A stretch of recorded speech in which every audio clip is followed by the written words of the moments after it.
la Sacra Scrittura che ce lo conferma, che sul monte il Signore si rende presente. Sul monte abbiamo la possibilità di essere più vicini al cielo, ed è quello che ci racconterà anche il Vangelo di oggi, parlandoci del momento della trasfigurazione sul monte. Allora questo sia veramente il nostro sincero desiderio, essere qui a messa e toccare per un momento il cielo, per scendere poi da questa montagna riempiti della grazia del Signore e della sua luce. Iniziamo l'Eucaristia chiedendo al Signore che ci purifichi dal peccato. Confesso a Dio Onnipotente e a voi, fratelli e sorelle, che ho molto peccato in pensieri, parole, opere e omissioni, per mia colpa, mia grandissima colpa, e supplico la Beata e sempre Vergine Maria, gli angeli, i santi e voi, fratelli e sorelle, di pregare per me il Signore Dio nostro. Dio Onnipotente, abbia misericordia di noi, perdoni i nostri peccati e ci conduca alla vita eterna. Amen. Preghiamo.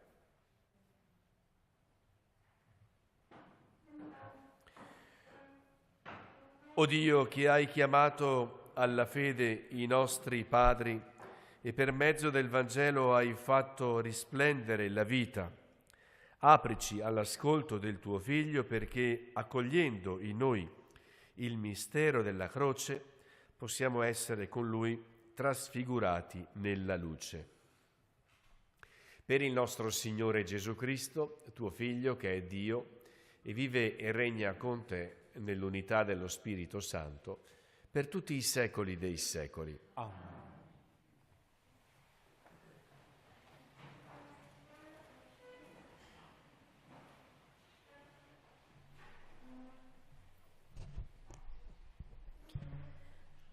Dal libro della Genesi ne diranno, e coloro che ti malediranno, il Signore disse ad Abram: vattene dalla tua terra, dalla tua parentela e dalla casa di tuo padre, verso la terra che io ti indicherò. Farò di te una grande nazione e ti benedirò. Renderò grande il tuo nome e possa tu essere una benedizione. Benedirò coloro che ti benediranno e coloro che ti malediranno maledirò. E in te si diranno benedette tutte le famiglie della terra. Allora Abram partì come gli aveva ordinato il Signore. È parola di Dio. Rendiamo grazie a Dio.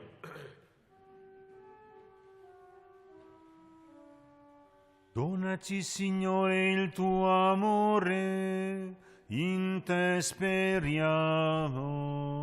Ripetiamo.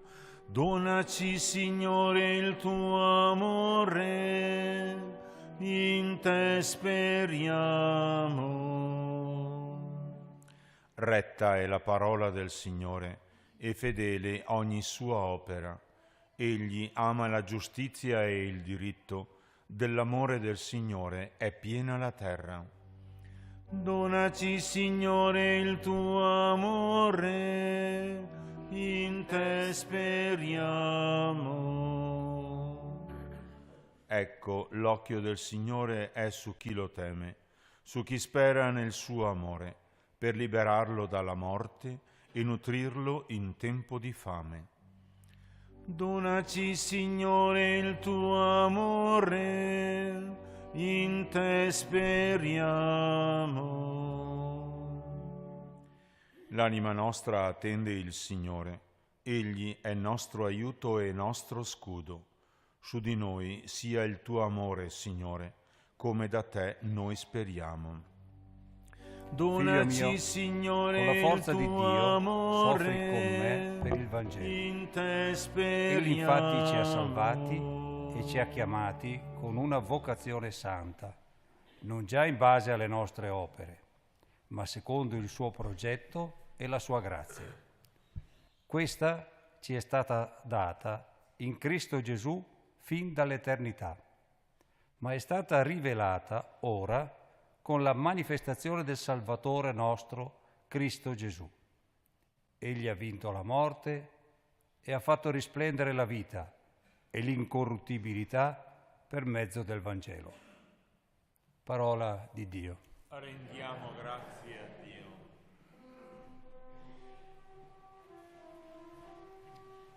Gloria a Cristo, parola eterna del Dio vivente. Gloria a te, Signore. Dalla nube luminosa si udì la voce del Padre. Questi è il mio figlio, l'amato, ascoltatelo. Gloria a Cristo, splendore eterno del Dio vivente. Gloria a te, Signore.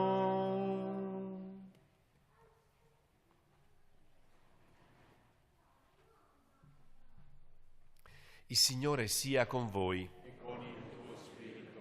Dal Vangelo secondo Matteo.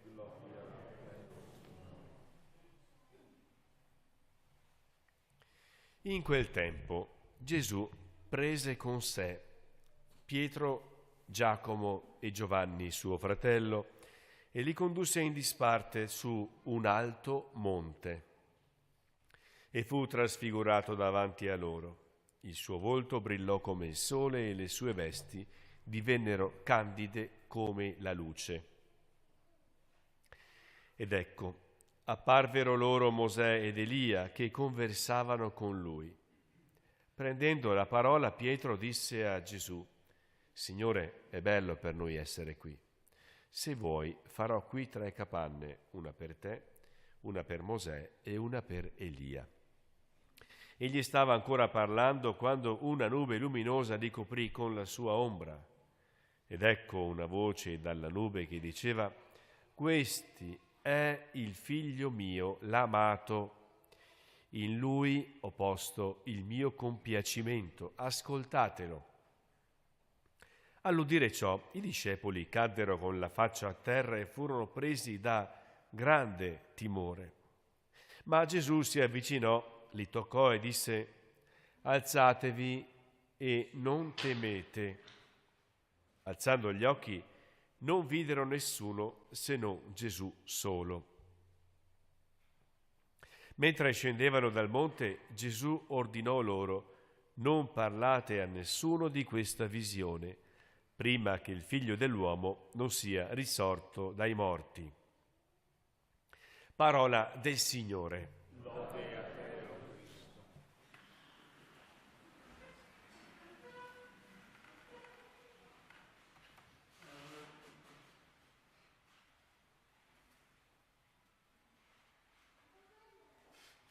Ecco, ribadisco il concetto che ho espresso all'inizio della Santa Messa, perché mi pare alquanto importante e mi sembra che sia utile per comprendere quello che è avvenuto nel Vangelo di oggi. Come i 3 apostoli, anche noi oggi siamo saliti a Castelmonte. Perché? Perché sappiamo che questo è un luogo speciale. Luogo speciale non solo perché porta la insegna Castelmonte, ma luogo speciale perché il Signore ha scelto di manifestare la sua grazia e vorrei dire anche di manifestare la sua bontà materna attraverso la presenza della Vergine Maria, e proprio sul monte, prima di noi, qui i nostri antenati hanno fatto esperienza del Signore. L'ho detto anche altre volte.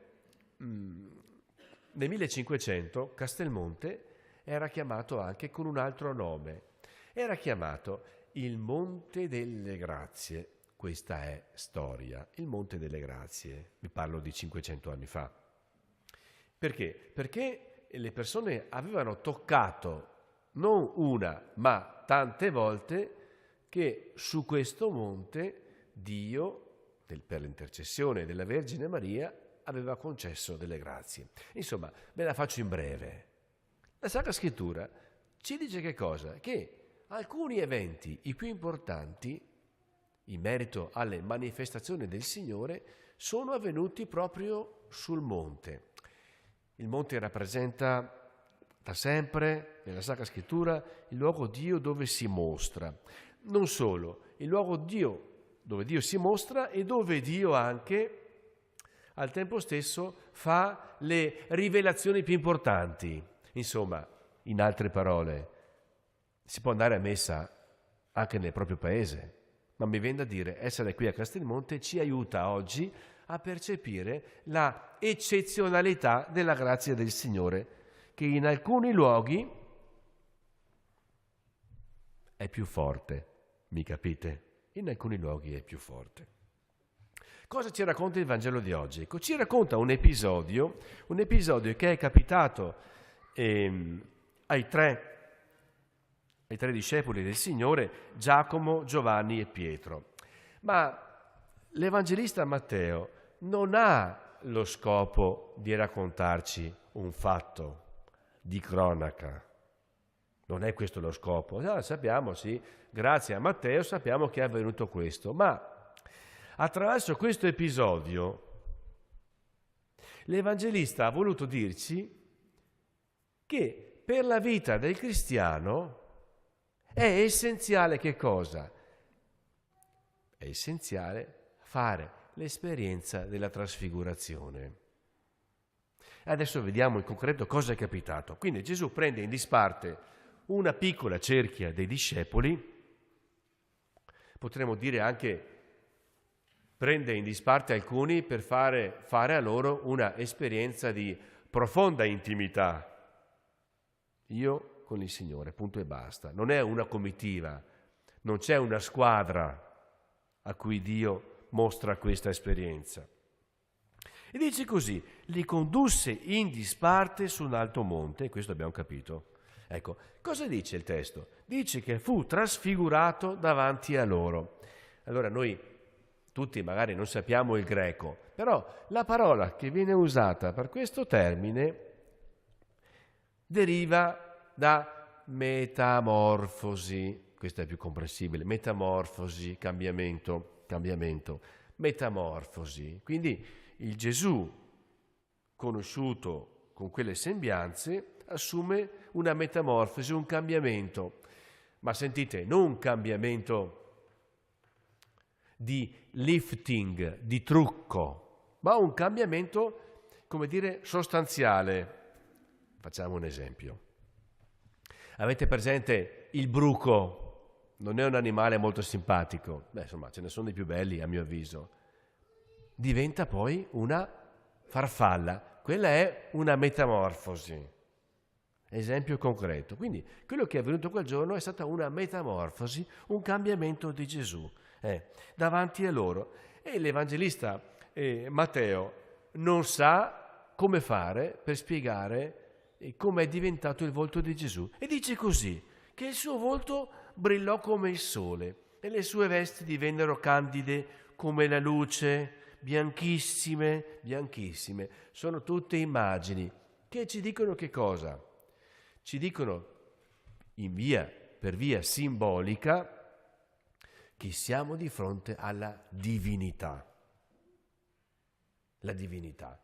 Ricordate la veglia pasquale, questo cero grande davanti a noi, questa luce potente. Benissimo.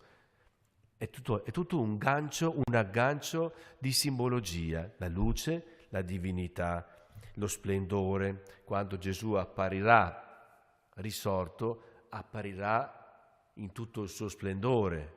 Quindi, in parole povere, che cos'è quello che è capitato ai discepoli? È l'anticipazione di Gesù risorto.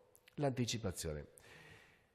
Notate bene però che questo episodio è bellissimo, ma è incastonato in un contesto, diciamolo pure, biblico, che ha dei precedenti ben diversi.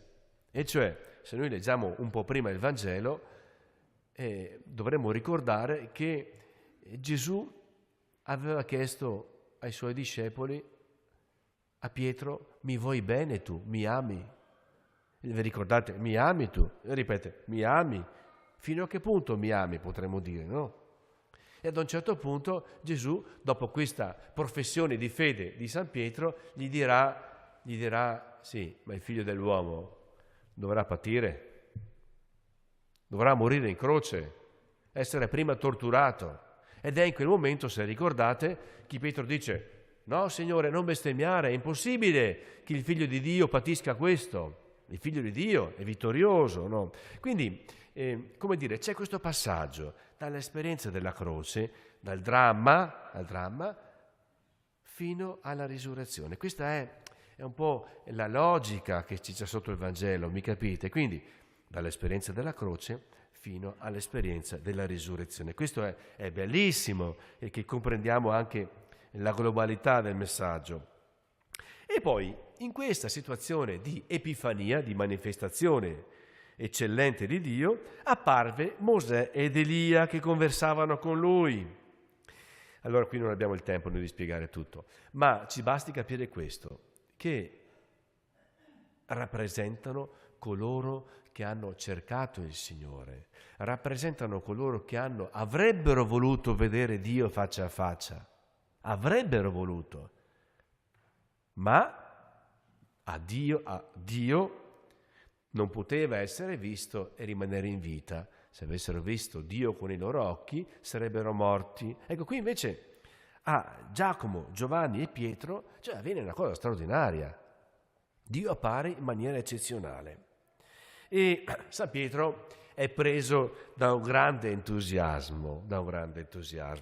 E cosa fa? Progetta. San Pietro è un pratico, uno di quelli, come dire, passiamo subito all'azione. Dice: Signore Gesù, è bello essere qui, mi sento emotivamente preso, potremmo parafrasare. Se vuoi, facciamo qui 3 piccole capanne, abitazioni temporanee, una per te, una per Mosè e per Elia. Ed è in quel momento di profonda intimità e di gioia che avviene una manifestazione che certifica, usiamo questo termine che è comprensibile, che certifica che Dio era presente. Questa è l'Epifania.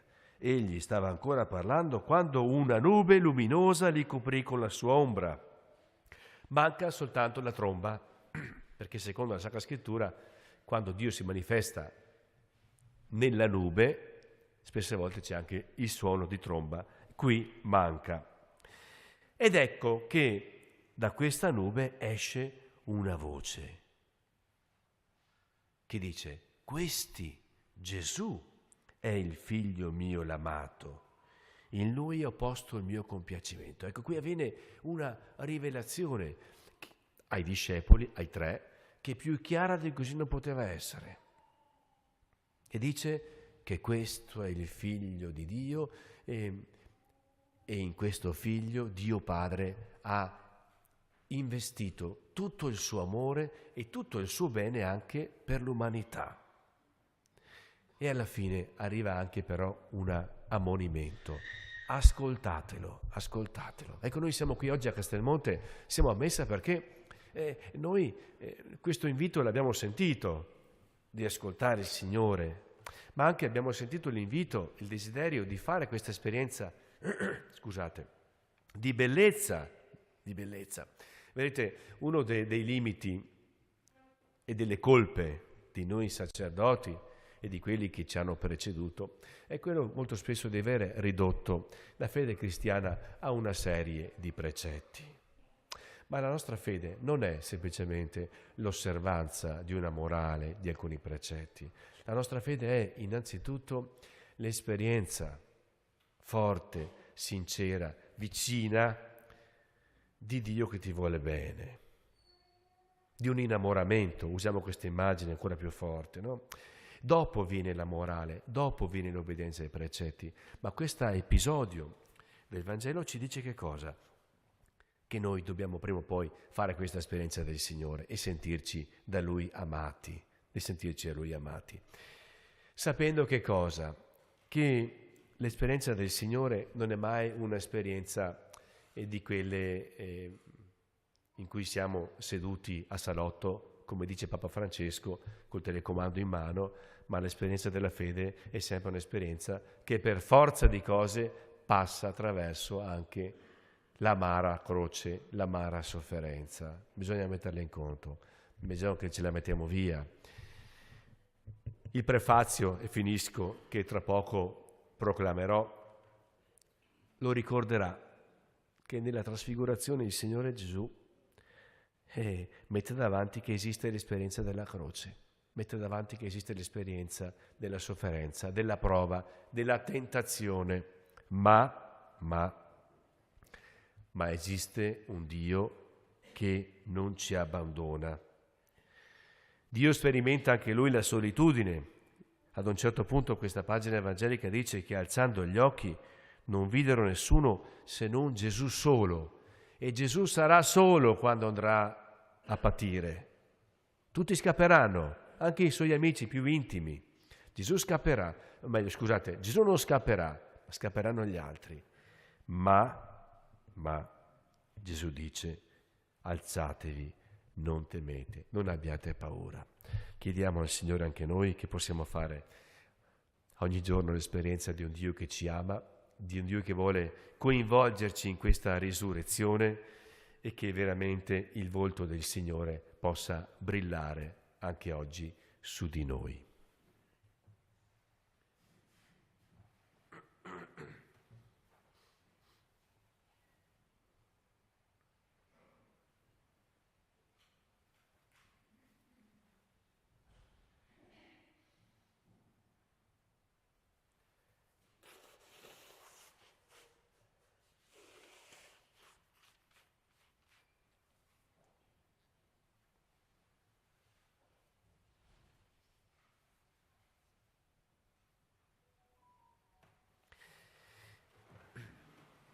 Credo in un solo Dio, Padre onnipotente, creatore del cielo e della terra, di tutte le cose visibili e invisibili. Credo in un solo Signore Gesù Cristo, unigenito Figlio di Dio, nato dal Padre, prima di tutti i secoli.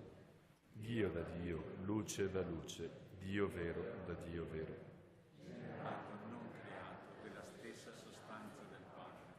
Per mezzo di Lui tutte le cose sono state create, per noi uomini, per la nostra salvezza discese dal cielo e per opera dello Spirito Santo si è incarnato nel seno della Vergine Maria e si è fatto uomo. Fu crocifisso per noi sotto Ponzio Pilato, morì e fu sepolto, il terzo giorno è risuscitato secondo le Scritture, è salito al cielo, siede alla destra del Padre, e di nuovo verrà nella gloria per giudicare i vivi e i morti, e il suo regno non avrà fine. Credo nello Spirito Santo, che è Signore e dà la vita, e procede dal Padre e dal Figlio, e con il Padre il Figlio è adorato e glorificato, e ha parlato per mezzo dei profeti. Credo nella Chiesa, una, santa, cattolica e apostolica, professo un solo battesimo per il perdono dei peccati. Aspetto la risurrezione dei morti, la vita del mondo che verrà. Fratelli e sorelle, Gesù trasfigurato ci dona la certezza che ogni cammino di passione e di croce è sempre orientato al trionfo della risurrezione. Con gratitudine chiediamo al Padre la forza per proseguire il cammino quaresimale. Preghiamo insieme. Padre buono, ascoltaci. Padre buono, ascoltaci. Per la Chiesa, chiamata ad essere tra le vicissitudini e le tribolazioni del nostro tempo, sempre fedele al mistero della croce, noi ti preghiamo. Padre buono, ascoltaci.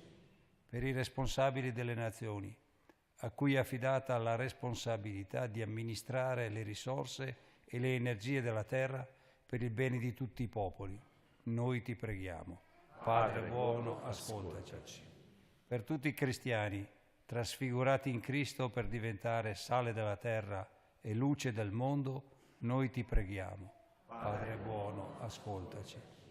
Per le nostre comunità parrocchiali e religiose, riunite per celebrare il sacrificio eucaristico e inviate a testimoniare a tutti la salvezza ricevuta, noi ti preghiamo. Padre buono, ascoltaci. Prima per una svista non ho dato il benvenuto all'associazione di Udine che si chiama Vogliamoci sempre bene. Vogliamoci sempre bene. Ecco, noi cristiani siamo più di una associazione che vuole volersi bene. Siamo un'assemblea chiamata dal Signore per vocazione a riunirsi nel suo nome. E chiediamo veramente che la nostra testimonianza cristiana di bene sia autentica e sincera. Per questo preghiamo veramente che il Signore, per la potenza e l'intercessione della Vergine Maria, fermi ogni mossa di odio e di guerra che ben conosciamo e che Lui, Cristo, il Principe della pace, abbia al più presto la meglio. Preghiamo. Padre buono, ascoltaci. Questo ti chiediamo, o Padre. Completa con la tua misericordia ciò che la nostra preghiera non osa sperare. Per Cristo nostro Signore.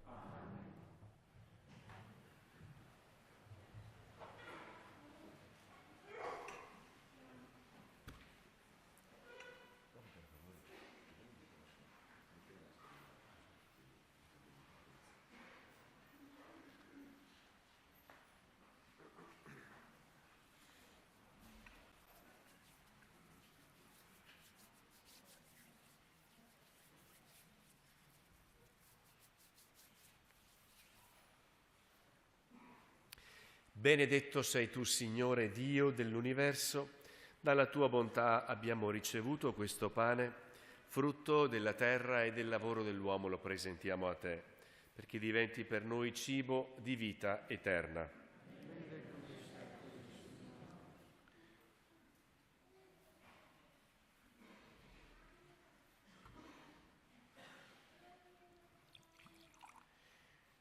L'acqua unita al vino sia segno della nostra unione con la vita divina di colui che ha voluto assumere la nostra natura umana.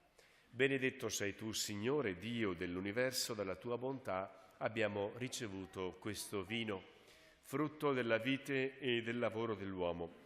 Lo presentiamo a te perché diventi per noi bevanda di salvezza. Benedetto nei secoli, Signore. Umili e pentiti, accoglici, o Signore, ti sia gradito il nostro sacrificio per ciascuno.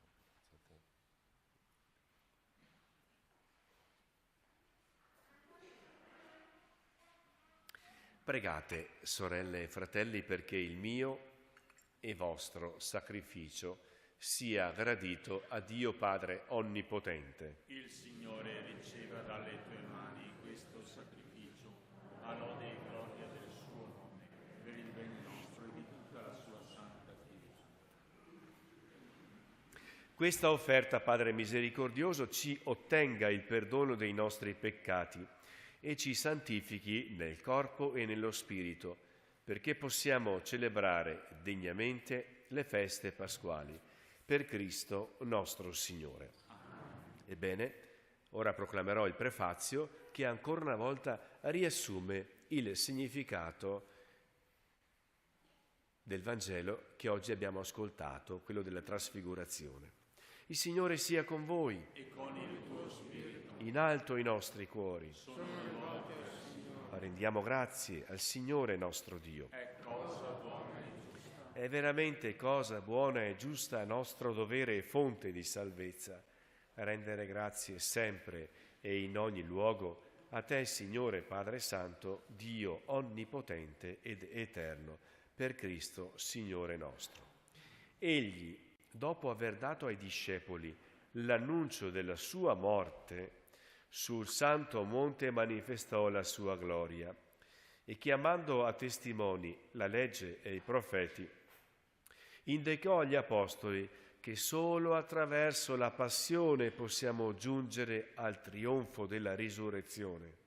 E noi, uniti agli angeli del cielo, acclamiamo senza fine la tua santità, cantando l'inno di lode. Santo, santo, santo è il Signore, verso i cieli e la terra sono pieni della tua gloria. Osanna nell'alto dei cieli. Benedetto colui che viene nel nome del Signore. Osanna nell'alto dei cieli.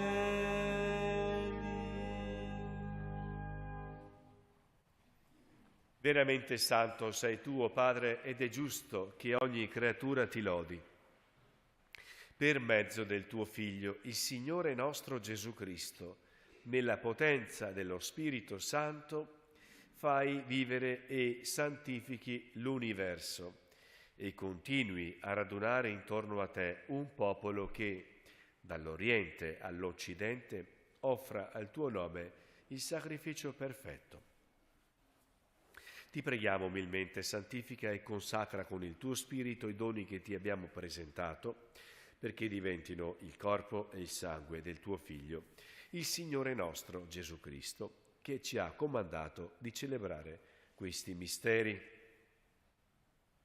Egli, nella notte in cui veniva tradito, prese il pane, ti rese grazie e con la preghiera di benedizione lo spezzò, lo diede ai suoi discepoli e disse: prendete e mangiatene tutti. Questo è il mio corpo offerto in sacrificio per voi.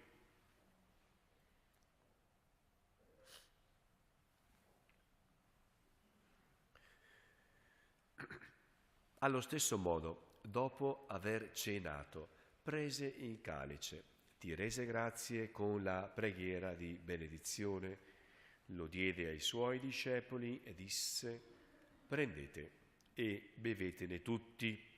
Questo è il calice del mio sangue per la nuova ed eterna alleanza, versato per voi e per tutti in remissione dei peccati. Fate questo in memoria di me.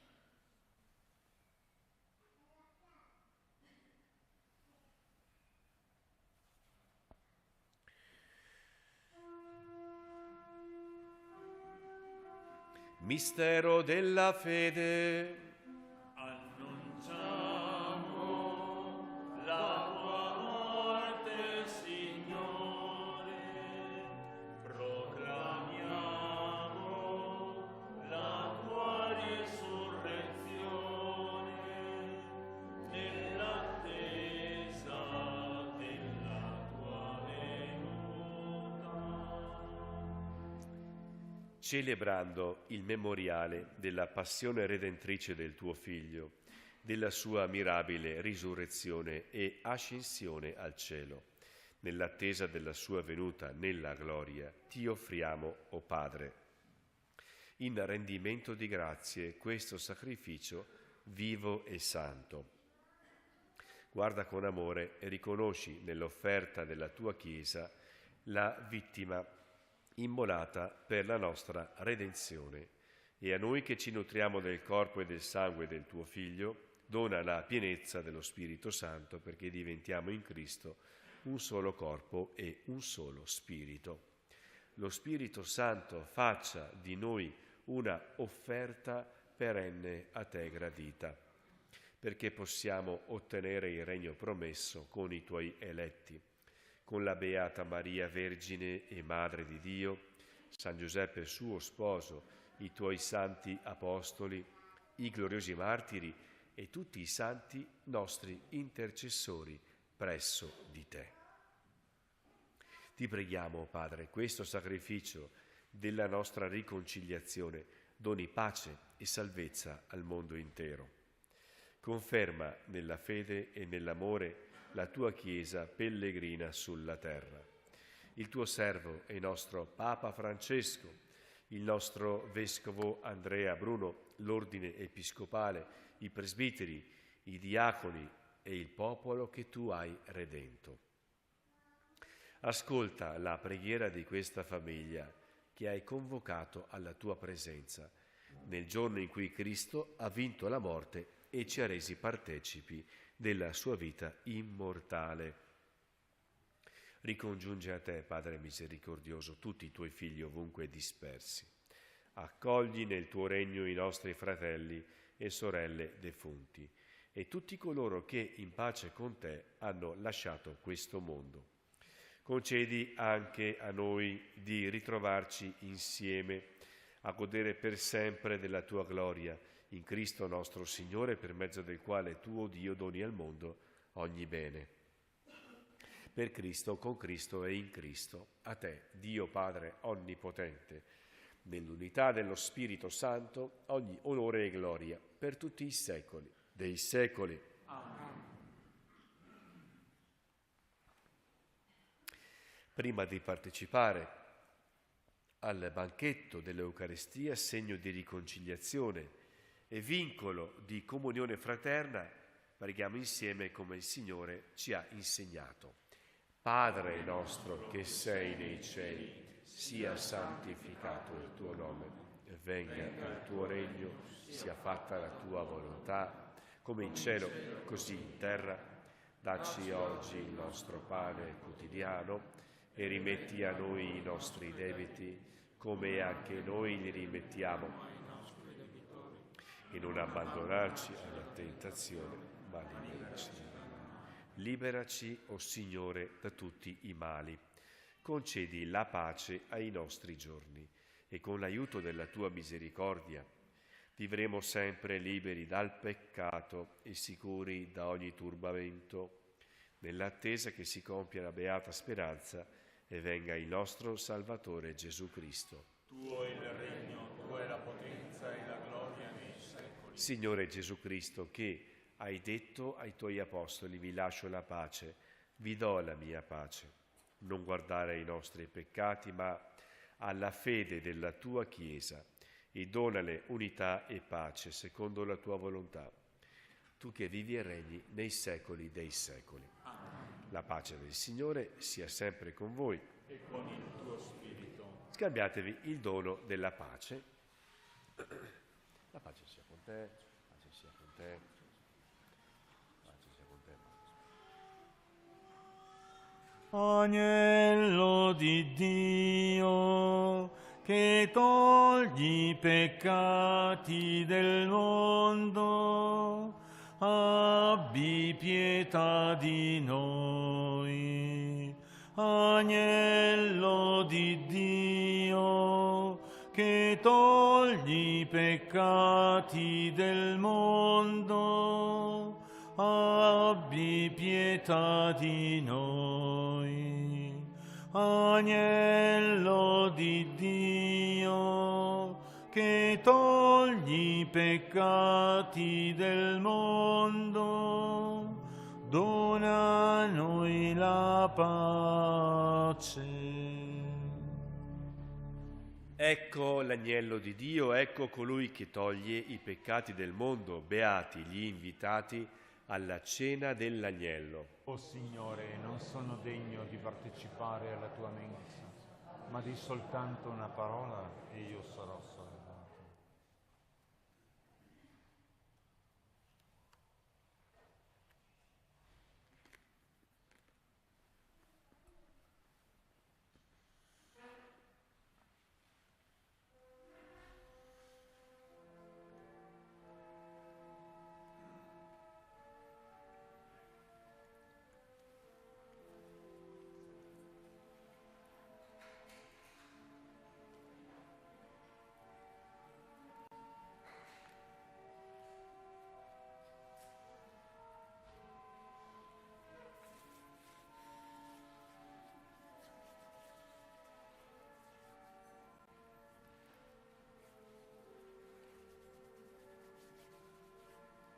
Al numero 50 è giunta l'ora. È giunta l'ora, Padre, per me, ai miei amici ho detto che questa è la vita, conoscere te e il Figlio tuo, Cristo Gesù. Erano tuoi, li hai dati a me, ed ora sanno che torno a te. Hanno creduto, conservali tu nel tuo amore, nell'unità. Tu mi hai mandato ai figli tuoi, la tua parola è verità, e il loro cuore sia pieno di gioia, la gioia vera viene da te. Io sono in loro e tu in me, che siamo perfetti nell'unità, e il mondo creda che tu mi hai mandato, li hai amati come ami me.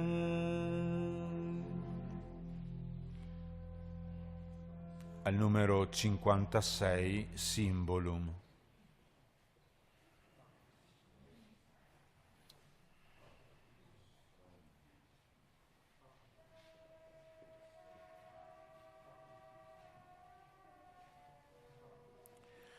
Tu sei la mia vita, altro io non ho.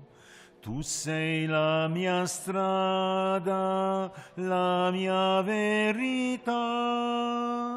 Nella tua parola io camminerò, finché avrò respiro, fino a quando tu vorrai. Non avrò paura, sai, se tu sei con me.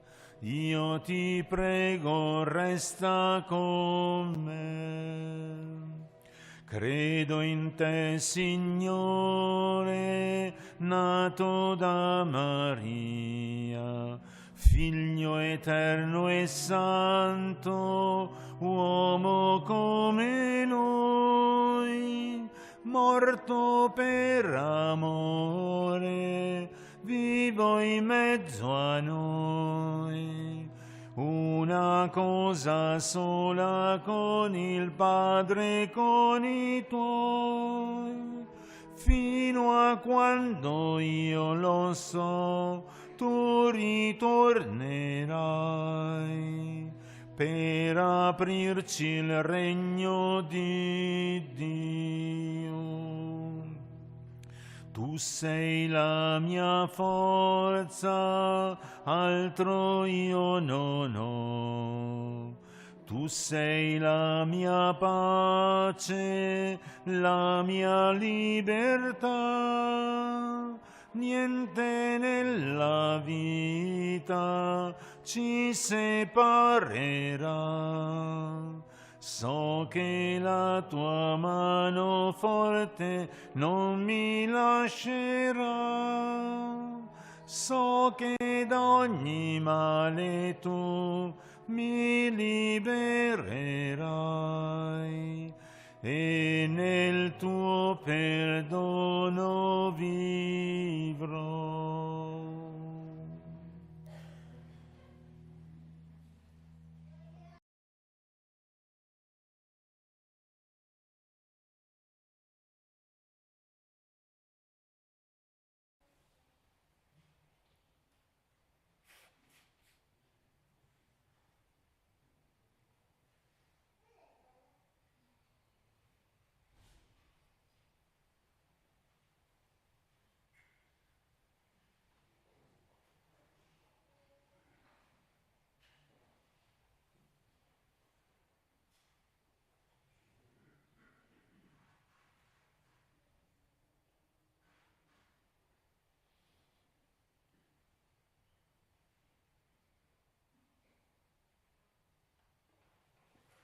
Preghiamo.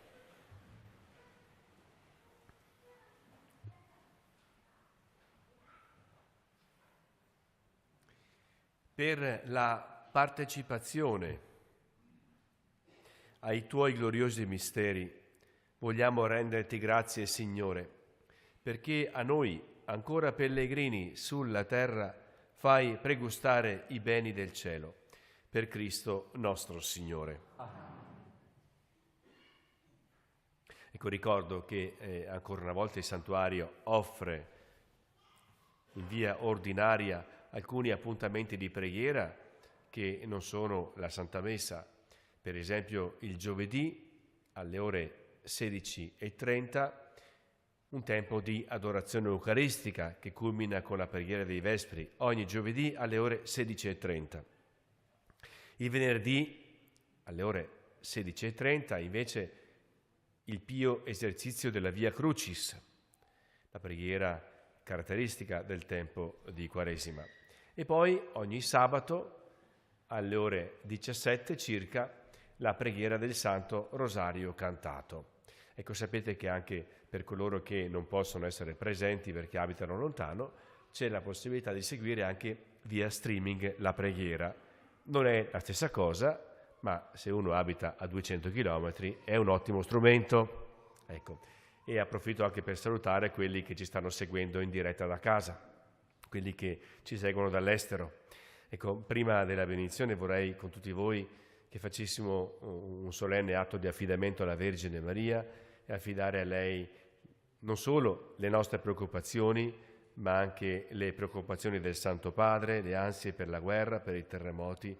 Affidiamo tutto alla Vergine Maria perché crediamo nella sua potente intercessione.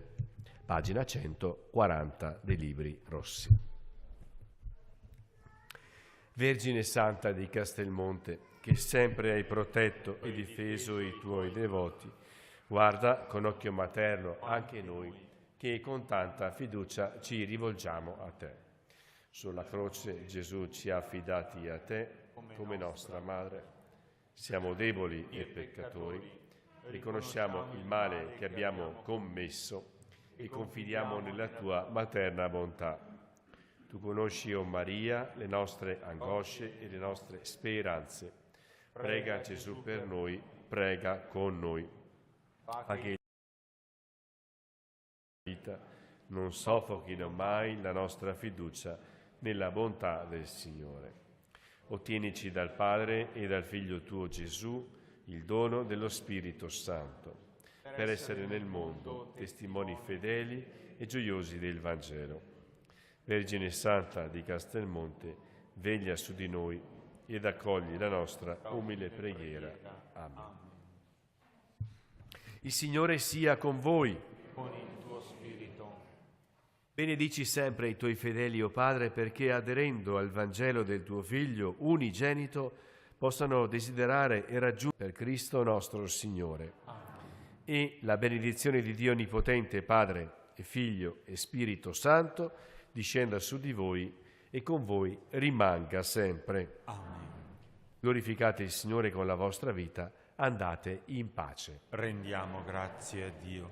Numero 144, nome dolcissimo. Nome dolcissimo, nome d'amore, tu sei rifugio al peccatore, tra i cori angelici sei l'armonia. Ave Maria, Ave Maria, tra i cori angelici sei l'armonia. Ave Maria, Ave Maria.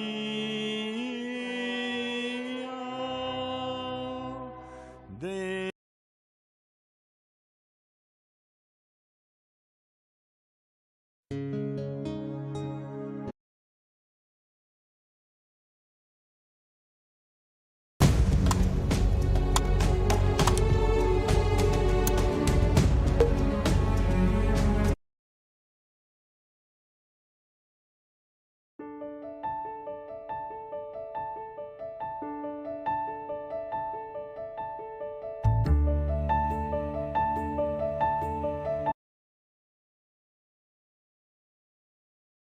parla al suo cuore. Ecco, soprattutto in questo periodo di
Nel nome del Padre, del Figlio e dello Spirito Santo.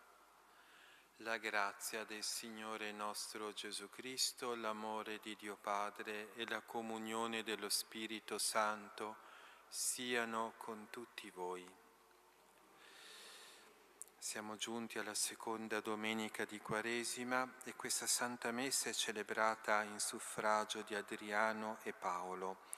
E per celebrare degnamente i santi misteri riconosciamo con umiltà i nostri peccati. Esame di coscienza.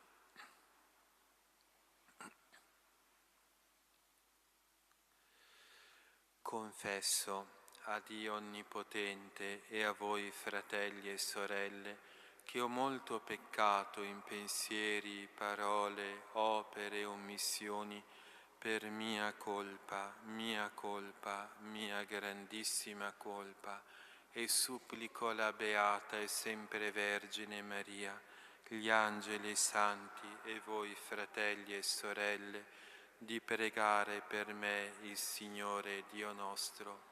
Dio Onnipotente abbia misericordia di noi, perdoni i nostri peccati e ci conduca alla vita eterna.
Preghiamo. O Padre che ci chiami ad ascoltare il tuo amato Figlio, guidaci con la tua parola, perché purificati interiormente possiamo godere la visione della tua gloria. Per il nostro Signore Gesù Cristo, tuo Figlio che è Dio, e vive e regna con te nell'unità dello Spirito Santo per tutti i secoli dei secoli.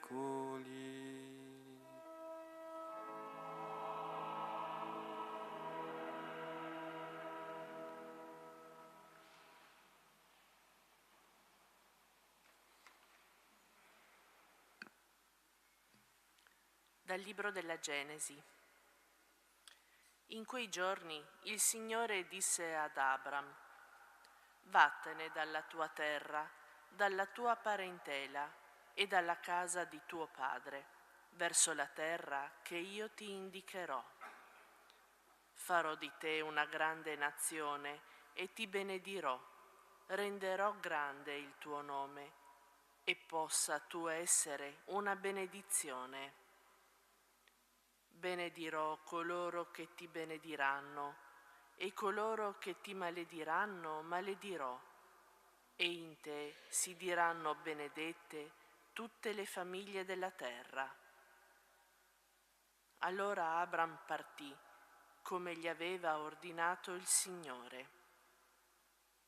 Parola di Dio.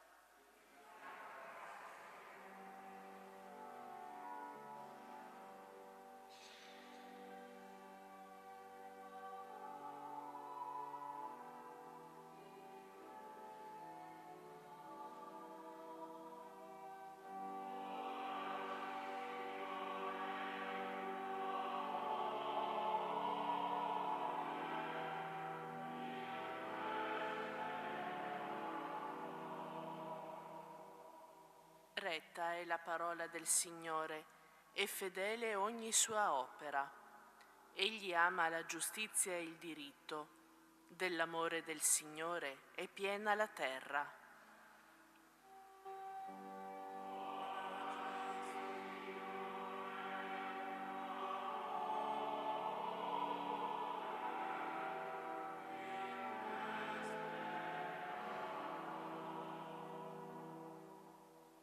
Ecco, l'occhio del Signore è su chi lo teme, su chi spera nel suo amore, per liberarlo dalla morte e nutrirlo in tempo di fame.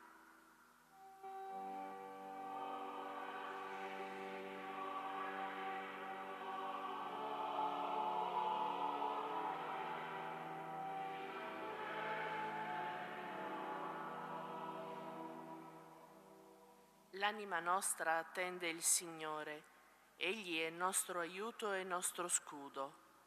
Su di noi sia il tuo amore, Signore, come da te noi speriamo.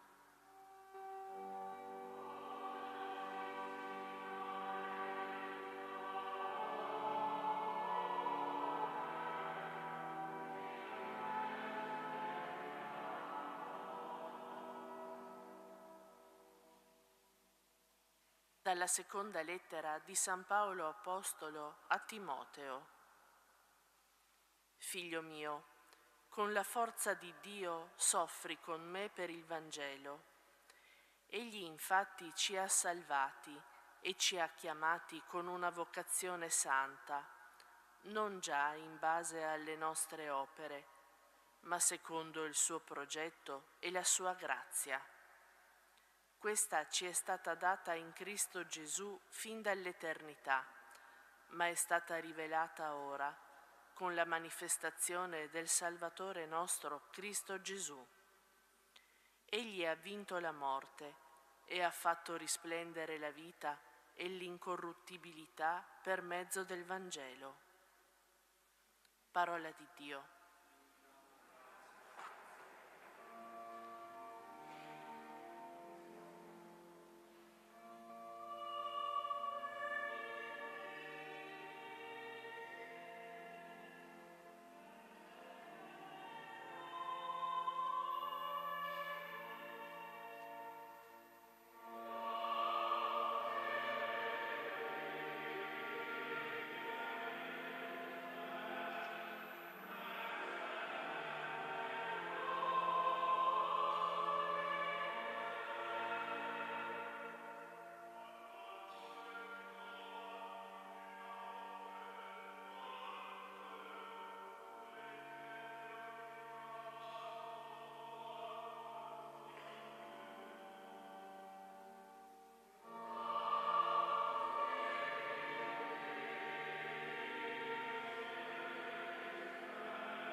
Signore sia con voi.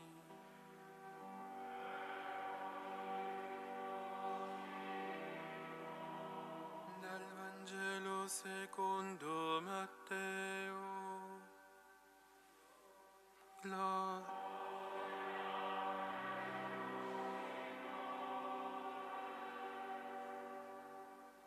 In quel tempo Gesù prese con sé Pietro, Giacomo e Giovanni suo fratello e li condusse in disparte su un alto monte e fu trasfigurato davanti a loro.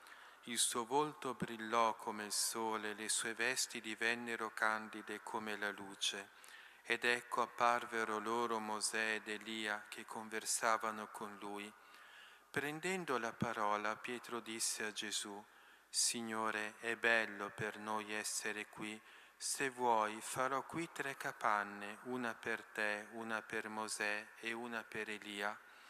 Egli stava ancora parlando quando una nube luminosa li coprì con la sua ombra, ed ecco una voce dalla nube che diceva: Questo è il figlio mio, l'amato, in lui ho posto il mio compiacimento, ascoltatelo.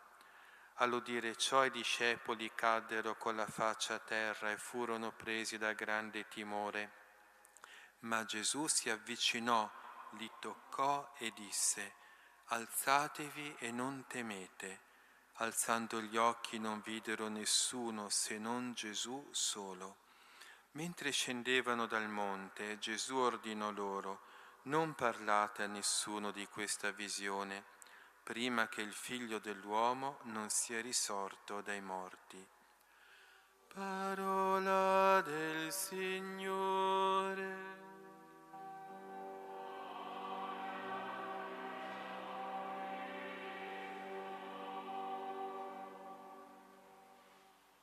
Siano lodati Gesù e Maria.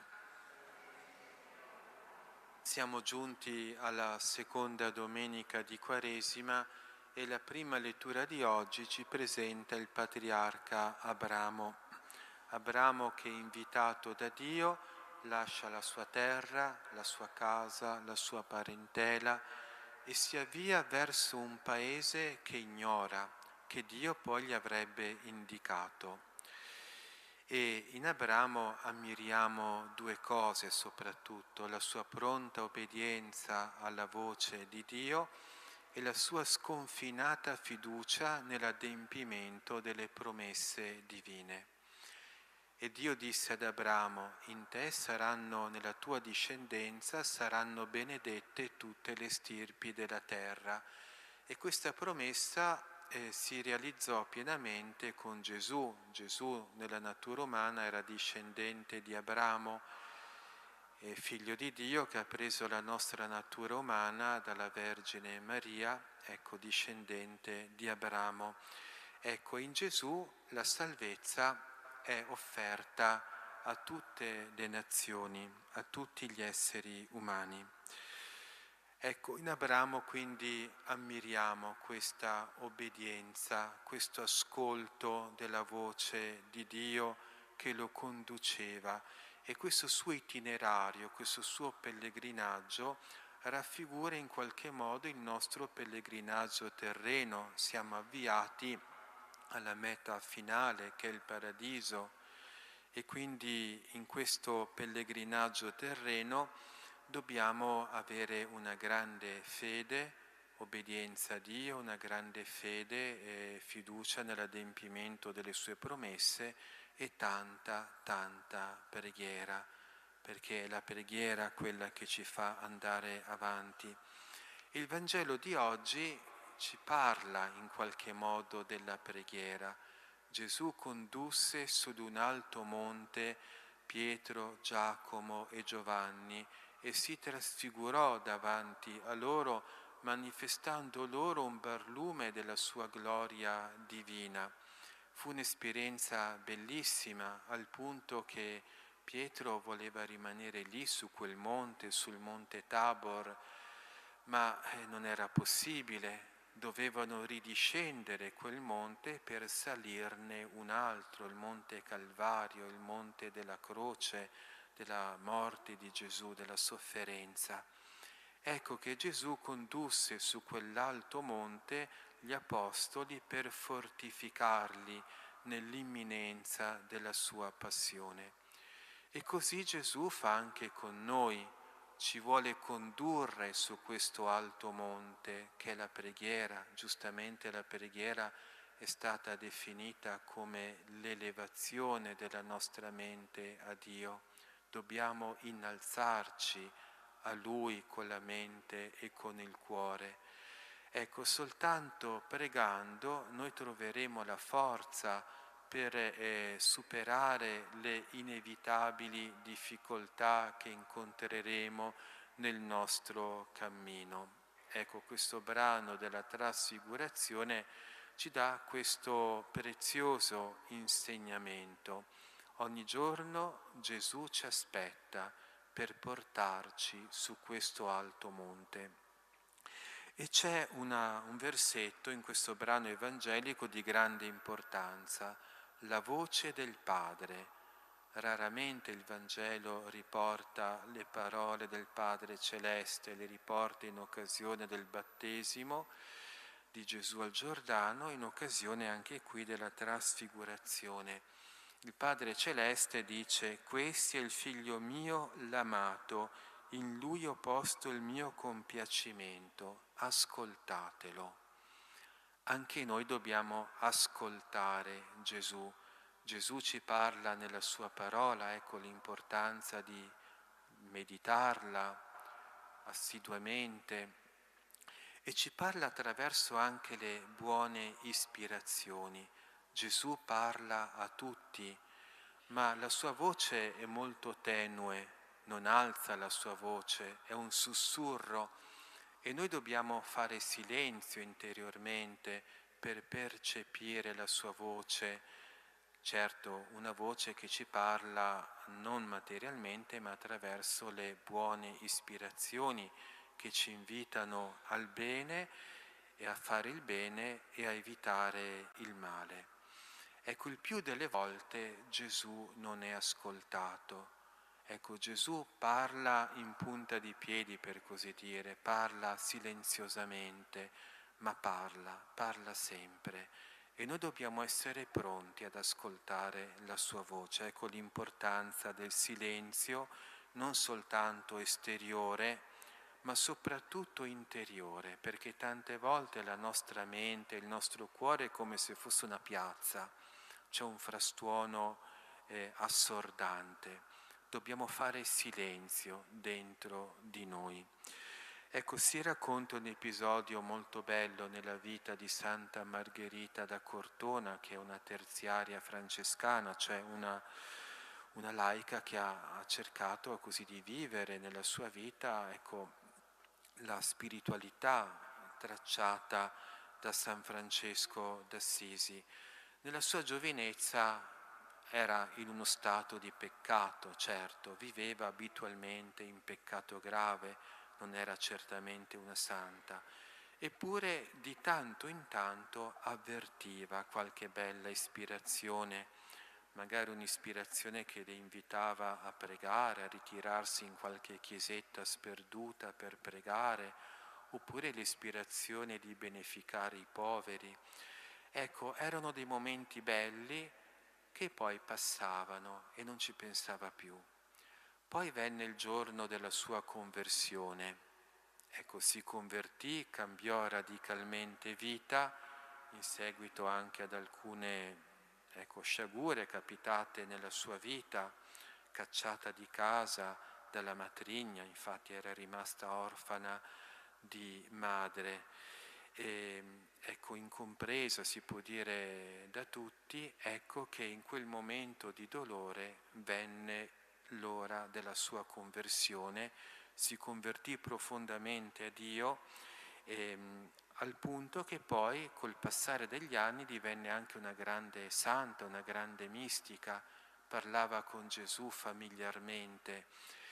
E Gesù un giorno le disse: «Ti ricordi, Margherita, quando vivevi nel peccato e ti veniva in mente di ritirarti in preghiera in quella chiesetta sperduta oppure di aiutare i poveri, ebbene, ero io che parlavo al tuo cuore.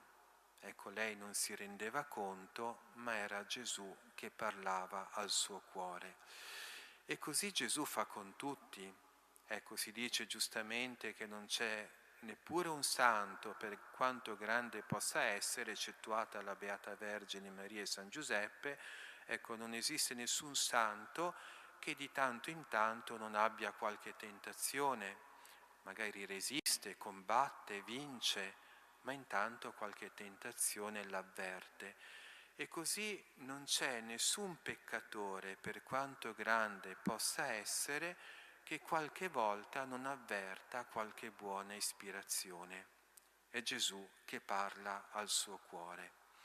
Ecco, soprattutto in questo periodo di Quaresima, cerchiamo di fare silenzio attorno a noi, ma soprattutto dentro di noi, di avere una mente sgombra, una mente libera, ecco, da tanti pensieri, da tante preoccupazioni inutili, in modo tale da percepire questa voce così tenue, queste belle ispirazioni che Gesù certamente di cui non ci farà mancare. Ecco, in questo periodo di Quaresima sia questo dunque il nostro proposito. Ascoltiamo anche noi la voce del Signore che parla nel segreto della nostra coscienza. Siano lodati Gesù e Maria.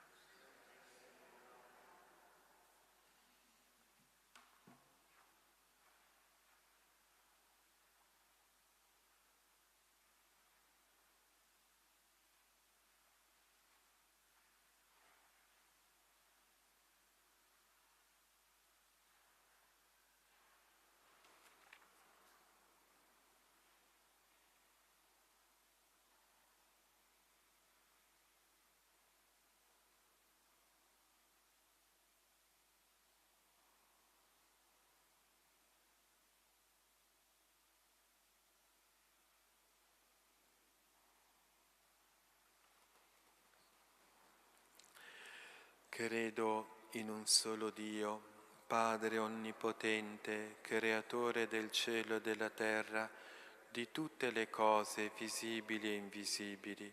Credo in un solo Signore Gesù Cristo, unigenito Figlio di Dio, nato dal Padre prima di tutti i secoli, Dio da Dio, luce da luce, Dio vero da Dio vero, generato, non creato, della stessa sostanza del Padre, per mezzo di Lui tutte le cose sono state create.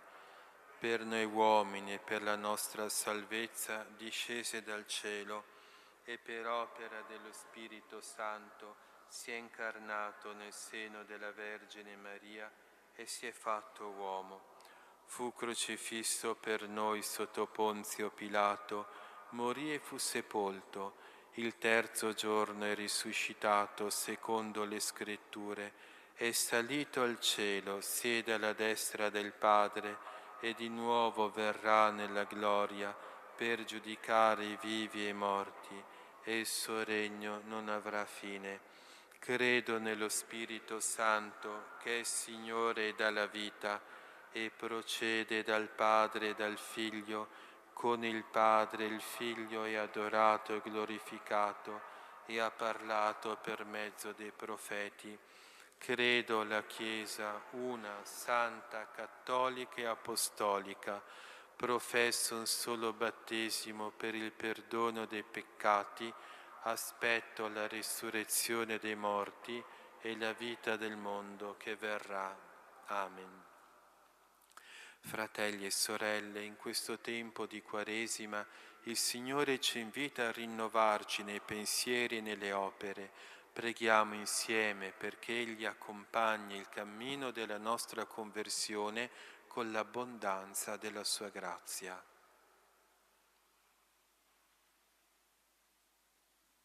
Ricordati, Signore, della tua misericordia. Ricordati, Signore, della tua misericordia. Per il popolo cristiano, guidato dallo Spirito Santo, riscopra con cuore umile e sapiente le radici della propria fede. Preghiamo. Ricordati, Signore, della tua misericordia. Per i nostri pastori, seguendo assiduamente il Signore Gesù, siano sostenuti in tutte le prove dal Dio sempre fedele. Preghiamo. Ricordati, Signore, della tua misericordia. Per i governanti delle nazioni, mossi da pensieri e progetti di pace, utilizzino le immense energie della terra per soccorrere chi è oppresso dalla miseria. Preghiamo. Ricordati, Signore, della tua misericordia.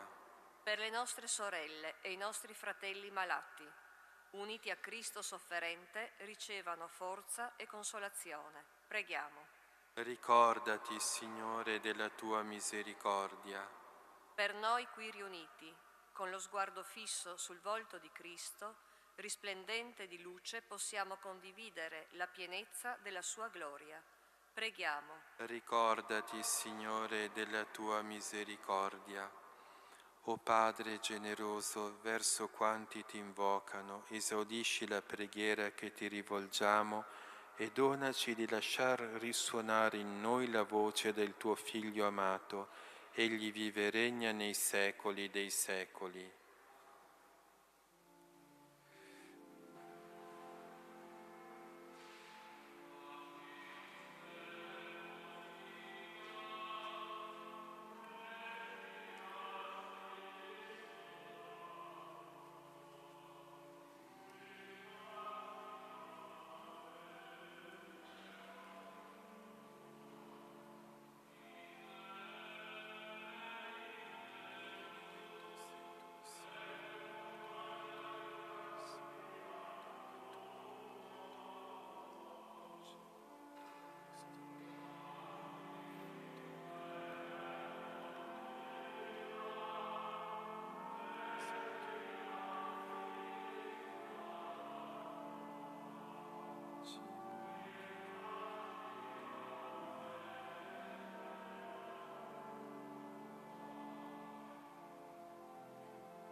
Pregate, fratelli e sorelle, perché il mio e vostro sacrificio sia gradito a Dio, Padre Onnipotente.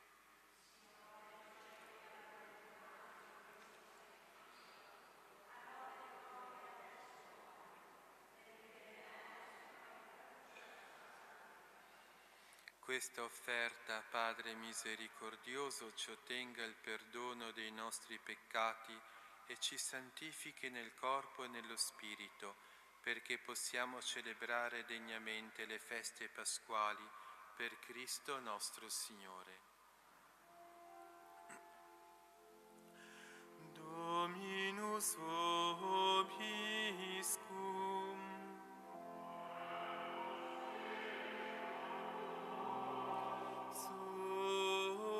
Sursum corda.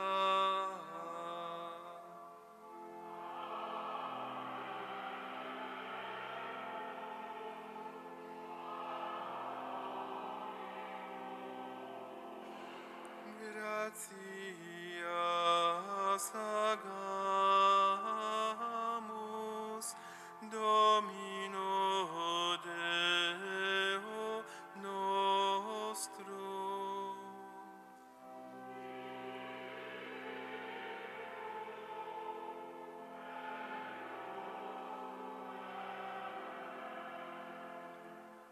È veramente cosa buona e giusta, nostro dovere e fonte di salvezza, rendere grazie sempre in ogni luogo a te, Signore Padre Santo, Dio onnipotente ed eterno, per Cristo Signore nostro.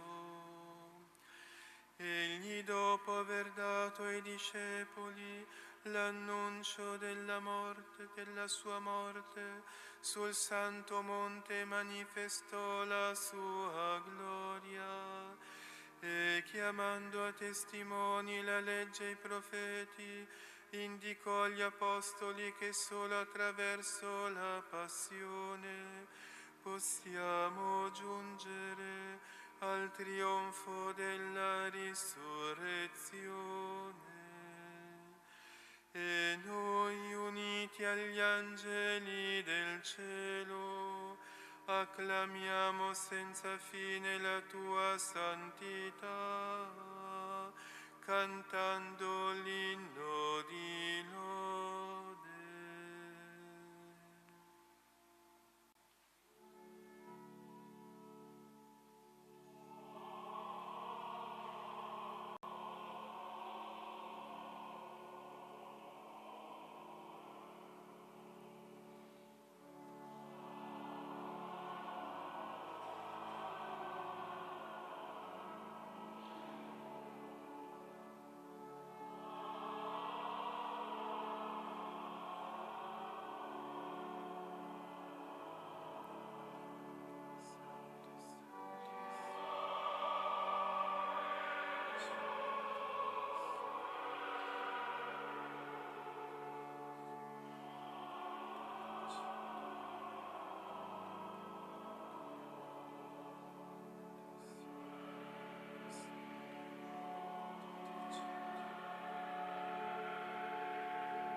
veramente santo sei tuo Padre, ed è giusto che ogni creatura ti lodi. Per mezzo del tuo Figlio, il Signore nostro Gesù Cristo, nella potenza dello Spirito Santo, fai vivere e santifichi l'universo e continui a radunare intorno a te un popolo che dall'Oriente all'Occidente offra al tuo nome il sacrificio perfetto. Ti preghiamo umilmente, santifica e consacra con il tuo Spirito i doni che ti abbiamo presentato, perché diventino il corpo e il sangue del tuo Figlio, il Signore nostro Gesù Cristo, che ci ha comandato di celebrare questi misteri. Egli, nella notte in cui veniva tradito, prese il pane, ti rese grazie con la preghiera di benedizione, lo spezzò, lo diede ai suoi discepoli e disse: prendete e mangiatene tutti, questo è il mio corpo offerto in sacrificio per voi.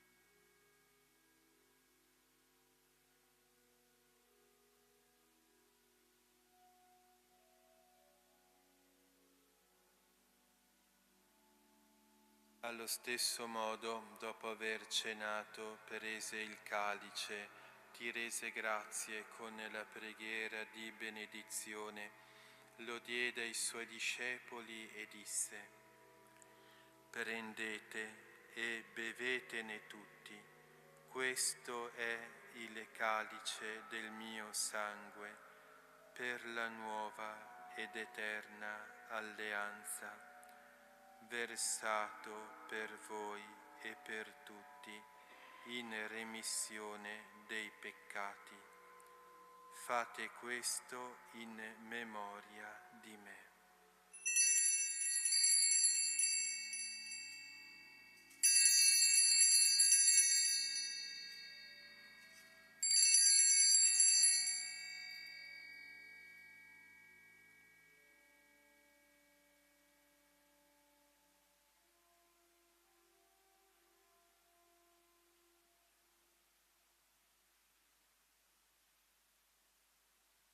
Mistero della fede.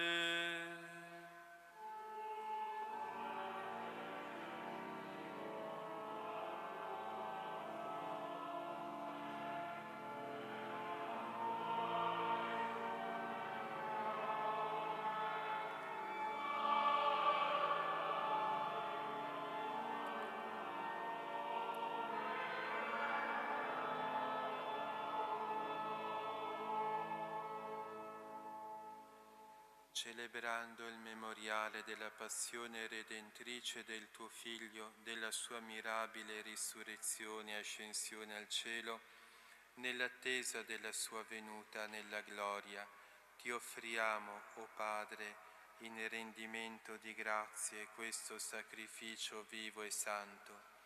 Guarda con amore e riconosci nell'offerta della tua Chiesa la vittima immolata per la nostra redenzione, e a noi che ci nutriamo del corpo e del sangue del tuo Figlio, dona la pienezza dello Spirito Santo, perché diventiamo in Cristo un solo corpo e un solo Spirito.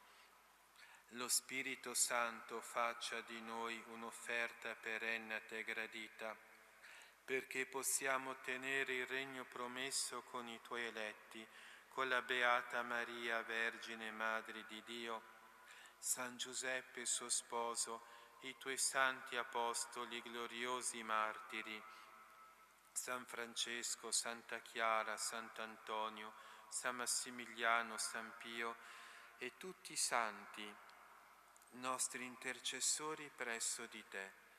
Ti preghiamo, Padre, questo sacrificio della nostra riconciliazione doni pace e salvezza al mondo intero.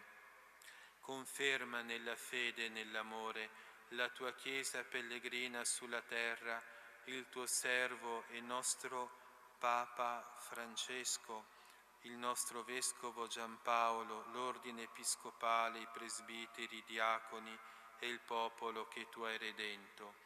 Ascolta la preghiera di questa famiglia che hai convocato alla tua presenza. Ricongiunge a te, Padre misericordioso, tutti i tuoi figli ovunque dispersi. Accogli nel tuo regno i nostri fratelli e sorelle defunti e tutti coloro che in pace con te hanno lasciato questo mondo. Concedi anche a noi di ritrovarci insieme a godere per sempre della tua gloria. In Cristo nostro Signore, per mezzo del quale tuo Dio doni al mondo ogni bene. Per Cristo, con Cristo ed in Cristo, a te Dio Padre Onnipotente, nell'unità dello Spirito Santo, ogni onore e gloria per tutti i secoli dei secoli.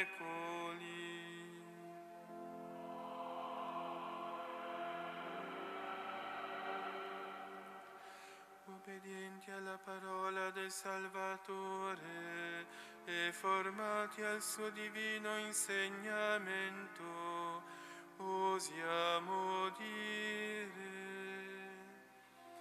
Padre nostro che sei nei cieli, sia santificato il tuo nome, venga il tuo regno, sia fatta la tua volontà, come in cielo così in terra.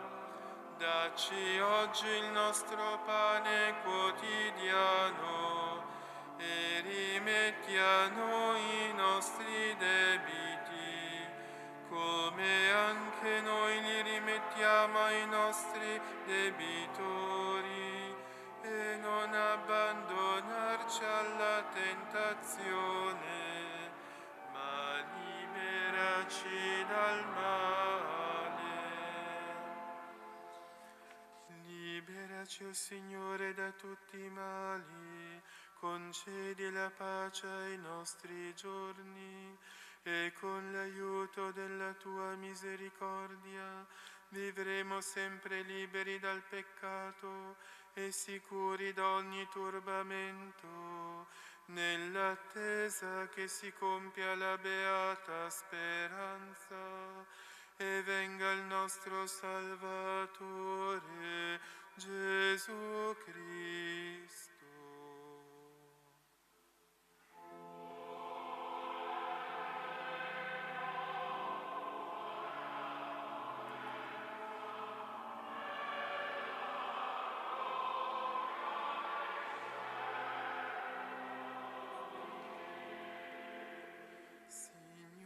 Gesù Cristo, che hai detto ai tuoi apostoli: vi lascio la pace, vi do la mia pace.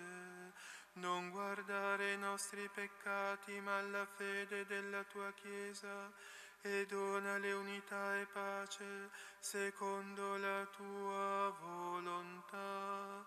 Tu che vivi e regni nei secoli dei secoli.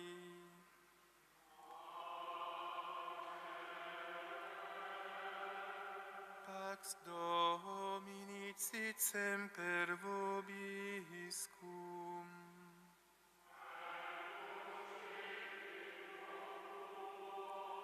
Scambiatevi il dono della pace.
Ecco l'agnello di Dio, ecco colui che toglie i peccati del mondo. Beati gli invitati alla cena dell'agnello. Di partecipare alla tua mensa, ma di soltanto una parola e io sarò salvato.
Preghiamo. Per la partecipazione ai Tuoi gloriosi misteri vogliamo renderti grazie, o Signore, perché a noi ancora pellegrini sulla terra fai pregustare i beni del cielo per Cristo nostro Signore.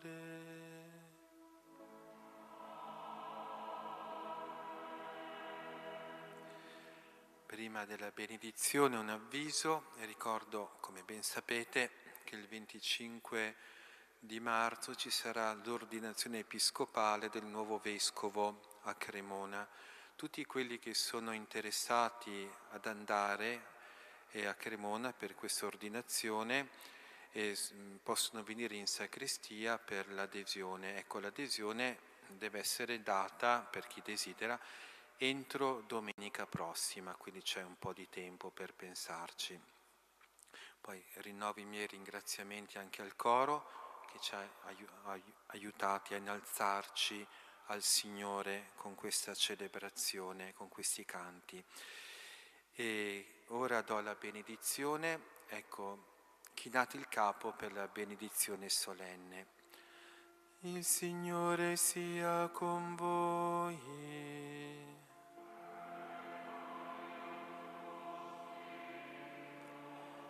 Benedici sempre i Tuoi fedeli, o Padre, perché aderendo al Vangelo del Tuo Figlio unigenito possano desiderare e raggiungere la gloria manifestata agli Apostoli in tutta la sua bellezza, per Cristo nostro Signore.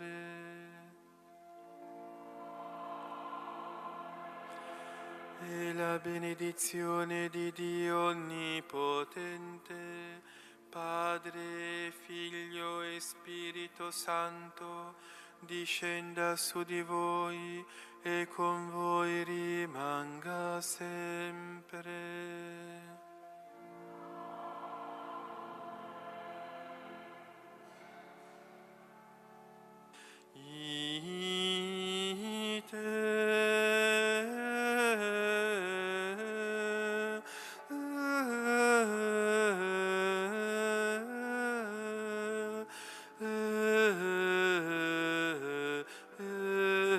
Missa est.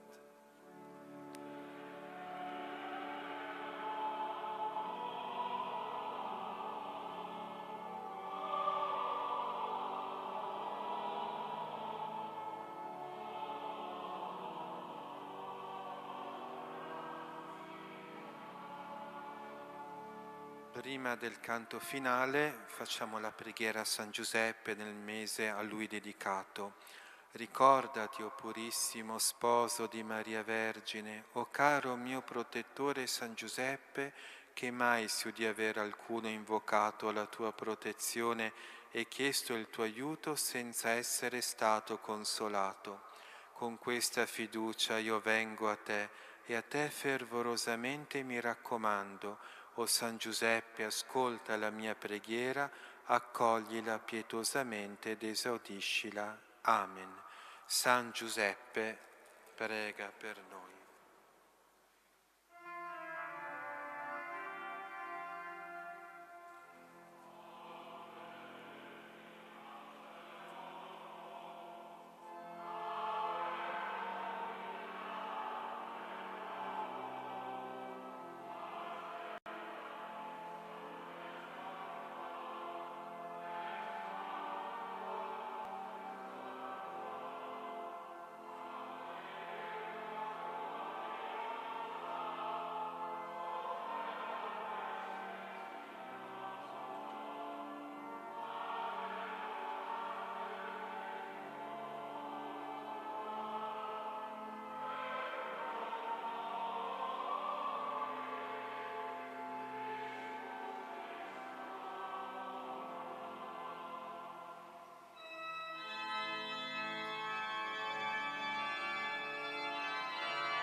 Il cammino celeste inizia da Aquileia, attraversa la pianura del Friuli orientale e percorre le dolci colline del Collio, per proseguire nelle boscose ed aspre valli delle Alpi Giulie e giungere poi fino al santuario mariano di Montelussari.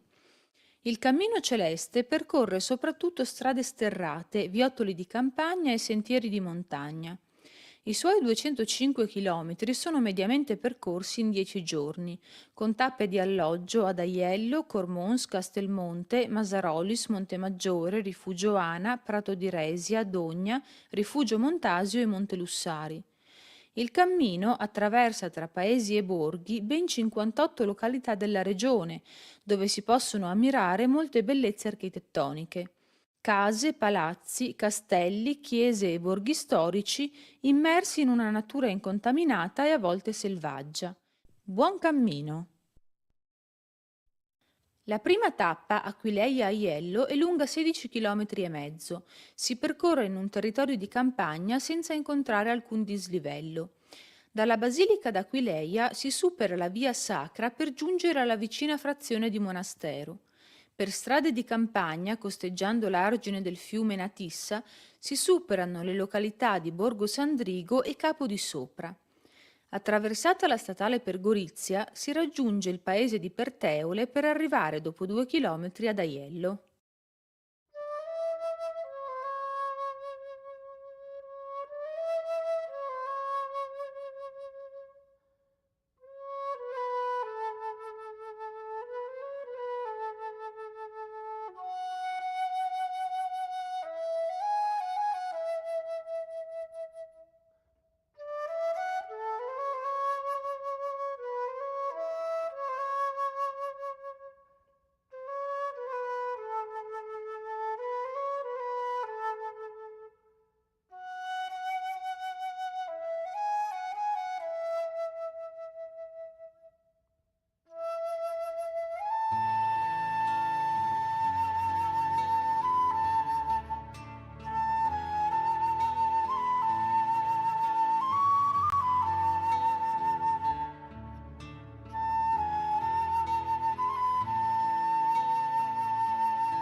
Pace e bene. Sono le 5:30 del mattino. Oggi è 5 marzo 2023. Preghiamo insieme a Fra Giovanni. Le preghiere mattutine a Maria. Oggi la Chiesa celebra la seconda domenica di Quaresima e la memoria di San Lucio I Papa.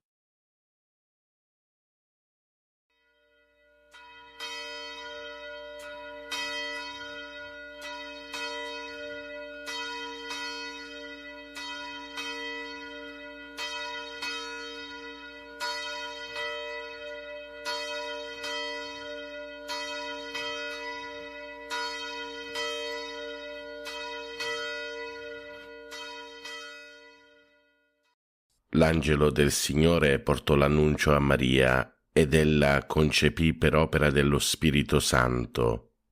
Ave o Maria, piena di grazia, il Signore è con te. Tu sei la benedetta fra le donne, benedetto è il frutto del tuo seno, Gesù. Santa Maria, Madre di Dio, prega per noi peccatori, adesso e nell'ora della nostra morte. Amen. Eccomi, sono la serva del Signore, si compie in me la tua parola. Ave o Maria, piena di grazia, il Signore è con te. Tu sei la benedetta fra le donne, benedetto è il frutto del tuo seno, Gesù. Santa Maria, Madre di Dio, prega per noi peccatori, adesso e nell'ora della nostra morte. Amen. E il Verbo si fece carne e venne ad abitare in mezzo a noi. Ave o Maria, piena di grazia, il Signore è con te. Tu sei la benedetta fra le donne, benedetto è il frutto del tuo seno, Gesù. Santa Maria, Madre di Dio, prega per noi peccatori, adesso e nell'ora della nostra morte. Amen. Prega per noi, Santa Madre di Dio, affinché siamo resi degni delle promesse di Cristo. Preghiamo. Infondi nel nostro spirito la tua grazia, o Padre, tu che all'annuncio dell'angelo ci hai rivelato l'incarnazione del tuo Figlio, per la sua passione e la sua croce guidaci alla gloria della risurrezione, per Cristo nostro Signore. Amen. Gloria al Padre, al Figlio e allo Spirito Santo, come era nel principio, ora e sempre, nei secoli dei secoli. Amen. Gloria al Padre, al Figlio e allo Spirito Santo, come era nel principio, ora e sempre, nei secoli dei secoli. Amen. Gloria al Padre, al Figlio e allo Spirito Santo, come era nel principio, ora e sempre, nei secoli dei secoli. Amen. Angelo di Dio, che sei il mio custode, illumina, custodisci, regge e governa me, che ti fui affidato dalla pietà celeste. Amen. Per i nostri cari defunti e per le anime del purgatorio, l'eterno riposo dona loro, Signore, risplenda ad essi la luce perpetua, riposino in pace. Amen. L'eterno riposo dona loro, Signore, risplenda ad essi la luce perpetua, riposino in pace. Amen. L'eterno riposo dona loro, Signore, risplenda ad essi la luce perpetua, riposino in pace. Amen.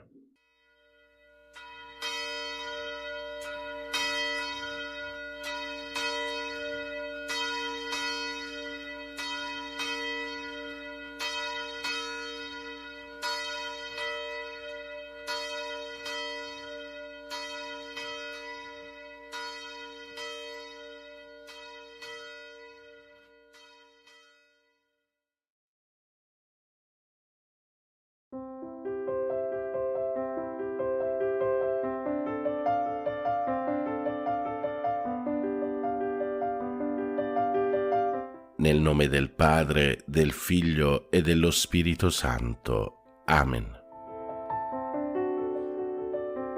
Ti benedico, Padre, all'inizio di questo nuovo giorno. Accogli la mia lode e il mio grazie per il dono della vita e della fede. Con la forza del tuo Spirito guida i miei progetti e le mie azioni. Fa che siano secondo la tua parola. Liberami dallo scoraggiamento davanti alle difficoltà e da ogni male. Proteggi con il tuo amore la mia famiglia. Amen. Padre nostro che sei nei cieli, sia santificato il tuo nome, venga il tuo regno, sia fatta la tua volontà, come in cielo così in terra. Dacci oggi il nostro pane quotidiano e rimetti a noi i nostri debiti, come anche noi li rimettiamo ai nostri debitori, e non ci abbandonare alla tentazione, ma liberaci dal male. Ave o Maria, piena di grazia, il Signore è con te. Tu sei la benedetta fra le donne, e benedetto è il frutto del tuo seno, Gesù. Santa Maria, Madre di Dio, prega per noi peccatori, adesso e nell'ora della nostra morte. Amen. Gloria al Padre, al Figlio e allo Spirito Santo, come era nel principio, ora e sempre, nei secoli dei secoli. Amen. Preghiera all'Angelo Custode. O Santo Angelo Custode, abbi cura dell'anima mia e del mio corpo. Illumina la mia mente perché conosca meglio il Signore e lo ami con tutto il cuore. Assistimi nelle mie preghiere perché non ceda alle distrazioni, ma vi ponga la più grande attenzione. Aiutami con i tuoi consigli perché veda il bene e lo compia con generosità. Difendimi dalle insidie del nemico infernale e sostienimi nelle tentazioni perché riesca sempre vincitore. Supplisci alla mia freddezza nel culto del Signore. Non cessare di attendere alla mia custodia finché mi abbia portato in paradiso, ove loderemo insieme il buon Dio per tutta l'eternità. Amen. Angelo di Dio, che sei il mio custode, illumina, custodisci, regge e governa me, che ti fui affidato dalla pietà celeste. Amen. Salve, o Regina, Madre di misericordia, vita, dolcezza e speranza nostra, salve. A te ricorriamo, noi esuli figli di Eva, a te sospiriamo, gementi e piangenti in questa valle di lacrime. Orsù dunque, Avvocata nostra, rivolgi a noi quegli occhi tuoi misericordiosi e mostraci dopo questo esilio, Gesù, il frutto benedetto del tuo seno, o clemente, o pia, o dolce Vergine Maria. Offerta della giornata a Maria. O Maria, Madre del Verbo incarnato e Madre nostra dolcissima, siamo qui ai tuoi piedi mentre sorge un nuovo giorno, un altro grande dono del Signore. Deponiamo nelle tue mani e nel tuo cuore tutto il nostro essere. Noi saremo tuoi nella volontà, nel cuore, nel corpo. Tu forma in noi con materna bontà in questo giorno una vita nuova, la vita del tuo Gesù. Previeni e accompagna, o Regina del Cielo, anche le nostre più piccole azioni con la tua ispirazione materna, affinché ogni cosa sia pura e accettata al momento del sacrificio santo e immacolato. Rendici santi, o Madre buona, santi come Gesù ci ha comandato, come il tuo cuore ci chiede e ardentemente desidera. Così sia. Ave o Maria, piena di grazia, il Signore è con te. Tu sei la benedetta fra le donne, e benedetto è il frutto del tuo seno, Gesù. Santa Maria, Madre di Dio, prega per noi peccatori, adesso e nell'ora della nostra morte. Amen. Offerta della giornata al cuore di Gesù. Cuore divino di Gesù, io ti offro per mezzo del cuore immacolato di Maria, Madre della Chiesa, in unione al sacrificio eucaristico, le preghiere e le azioni, le gioie e le sofferenze di questo giorno, in riparazione dei peccati, per la salvezza di tutti gli uomini, nella grazia dello Spirito Santo, a gloria di Dio Padre. Amen. Ave o Maria, piena di grazia, il Signore è con te. Tu sei la benedetta fra le donne, e benedetto è il frutto del tuo seno, Gesù. Santa Maria, Madre di Dio, prega per noi peccatori, adesso e nell'ora della nostra morte. Amen. Atto di fede. Mio Dio, io credo in te, Padre che con amore chiami ogni uomo per nome. Credo in Gesù Cristo, vero Dio in mezzo a noi, per noi morto e risorto. Credo nello Spirito Santo, donato a noi come Spirito d'amore. Credo nella Chiesa riunita dallo Spirito Santo, una santa, cattolica e apostolica. Credo che il regno di Dio è in mezzo a noi, è in cammino e si compirà in una comunione piena e festosa. Signore, aiutami a crescere e a vivere in questa fede. Per tutti i fratelli e sorelle ammalati e sofferenti. Dolce Madre Santissima, ti preghiamo per questi nostri fratelli ammalati. Padre nostro che sei nei cieli, sia santificato il tuo nome, venga il tuo regno, sia fatta la tua volontà, come in cielo così in terra. Dacci oggi il nostro pane quotidiano e rimetti a noi i nostri debiti, come anche noi li rimettiamo ai nostri debitori, e non ci abbandonare alla tentazione, ma liberaci dal male. Ave o Maria, piena di grazia, il Signore è con te. Tu sei la benedetta fra le donne, e benedetto è il frutto del tuo seno, Gesù. Santa Maria, Madre di Dio, prega per noi peccatori, adesso e nell'ora della nostra morte. Amen. Atto di speranza. Mio Dio, so che il tuo amore è forte e fedele e che non verrà meno neppure dopo la morte.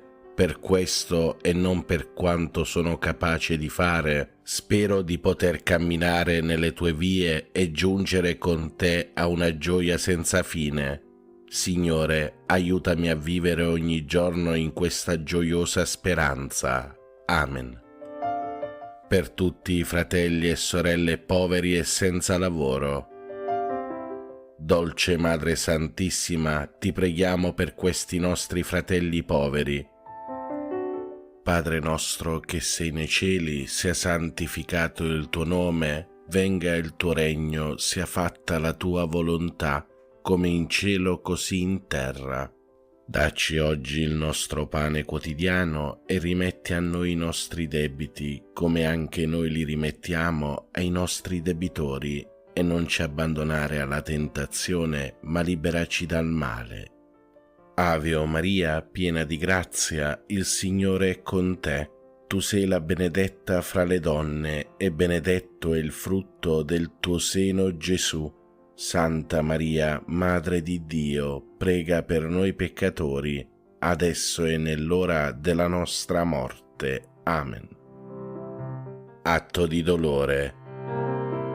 Mio Dio, mi pento e mi dolgo con tutto il cuore dei miei peccati, perché peccando ho meritato i tuoi castighi, e molto più perché ho offeso te, infinitamente buono e degno di essere amato sopra ad ogni cosa.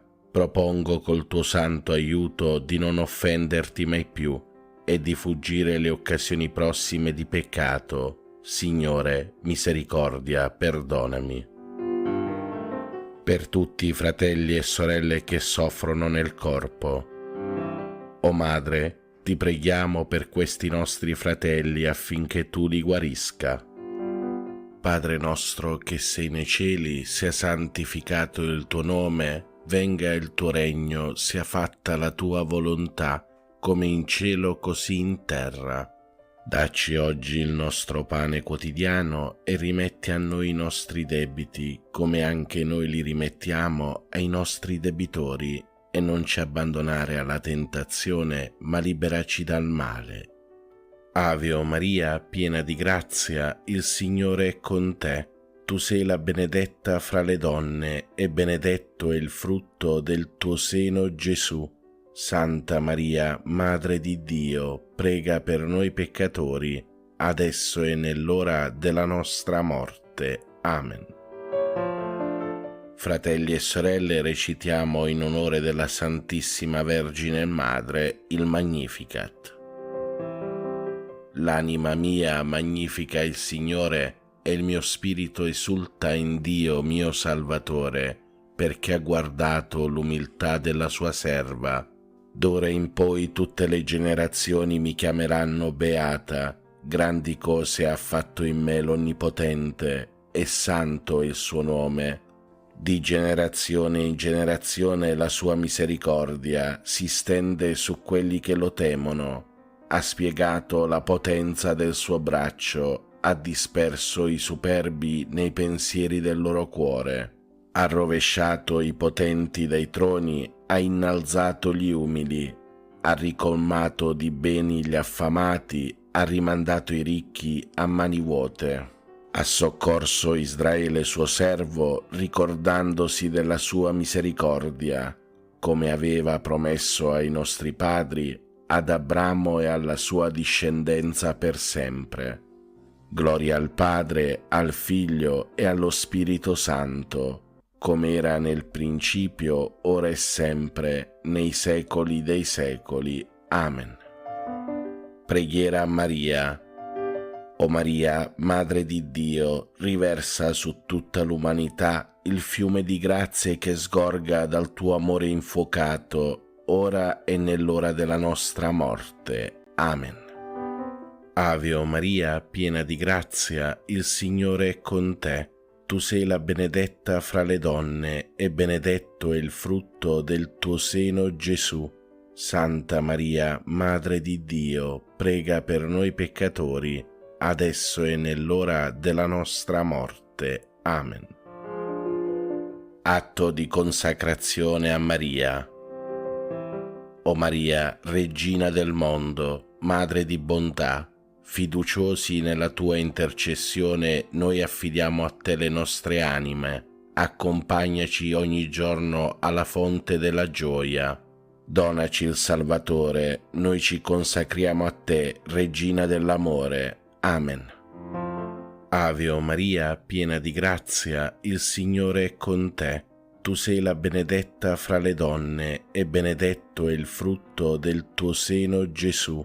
Santa Maria, Madre di Dio, prega per noi peccatori, adesso e nell'ora della nostra morte. Amen. Per i nostri cari defunti. O Vergine Madre, ti preghiamo per tutti i nostri cari defunti e per le anime del purgatorio. L'eterno riposo dona loro, Signore, risplenda ad essi la luce perpetua, riposate in pace. Amen. L'eterno riposo dona loro, Signore, risplenda ad essi la luce perpetua, riposate in pace. Amen. L'eterno riposo dona loro, Signore, risplenda ad essi la luce perpetua, riposate in pace. Amen. Carissimi fratelli e sorelle, vi do la santa benedizione. Per intercessione di Maria Immacolata, vi benedica Dio Padre Onnipotente, Padre, Figlio e Spirito Santo. Amen. Buona e santa giornata a tutti voi, fratelli e sorelle. Pace e bene, Ave Maria.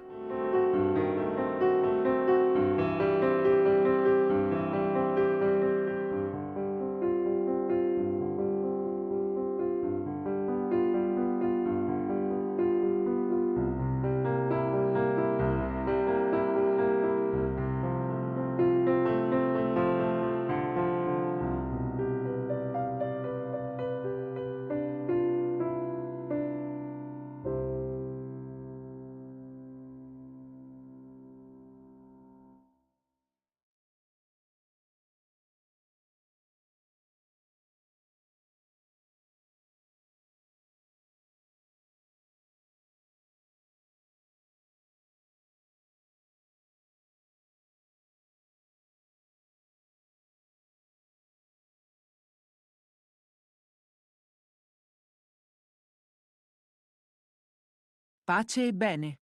Sono le 5 del mattino. Oggi è 5 marzo 2023.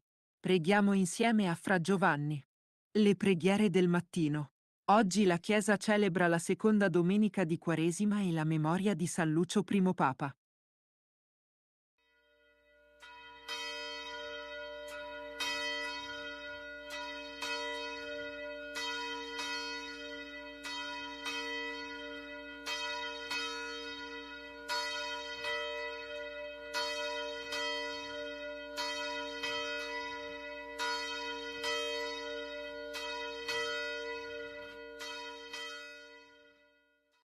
L'angelo del Signore portò l'annuncio a Maria ed ella concepì per opera dello Spirito Santo. Ave o Maria, piena di grazia, il Signore è con te. Tu sei la benedetta fra le donne, benedetto è il frutto del tuo seno, Gesù. Santa Maria, Madre di Dio, prega per noi peccatori, adesso e nell'ora della nostra morte. Amen. Eccomi, sono la serva del Signore, si compie in me la tua parola. Ave o Maria, piena di grazia, il Signore è con te. Tu sei la benedetta fra le donne, benedetto è il frutto del tuo seno, Gesù.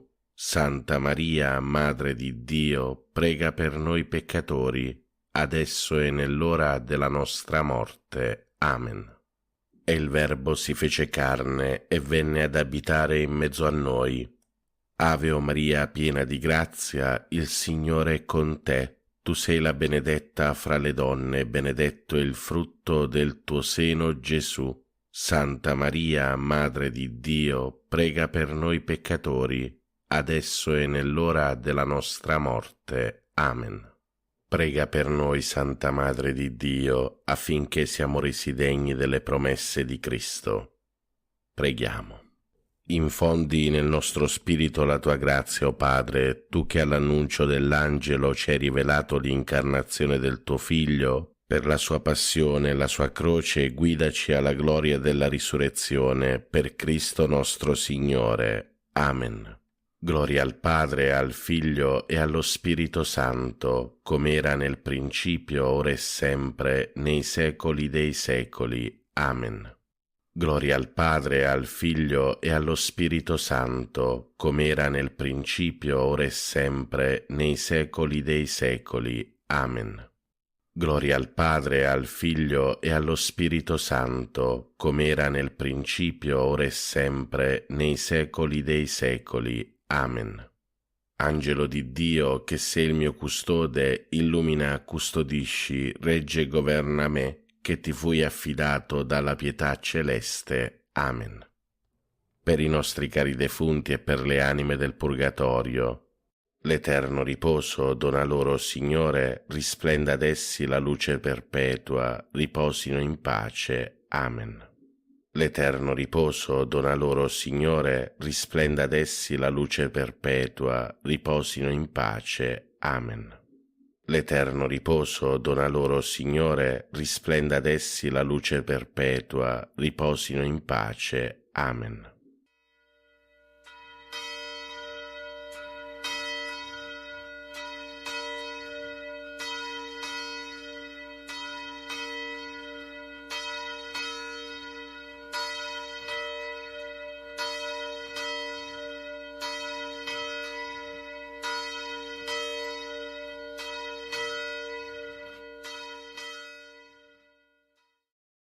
Nel nome del Padre, del Figlio e dello Spirito Santo. Amen. Ti adoro, mio Dio, e ti amo con tutto il cuore. Ti ringrazio di avermi creato, fatto cristiano e conservato in questa notte. Ti offro le azioni della giornata, fa che siano tutte secondo la tua santa volontà e per la maggior gloria di Dio. Preservami dal peccato e da ogni male. La tua grazia sia sempre con me e con tutti i miei cari. Amen. Per tutti i fratelli e sorelle ammalati e ricoverati. Padre nostro che sei nei cieli, sia santificato il tuo nome, venga il tuo regno, sia fatta la tua volontà, come in cielo così in terra.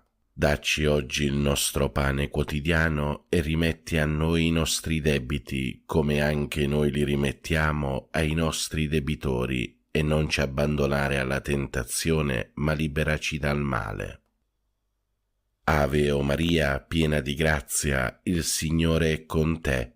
Tu sei la benedetta fra le donne, e benedetto è il frutto del tuo seno, Gesù. Santa Maria, Madre di Dio, prega per noi peccatori, adesso e nell'ora della nostra morte. Amen. Gloria al Padre, al Figlio e allo Spirito Santo, come era nel principio, ora e sempre, nei secoli dei secoli. Amen. Cuore divino di Gesù, io ti offro per mezzo del cuore immacolato di Maria, Madre della Chiesa, in unione al sacrificio eucaristico, le preghiere e le azioni, le gioie e le sofferenze di questo giorno, in riparazione dei peccati per la salvezza di tutti gli uomini, nella grazia dello Spirito Santo, a gloria del Divin Padre. Amen. Per tutti i fratelli e sorelle carcerati e senza tetto. Padre nostro che sei nei cieli, sia santificato il tuo nome, venga il tuo regno, sia fatta la tua volontà, come in cielo così in terra. Dacci oggi il nostro pane quotidiano e rimetti a noi i nostri debiti, come anche noi li rimettiamo ai nostri debitori, e non ci abbandonare alla tentazione, ma liberaci dal male. Ave o Maria, piena di grazia, il Signore è con te. Tu sei la benedetta fra le donne, e benedetto è il frutto del tuo seno, Gesù. Santa Maria, Madre di Dio, prega per noi peccatori, adesso e nell'ora della nostra morte. Amen. Gloria al Padre, al Figlio e allo Spirito Santo, come era nel principio, ora e sempre, nei secoli dei secoli. Amen. Atto di fede. Mio Dio, perché sei verità infallibile, credo fermamente in tutto quello che tu hai rivelato e la Santa Chiesa ci propone a credere, ed espressamente credo in te, unico vero Dio, in tre persone uguali e distinte, Padre, Figlio e Spirito Santo, e credo in Gesù Cristo, Figlio di Dio, incarnato e morto per noi, il quale darà a ciascuno, secondo i meriti, il premio o la pena eterna. Conforme a questa fede voglio sempre vivere. Signore, accresci la mia fede. Per tutti i fratelli e sorelle poveri e senza lavoro. Padre nostro che sei nei cieli, sia santificato il tuo nome, venga il tuo regno, sia fatta la tua volontà, come in cielo così in terra. Dacci oggi il nostro pane quotidiano e rimetti a noi i nostri debiti, come anche noi li rimettiamo ai nostri debitori, e non ci abbandonare alla tentazione, ma liberaci dal male. Ave o Maria, piena di grazia, il Signore è con te. Tu sei la benedetta fra le donne, e benedetto è il frutto del tuo seno, Gesù. Santa Maria, Madre di Dio, prega per noi peccatori, adesso e nell'ora della nostra morte. Amen. Gloria al Padre, al Figlio e allo Spirito Santo, come era nel principio, ora e sempre, nei secoli dei secoli. Amen. Atto di speranza. Mio Dio, spero dalla tua bontà, per le tue promesse e per i meriti di Gesù Cristo nostro Salvatore, la vita eterna e le grazie necessarie per meritarla con le buone opere che io debbo fare e voglio fare, Signore, che io possa goderti in eterno. Amen. Per tutti i fratelli e sorelle benefattori e collaboratori. Padre nostro che sei nei cieli, sia santificato il tuo nome, venga il tuo regno, sia fatta la tua volontà, come in cielo così in terra. Dacci oggi il nostro pane quotidiano e rimetti a noi i nostri debiti, come anche noi li rimettiamo ai nostri debitori, e non ci abbandonare alla tentazione, ma liberaci dal male. Ave o Maria, piena di grazia, il Signore è con te.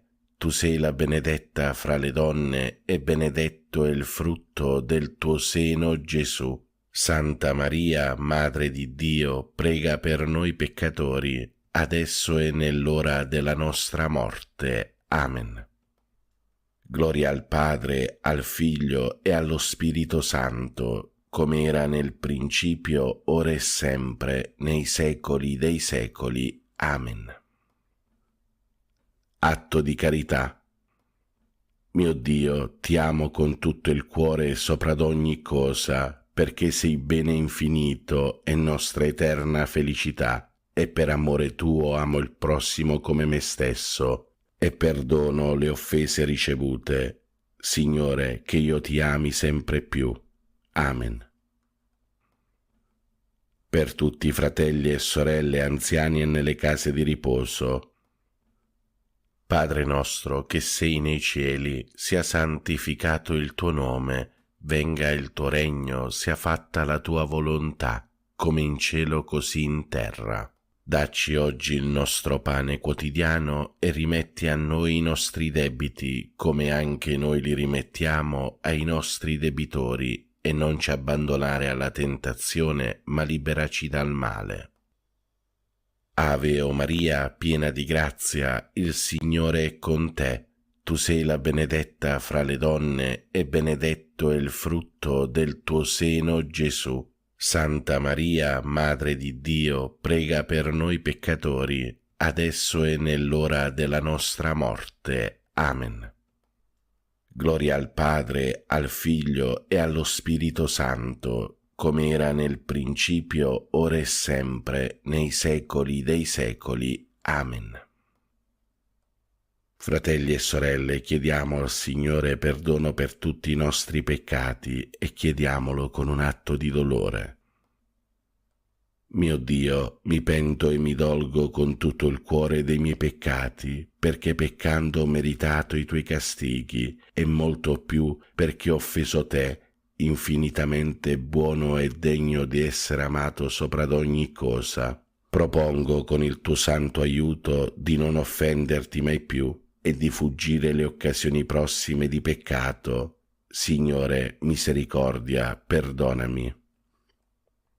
Per tutti i nostri cari defunti e per le anime del purgatorio, specialmente quelle più sole, disperse, abbandonate e consacrate, e per quelle che non prega mai nessuno. Eterno Padre, per la tua infinita bontà, accogli nel tuo regno i nostri cari defunti, non imputare loro nessuna colpa commessa a causa della loro fragilità umana.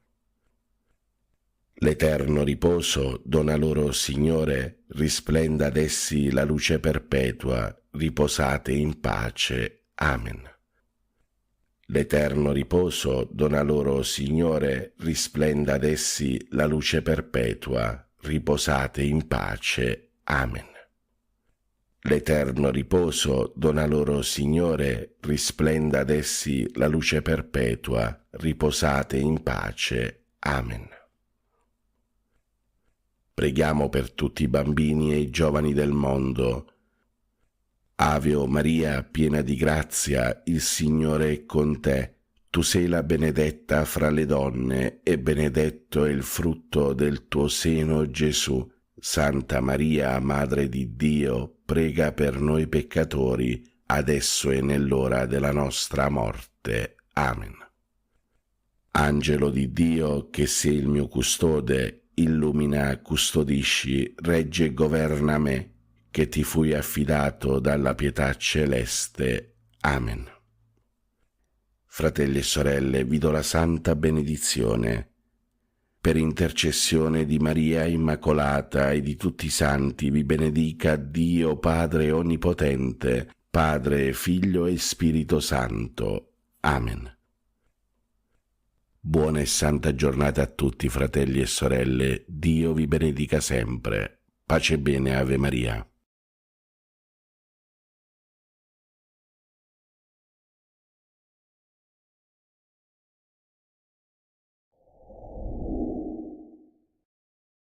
A Roma, sulla via Appia, il Natale di San Lucio I, Papa e Martire, il quale, nella persecuzione di Valeriano, per la fede di Cristo, mandato prima in esilio e poi per divino volere, avendo ottenuto il permesso di ritornare alla sua chiesa, finalmente, dopo essersi moltissimo affaticato contro i novaziani, con la decapitazione compì il martirio.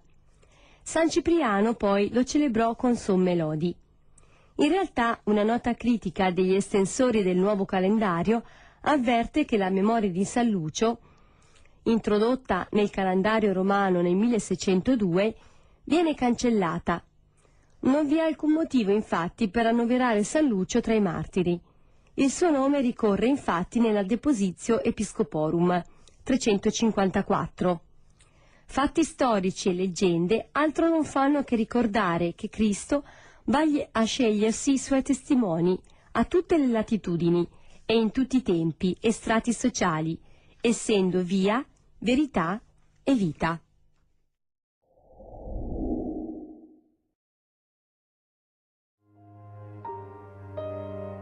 Dal Vangelo secondo Matteo. In quel tempo Gesù prese con sé Pietro, Giacomo e Giovanni, suo fratello, e li condusse in disparte su un alto monte, e fu trasfigurato davanti a loro. Il suo volto brillò come il sole, e le sue vesti divennero candide come la luce. Ed ecco apparvero loro Mosè ed Elia che conversavano con lui. Prendendo la parola, Pietro disse a Gesù: Signore, è bello per noi essere qui. Se vuoi, farò qui 3 capanne, una per te, una per Mosè e una per Elia. Egli stava ancora parlando quando una nube luminosa li coprì con la sua ombra. Ed ecco una voce dalla nube che diceva: Questi è il figlio mio, l'amato. In lui ho posto il mio compiacimento.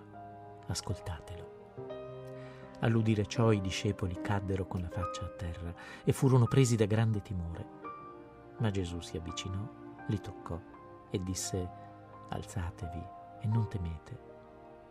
Alzando gli occhi non videro nessuno, se non Gesù solo. Mentre scendevano dal monte, Gesù ordinò loro: Non parlate a nessuno di questa visione, prima che il Figlio dell'uomo non sia risorto dai morti. Attraverso l'evento meraviglioso della trasfigurazione, i 3 discepoli sono chiamati a riconoscere in Gesù il Figlio di Dio, splendente di gloria. Essi avanzano così nella conoscenza del loro Maestro, rendendosi conto che l'aspetto umano non esprime tutta la sua realtà. Ai loro occhi è rivelata la dimensione ultraterrena e divina di Gesù, e dall'alto risuona una voce che dice: Questi è il Figlio mio, l'amato, ascoltatelo.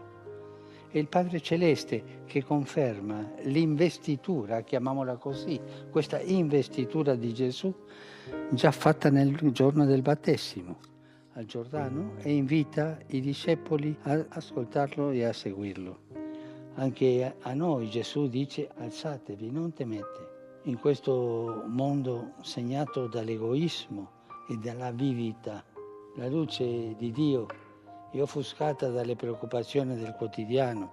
Diciamo spesso: non ho tempo per pregare, non sono capace di svolgere un servizio in parrocchia, di rispondere alle richieste degli altri. Ma non dobbiamo dimenticare che il battesimo che abbiamo ricevuto ci ha fatto testimoni, non per nostra capacità, ma per il dono dello Spirito.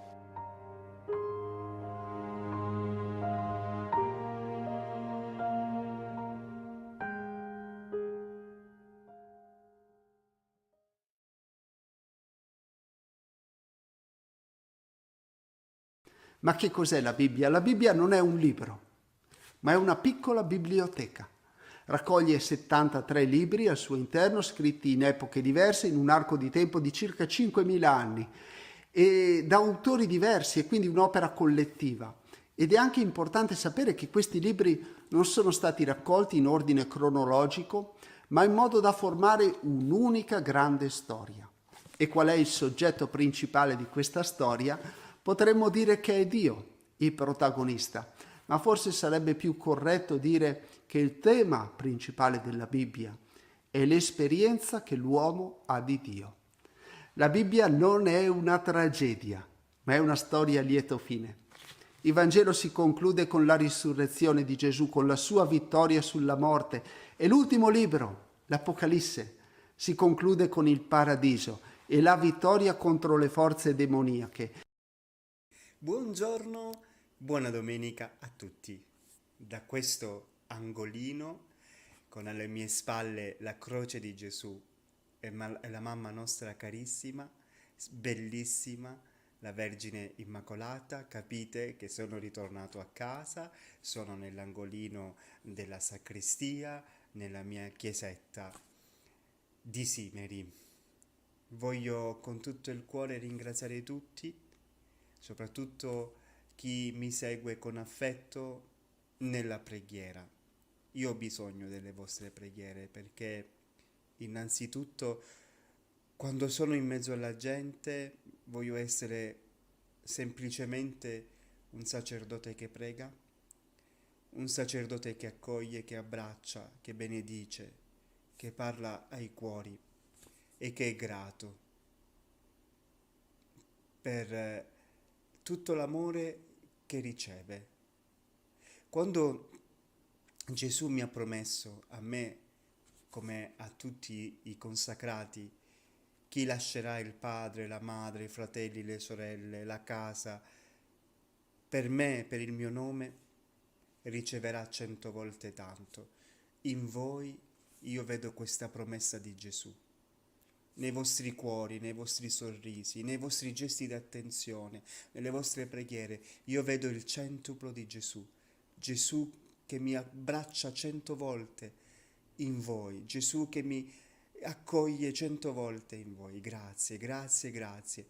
E allora come ripagare a tutto questo? Se non continuando ad esserci, continuando a elevare il calice, a sgranare il rosario, a pregare per voi. Ecco perché alla fine di ogni benedizione, di ogni video, io ricordo sempre gli appuntamenti, perché so che ci tenete, chi è di quelle parti, ad esserci, perché poi ogni tanto leggo, non l'ho saputo, io certe volte non rimarco tanto perché ho paura di infastidire qualcuno e qualcuno si infastidisce, ma questo è il mio modo.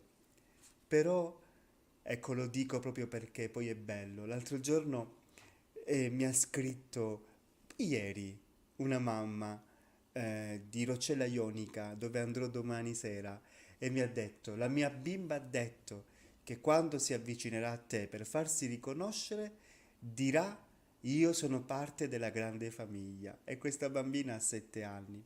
Così come tornando in sacrestia ho trovato una lettera da Torino, da Antonietta, che era venuta a conoscermi e che mi ha messo tutto il suo dolore nelle mie mani e nel mio cuore, chiedendomi preghiere per il figlio celebroreso di 39 anni, per l'altro figlio poliziotto che vive sempre nel pericolo in mezzo alle strade di quella città, e così come tante preghiere che ricevo ogni giorno.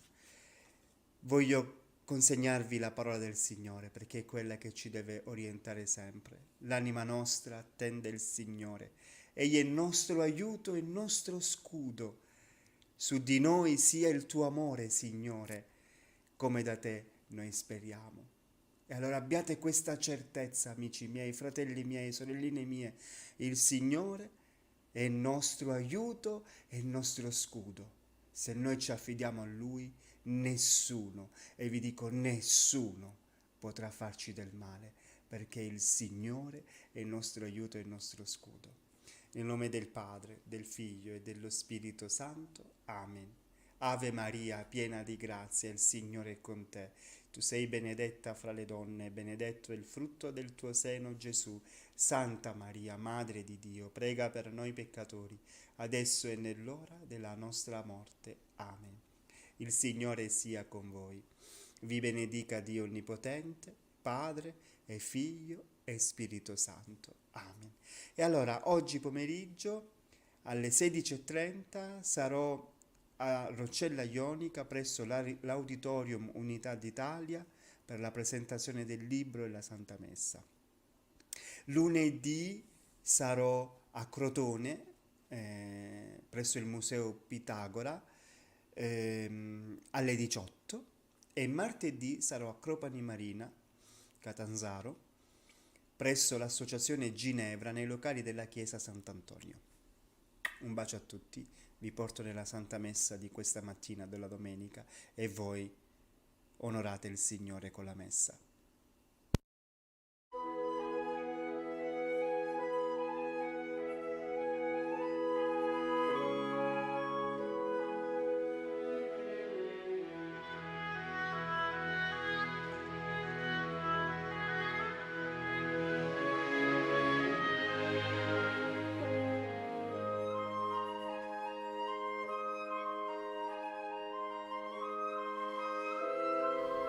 Siano lodati Gesù e Maria. Cari fratelli e sorelle, per la breve meditazione su San Giuseppe, oggi consideriamo la gioia e la consolazione che Gesù sperimentò nel vivere in intimità con San Giuseppe e con la Vergine Maria nella casetta di Nazareth. La santa dimora della Sacra Famiglia era un piccolo angolo di cielo, ove regnava l'amore, la pace e la concordia. La vita con San Giuseppe costituiva per Gesù un'immagine viva di quella unione di cui godeva con il Padre Celeste.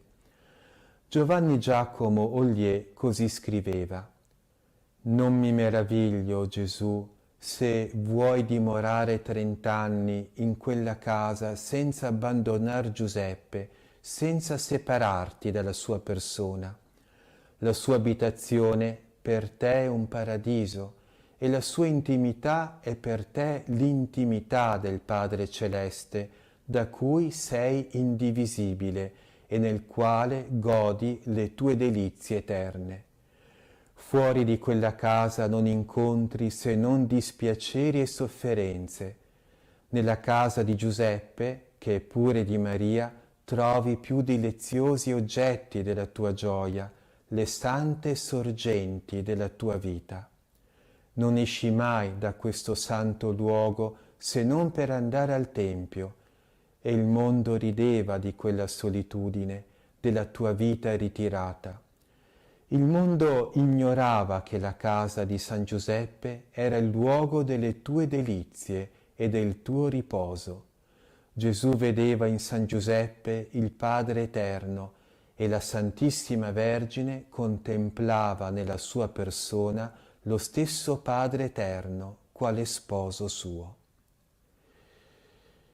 E così, cari fratelli e sorelle, anche noi dobbiamo vivere in unione con San Giuseppe, lo dobbiamo accogliere nella nostra vita come nostro Padre e custode. Anche noi dobbiamo entrare nella sua casa, nell'intimità della preghiera, in una vita nascosta agli occhi del mondo, con una fiducia illimitata nella premurosa custodia di San Giuseppe. Terminiamo ora con una preghiera. O potente protettore e amato Padre mio San Giuseppe, sposo della Regina degli Angeli, Maria Santissima, Madre di Dio e Signora nostra, Padre virginale di Gesù e speciale protettore e avvocato dei peccatori agonizzanti, io, miserabile peccatore, confidando nella tua amorosa pietà, con il desiderio di amarti e servirti al cospetto di Gesù, mio dolce Redentore, di Maria Santissima, tua sposa, e alla presenza di tutta la corte celeste, ti eleggo per mio speciale protettore, avvocato e difensore per tutte le azioni della mia vita e l'agonia della mia morte, e da oggi per sempre mi consacro come servo, schiavo, figlio e tuo devoto, e come tale mi consegno a te in tutti i modi possibili, con una perfetta donazione. E tu, sovrano patriarca, usa con me misericordia nell'ora tremenda e nell'agonia della mia morte, e quando mi mancheranno le forze e la mia lingua non potrà invocarti, quando i miei occhi non vedranno più la luce e avrò perso il senso dell'udito e non potrò ricevere favori umani, ricordati, o Padre mio, delle suppliche che ora presento davanti alla tua compassionevole pietà e tenerissima misericordia, proteggimi in quell'ultimo giorno e in quel momento di estrema necessità, perché aiutato dal tuo patrocinio io muoia nella grazia del Signore, libero da tutti i miei nemici e collocato tra i beati di Dio, che spero di lodare per tutta l'eternità in tua compagnia. Amen. E per intercessione della Beata Vergine Maria e di San Giuseppe, vi benedica e vi custodisca il Signore Onnipotente e vi liberi da ogni male, nel nome del Padre e del Figlio e dello Spirito Santo. Amen. Siano lodati Gesù, Maria e Giuseppe.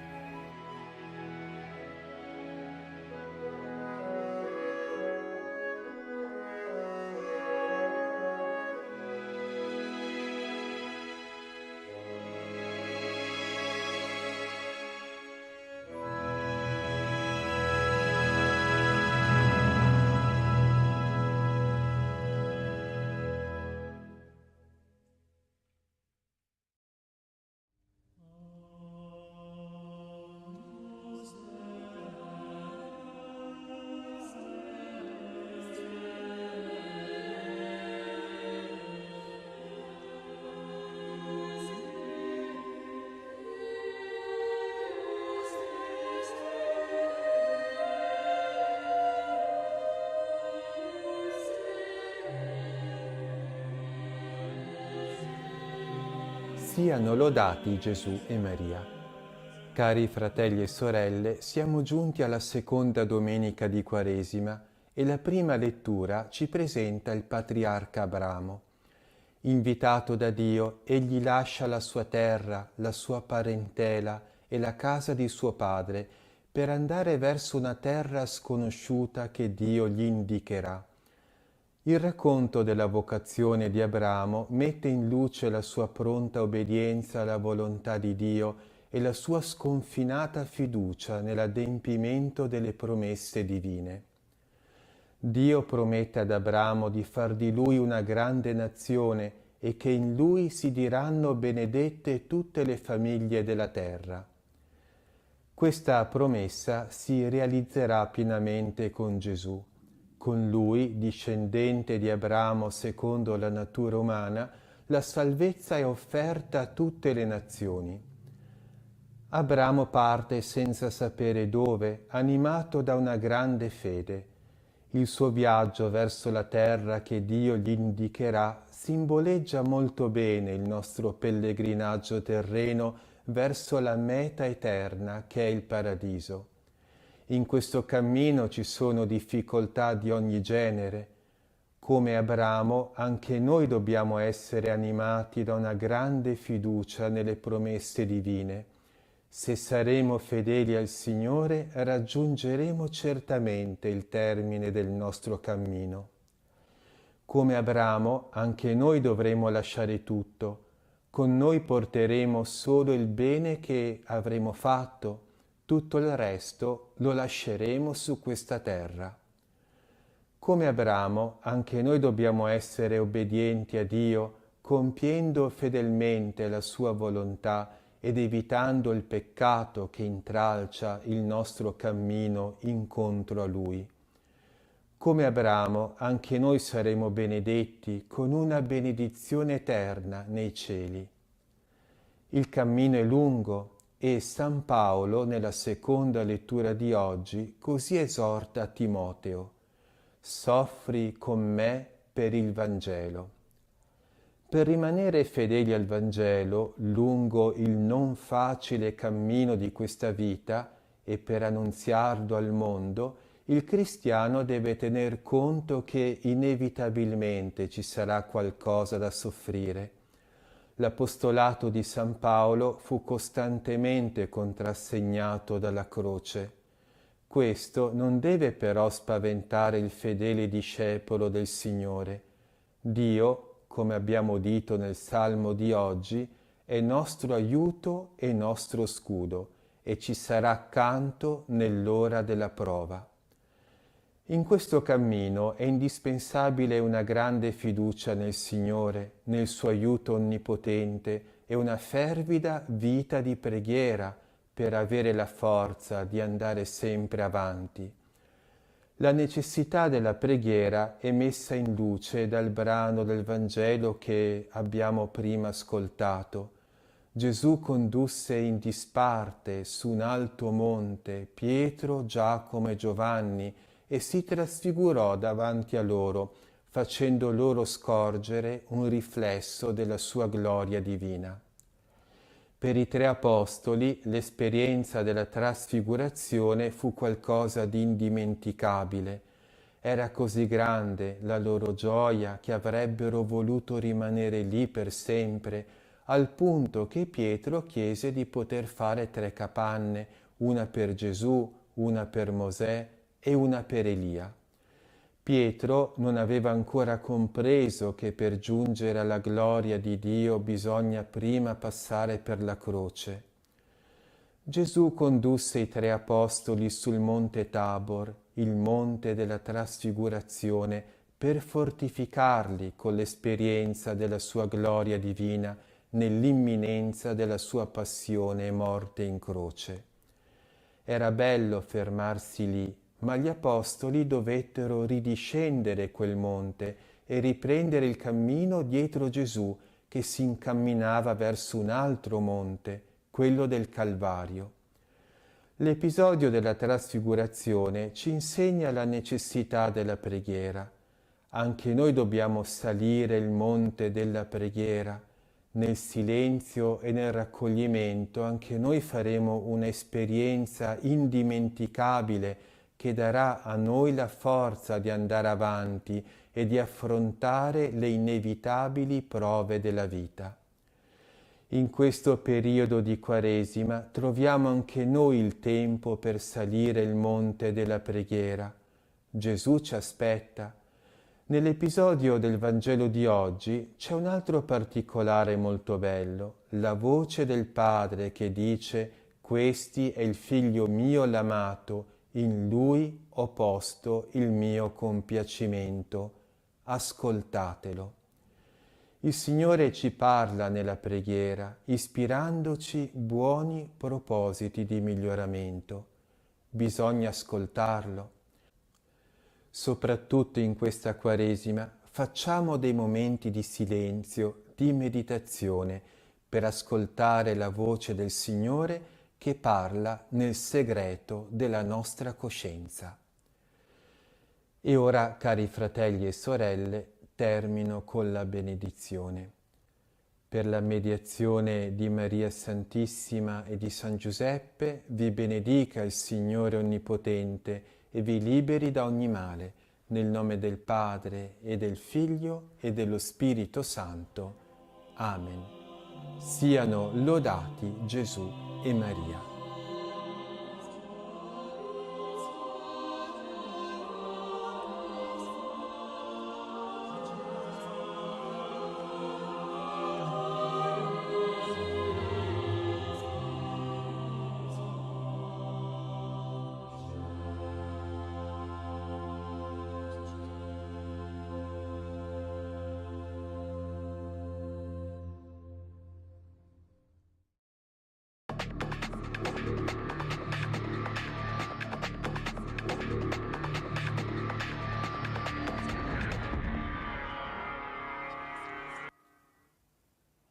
Ben ritrovati al Notes di Antenna 3.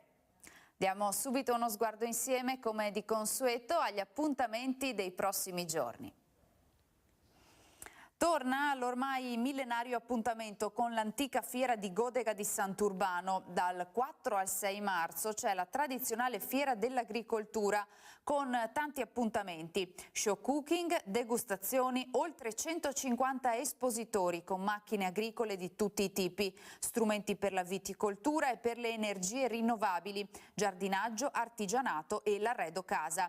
Salone Terra Nostra è quello agroalimentare dedicato ai prodotti enogastronomici gastronomici a marchio. E ancora il Salone del Turismo locale e sostenibile con progetti e realtà d'eccellenza del territorio in questo settore.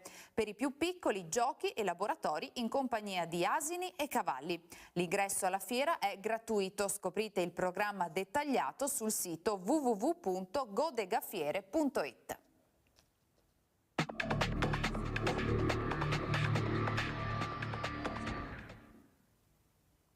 Nel 1876 nacque il Corriere della Sera. 4 fogli stampati in 3.000 copie, ognuna al costo di 5 centesimi, 7 fuori Milano, che gli strilloni iniziarono a distribuire verso le 9 di sera. Dopo gli anni difficili della censura fascista, il dopoguerra vide la testata cambiare nome ben 2 volte, da Corriere d'Informazione nel 45-46 a Nuovo Corriere della Sera nel 46 fino al 59, fino al recupero dell'originaria dicitura. Il ventennio 60-70 fu caratterizzato da grandi figure di inviati come Indro Montanelli e Oriana Fallaci.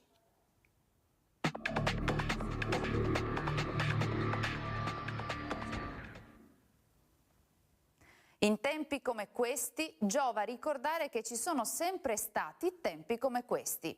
Paul Harvey.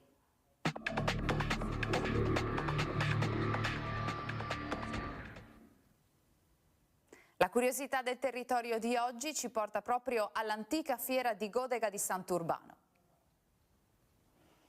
Dal 1330 la fiera è stata sempre uno strumento essenziale per lo sviluppo socio-economico del territorio.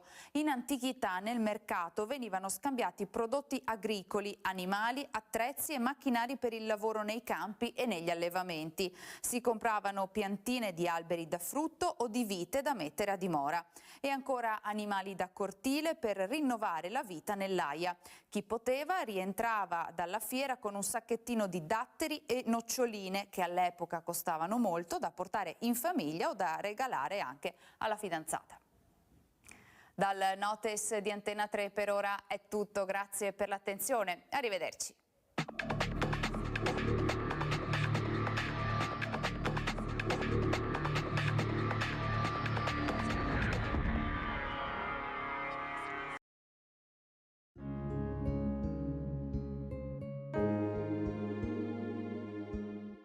Buona giornata. Forse oggi vogliamo ricordare, ma avere un'attenzione particolare per gli amici, per le nostre amicizie, come sono importanti da avere e anche da sostenere e anche da alimentare. E forse il fatto dell'amicizia comporta due aspetti che sono significativi e che possono dare anche senso al modo con cui far crescere.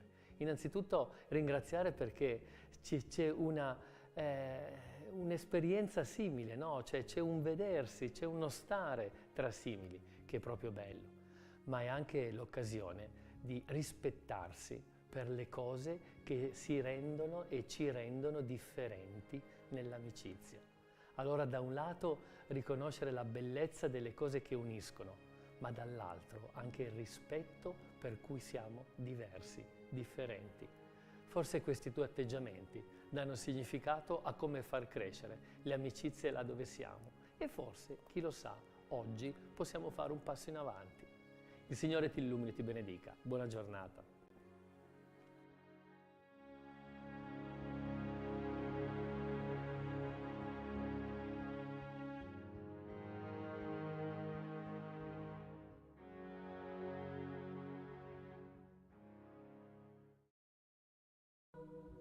Nel nome del Padre, del Figlio e dello Spirito Santo. Amen. Preghiamo il Santo Rosario in comunione con i fedeli qui presenti e anche con tutti coloro che pregano con noi attraverso TV 2000. Preghiamo certamente per noi, ma preghiamo anche per tutti coloro che si sono raccomandati alla nostra preghiera, in modo particolare per i sofferenti, gli ammalati. Questa sera preghiamo Maria sotto il bellissimo titolo Maria che scioglie i nodi.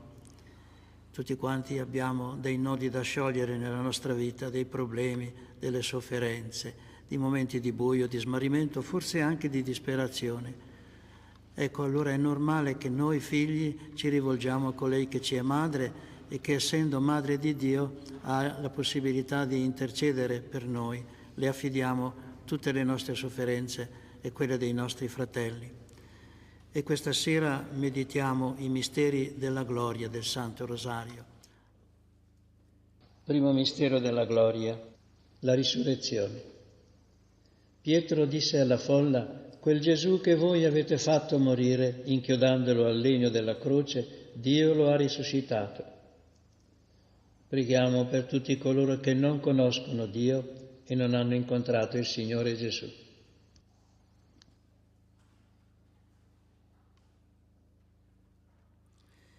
Maria che scioglie i nodi, prega per noi. Padre nostro che sei nei cieli, sia santificato il tuo nome, venga il tuo regno, sia fatta la tua volontà come in cielo così in terra. Dacci oggi il nostro pane quotidiano e rimetti a noi i nostri debiti, come noi rimettiamo ai nostri debitori, e non ci indurre in tentazione, ma liberaci dal male. Ave Maria, piena di grazia, il Signore è con te. Tu sei benedetta fra le donne e benedetto il frutto del tuo seno, Gesù. Santa Maria, Madre di Dio, prega per noi peccatori, adesso è nell'ora della nostra morte. Amen. Ave Maria, piena di grazia, il Signore è con te. Tu sei benedetta fra le donne e benedetto il frutto del tuo seno, Gesù. Santa Maria, Madre di Dio, prega per noi peccatori, adesso è nell'ora della nostra morte. Amen. Ave Maria, piena di grazia, il Signore è con te. Tu sei benedetta fra le donne e benedetto il frutto del tuo seno, Gesù. Santa Maria, Madre di Dio, prega per noi peccatori, adesso è nell'ora della nostra morte. Amen. Ave Maria, piena di grazia, il Signore è con te. Tu sei benedetta fra le donne e benedetto il frutto del tuo seno, Gesù. Santa Maria, Madre di Dio, prega per noi peccatori, adesso è nell'ora della nostra morte. Amen. Ave Maria, piena di grazia, il Signore è con te. Tu sei benedetta fra le donne e benedetto il frutto del tuo seno, Gesù. Santa Maria, Madre di Dio, prega per noi peccatori, adesso è nell'ora della nostra morte. Amen. Ave Maria, piena di grazia, il Signore è con te. Tu sei benedetta fra le donne e benedetto il frutto del tuo seno, Gesù. Santa Maria, Madre di Dio, prega per noi peccatori, adesso è nell'ora della nostra morte. Amen. Ave Maria, piena di grazia, il Signore è con te. Tu sei benedetta fra le donne e benedetto è il frutto del tuo seno, Gesù. Santa Maria, Madre di Dio, prega per noi peccatori, adesso è nell'ora della nostra morte. Amen. Ave Maria, piena di grazia, il Signore è con te. Tu sei benedetta fra le donne e benedetto è il frutto del tuo seno, Gesù. Santa Maria, Madre di Dio, prega per noi peccatori, adesso è nell'ora della nostra morte. Amen. Ave Maria, piena di grazia, il Signore è con te.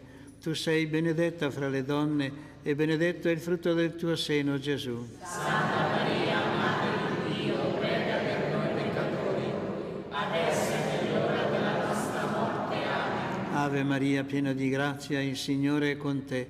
Tu sei benedetta fra le donne e benedetto è il frutto del tuo seno, Gesù. Santa Maria, Madre di Dio, prega per noi peccatori, adesso è nell'ora della nostra morte. Amen. Gloria al Padre, al Figlio e allo Spirito Santo. Come era nel principio, ora e sempre, nei secoli dei secoli. Amen. Secondo mistero della gloria, l'ascensione. Gesù risorto disse ai suoi apostoli: Io salgo al Padre mio e Padre vostro, Dio mio e Dio vostro. Preghiamo per le persone in situazioni di precarietà, per quelli che non hanno casa o non hanno lavoro.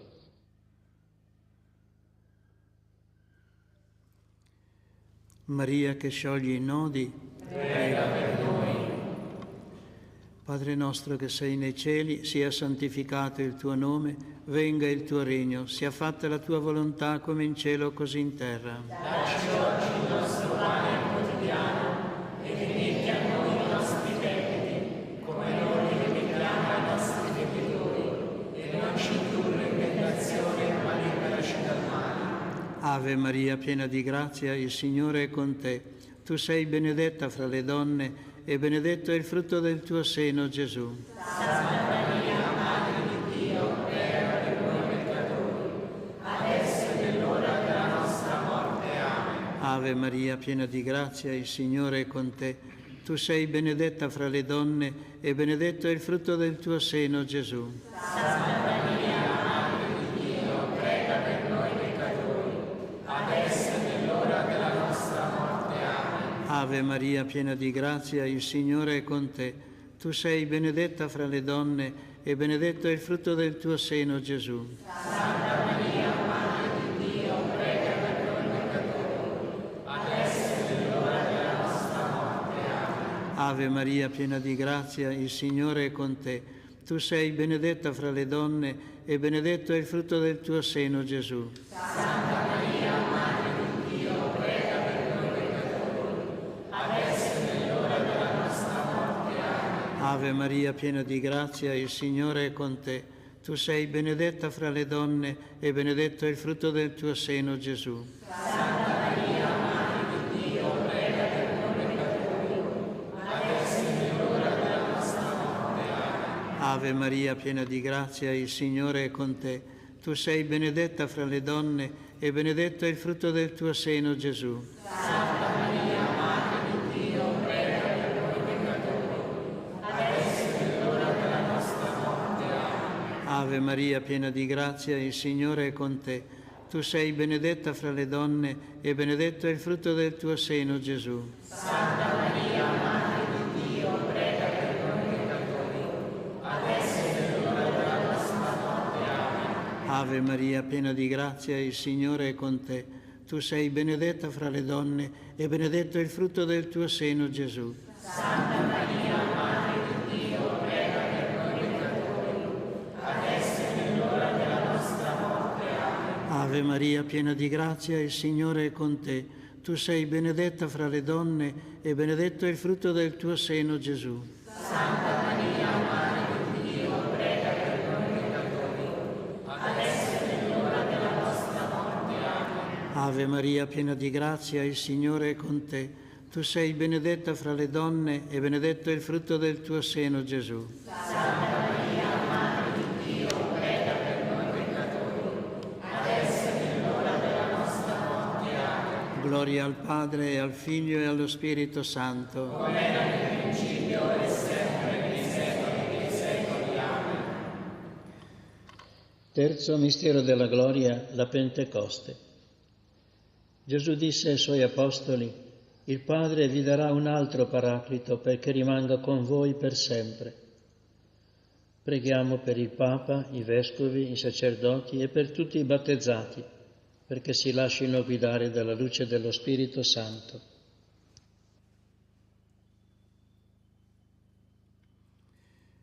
Maria che scioglie i nodi, Prega per noi. Padre nostro che sei nei cieli, sia santificato il tuo nome, venga il tuo regno, sia fatta la tua volontà come ai cieli così in terra. Dacci oggi il nostro pane quotidiano e rimetti a noi i nostri debiti, come noi li rimettiamo ai nostri debitori, e non ci indurre in tentazione, ma liberaci dal male. Ave Maria, piena di grazia, il Signore è con te. Tu sei benedetta fra le donne e benedetto è il frutto del tuo seno, Gesù. Santa Maria, Madre di Dio, prega per noi peccatori, adesso è nell'ora della nostra morte. Amen. Ave Maria, piena di grazia, il Signore è con te. Tu sei benedetta fra le donne e benedetto è il frutto del tuo seno, Gesù. Santa Maria, Madre di Dio, prega per noi peccatori, adesso è nell'ora della nostra morte. Amen. Ave Maria, piena di grazia, il Signore è con te.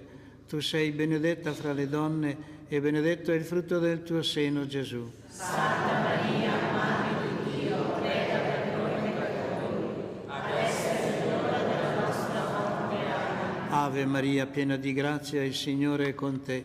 Tu sei benedetta fra le donne e benedetto è il frutto del tuo seno, Gesù. Santa Maria, Madre di Dio, prega per noi peccatori, adesso è nell'ora della nostra morte. Amen. Ave Maria, piena di grazia, il Signore è con te. Tu sei benedetta fra le donne e benedetto è il frutto del tuo seno, Gesù. Santa Maria, Madre di Dio, prega per noi peccatori, adesso è l'ora della nostra morte. Amen. Ave Maria, piena di grazia, il Signore è con te. Tu sei benedetta fra le donne e benedetto è il frutto del tuo seno, Gesù. Santa Maria, Madre di Dio, prega per noi peccatori, adesso è l'ora della nostra morte. Amen. Ave Maria, piena di grazia, il Signore è con te.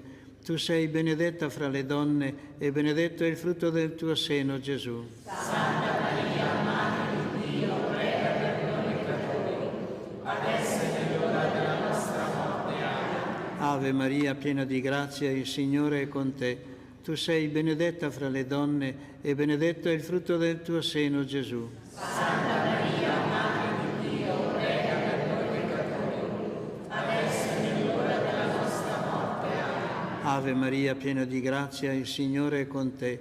Tu sei benedetta fra le donne e benedetto è il frutto del tuo seno, Gesù. Santa Maria, Madre di Dio, prega per noi peccatori, adesso è l'ora della nostra morte. Amen. Ave Maria, piena di grazia, il Signore è con te. Tu sei benedetta fra le donne e benedetto è il frutto del tuo seno, Gesù. Santa Maria, Madre di Dio, prega per noi peccatori, adesso è l'ora della nostra morte. Amen. Gloria al Padre, al Figlio e allo Spirito Santo. Come era nel principio, ora e sempre, nei secoli dei secoli. Amen.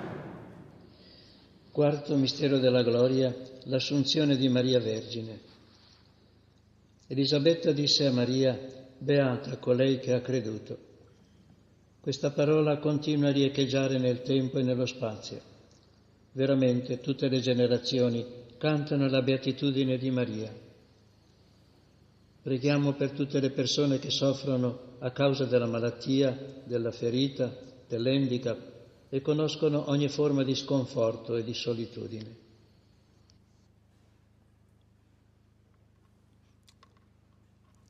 Maria che scioglie i nodi, prega per noi. Padre nostro che sei nei cieli, sia santificato il tuo nome, venga il tuo regno, sia fatta la tua volontà come in cielo così in terra. Dacci oggi il nostro pane quotidiano e rimetti a noi i nostri debiti, come noi rimettiamo ai nostri debitori, e non ci indurre in tentazione, ma liberaci dal male. Ave Maria, piena di grazia, il Signore è con te. Tu sei benedetta fra le donne e benedetto è il frutto del tuo seno, Gesù. Santa Maria, Madre di Dio, prega per noi peccatori, adesso è l'ora della nostra morte. Amen. Ave Maria, piena di grazia, il Signore è con te. Tu sei benedetta fra le donne e benedetto è il frutto del tuo seno, Gesù. Santa Maria, Madre di Dio, prega per noi peccatori, adesso è l'ora della nostra morte. Amen. Ave Maria, piena di grazia, il Signore è con te. Tu sei benedetta fra le donne e benedetto è il frutto del tuo seno, Gesù. Santa Maria, Madre di Dio, prega per noi peccatori, adesso è l'ora della nostra morte. Amen. Ave Maria, piena di grazia, il Signore è con te. Tu sei benedetta fra le donne e benedetto è il frutto del tuo seno, Gesù. Santa Maria, Madre di Dio, prega per noi peccatori, adesso è l'ora della nostra morte. Amen. Ave Maria, piena di grazia, il Signore è con te. Tu sei benedetta fra le donne e benedetto è il frutto del tuo seno, Gesù. Santa Maria, Madre di Dio, prega per noi peccatori, adesso è l'ora della nostra morte. Amen. Ave Maria, piena di grazia, il Signore è con te. Tu sei benedetta fra le donne e benedetto è il frutto del tuo seno, Gesù. Santa Maria, Madre di Dio, prega per noi peccatori, adesso è l'ora della nostra morte. Amen. Ave Maria, piena di grazia, il Signore è con te. Tu sei benedetta fra le donne e benedetto è il frutto del tuo seno, Gesù. Santa Maria, Madre di Dio, prega per noi peccatori, adesso è l'ora della nostra morte. Amen. Ave Maria, piena di grazia, il Signore è con te. Tu sei benedetta fra le donne e benedetto è il frutto del tuo seno, Gesù. Santa Maria, Madre di Dio, prega per noi peccatori, Ave Maria, piena di grazia, il Signore è con te. Tu sei benedetta fra le donne e benedetto è il frutto del tuo seno, Gesù. Santa Maria, Madre di Dio, prega per noi peccatori, adesso è nell'ora della nostra morte. Amen. Ave Maria, piena di grazia, il Signore è con te. Tu sei benedetta fra le donne e benedetto è il frutto del tuo seno, Gesù. Santa Maria, Madre di Dio, prega per noi peccatori, adesso è nell'ora della nostra morte. Amen. Gloria al Padre, e al Figlio e allo Spirito Santo. Come era nel principio, ora e sempre, nei secoli dei secoli. Amen. Quinto mistero della gloria, Maria incoronata Regina. Un segno grandioso apparve nel cielo, una donna vestita di sole con la luna sotto i suoi piedi e sul capo una corona di 12 stelle. Preghiamo perché Maria regni nel nostro mondo e nel nostro proprio cuore.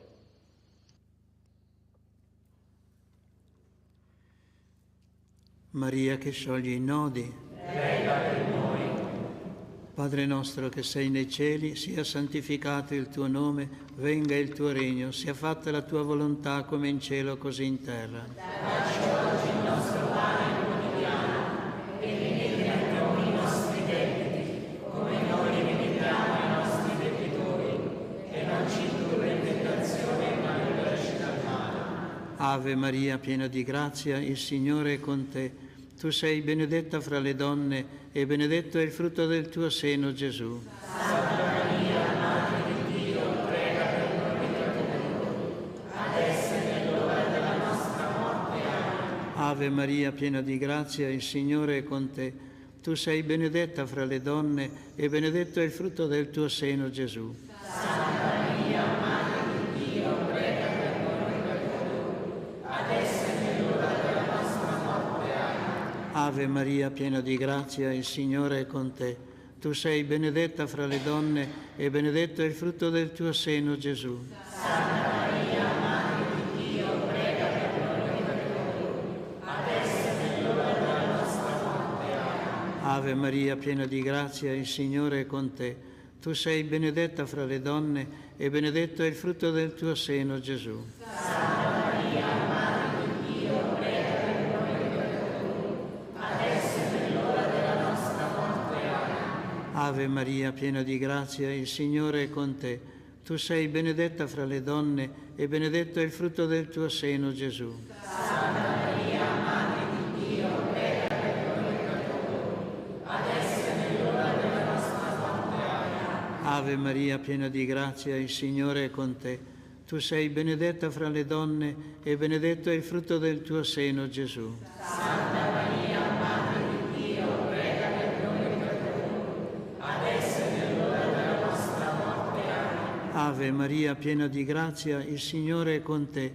Tu sei benedetta fra le donne e benedetto è il frutto del tuo seno, Gesù. Santa Maria, Madre di Dio, prega per noi peccatori, adesso è nell'ora della nostra morte. Amen. Ave Maria, piena di grazia, il Signore è con te.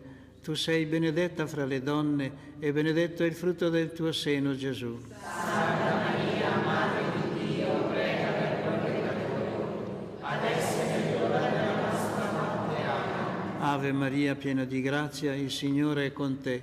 Tu sei benedetta fra le donne e benedetto è il frutto del tuo seno, Gesù. Santa Maria, Madre di Dio, prega per noi peccatori, adesso è nell'ora della nostra morte. Amen. Ave Maria, piena di grazia, il Signore è con te.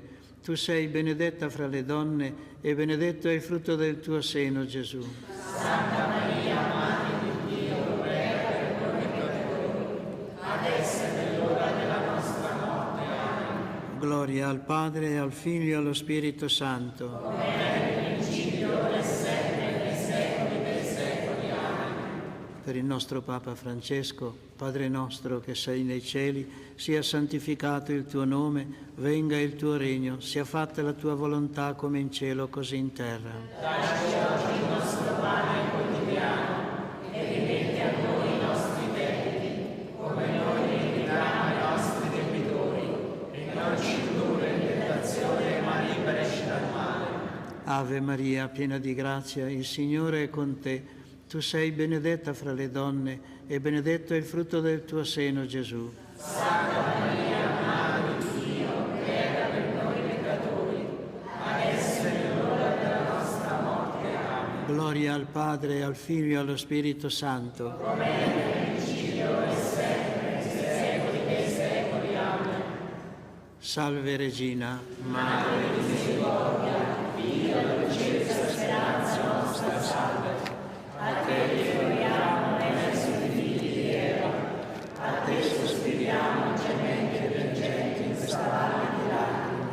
Orso lunga rogata nostra, rivolgi a noi l'occhio tuo misericordioso, e mostraci dopo questo esilio Gesù, il frutto benedetto del tuo seno.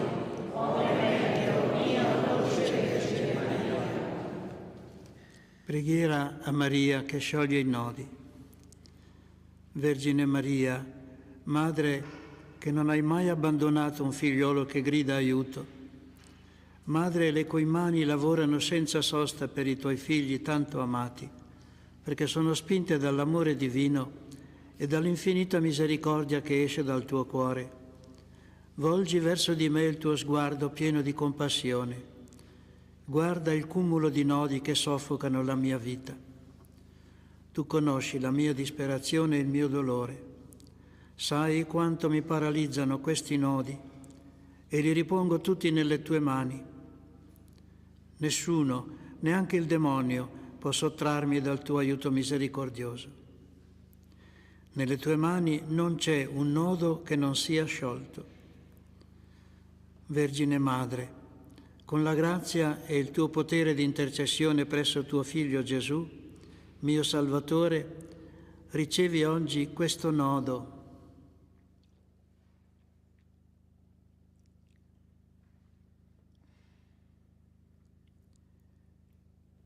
Per la gloria di Dio ti chiedo di scioglierlo e di scioglierlo per sempre.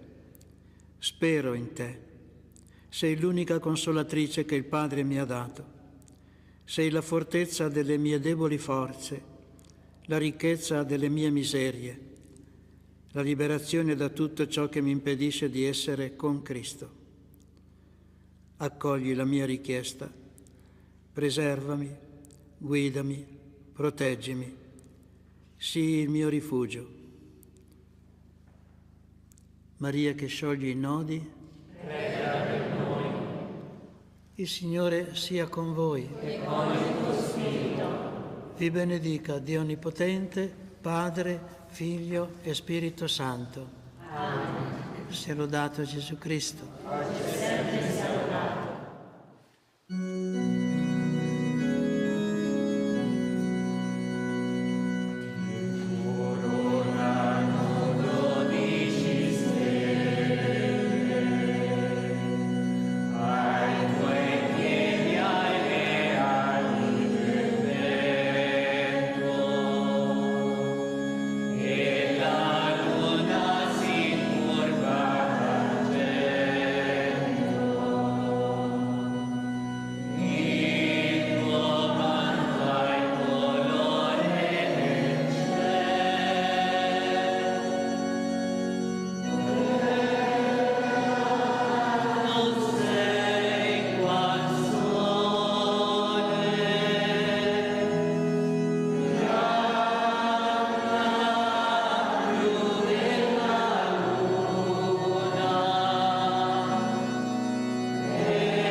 purificazione, per cui non possono entrare in paradiso. Ecco che Dio ha dato loro questa possibilità di completare nell'altra vita la loro purificazione. Quindi è un atto della misericordia di Dio aver dato questa possibilità alle anime di completare la loro purificazione. E immagino che il purgatorio sia molto pieno, perché tutto sommato, insomma, se ci guardiamo bene, tutti abbiamo bisogno di purificarci, o no? Eh sì, è vero.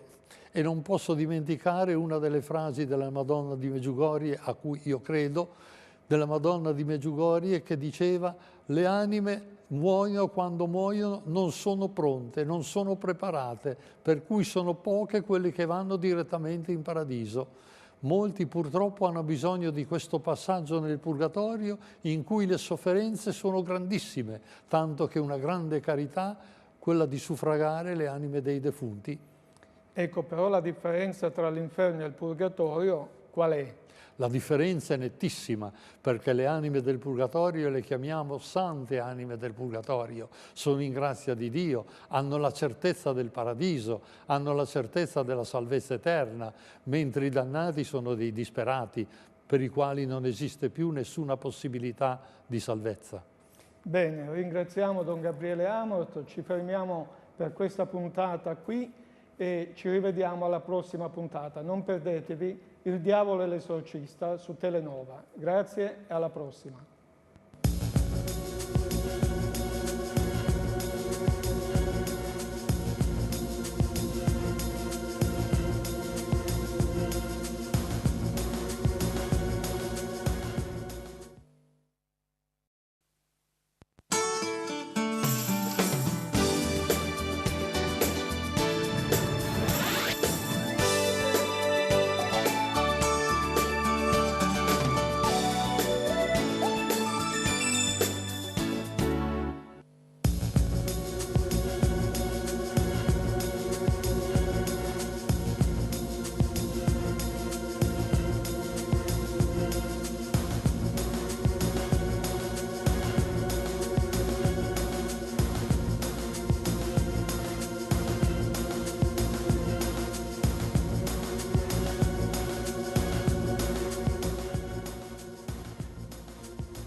Amici ascoltatori, bentrovati al Diavolo e l'Esorcista.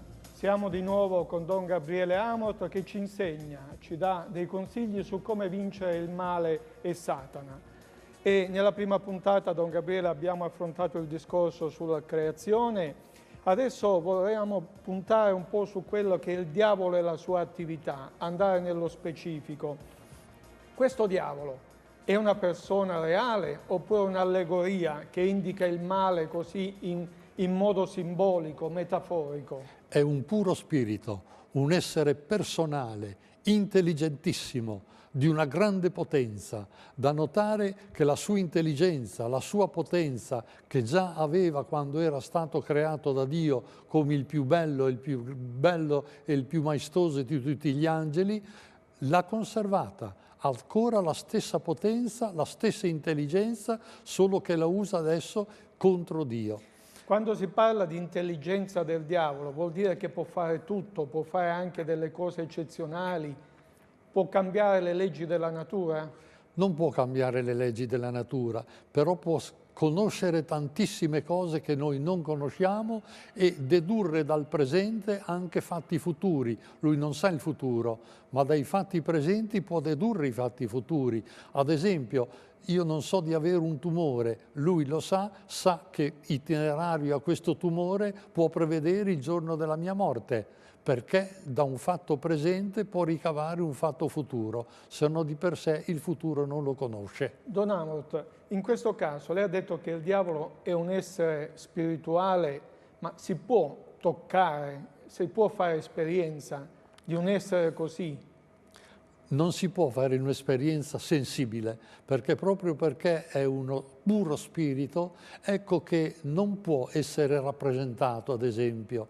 Quando noi lo rappresentiamo con le corna, con le ali da pipistrello, con gli zoccoli, lui ci gode immensamente, perché il demonio fa di tutto per rendere non credibile la sua presenza, fa di tutto perché non si creda alla sua esistenza, così Ecco. può agire liberamente. E a proposito di presenza, il diavolo è solo una figura della religione cristiano-giudaica oppure è presente anche in altre religioni? Il diavolo è presente in tutte le religioni, in tutti i popoli, in tutte le razze, anche nelle civiltà più antiche. C'è sempre la percezione di uno spirito maligno da cui bisogna difendersi o da cui bisogna chiedere la protezione, magari con sacrifici di animali, di frutti, purtroppo anche con sacrifici umani, magari con riti praticati dallo stregone, secondo quello che è la cultura dei vari popoli. Ma tutti i popoli di tutti i tempi e tutte le religioni hanno la percezione dell'esistenza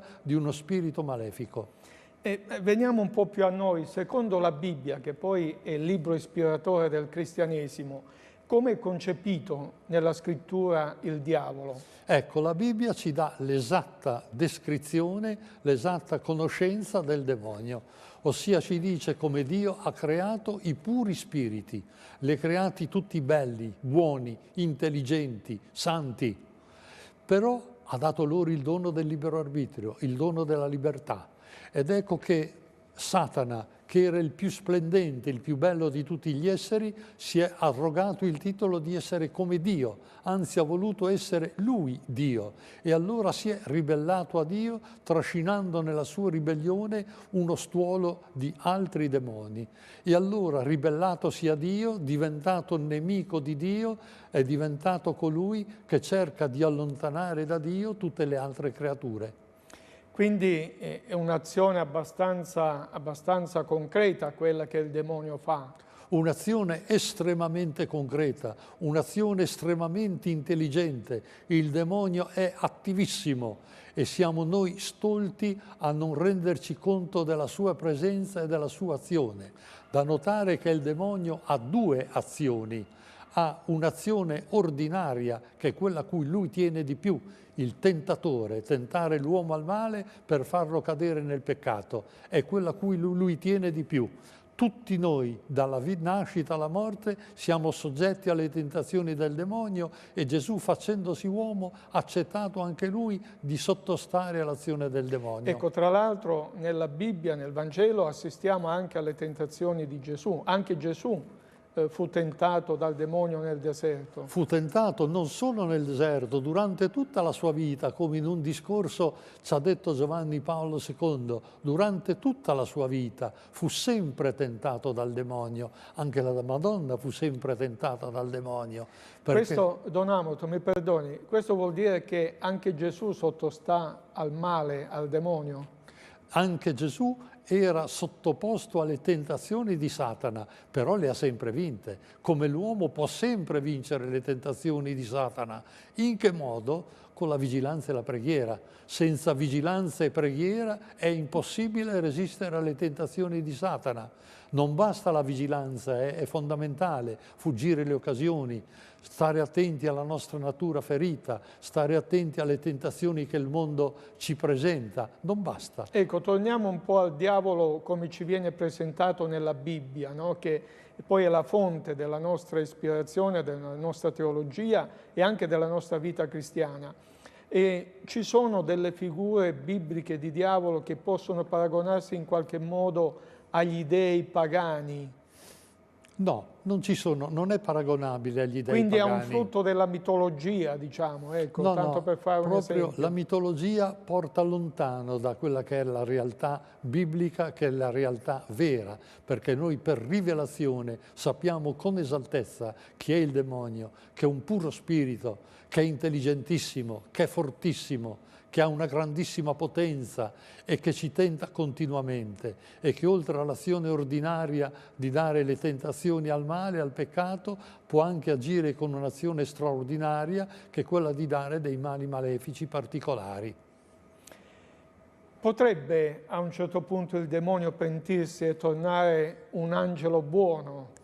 Non è possibile, perché la sua scelta è una scelta irreversibile. Tante volte io ho chiesto al demonio, tra parentesi, quando ho a che fare con persone possedute dal demonio, Sì. ho dialogo diretto col demonio. Che poi, mi perdoni Don Gabriele, affronteremo anche il discorso dell'esorcismo, l'esperienza di Don Gabriele è fatta appunto con delle persone che sono possedute dal demonio. Adesso però stiamo affrontando il discorso a monte e quindi sulla figura del diavolo, perché è importante capire, prima di arrivare all'esorcismo, che cos'è e come agisce il demonio. Quindi dicevamo, il diavolo non può pentirsi. Non può pentirsi. Quando ho chiesto al demonio se tu potessi tornare indietro, tu che con tutta la tua intelligenza, io lo prendo in giro, sei il più imbecille di tutte le creature, con tutta la tua immensa intelligenza eri in paradiso e adesso sei all'inferno. Se tu potessi tornare indietro, sempre mi hanno risposto, farei la stessa scelta,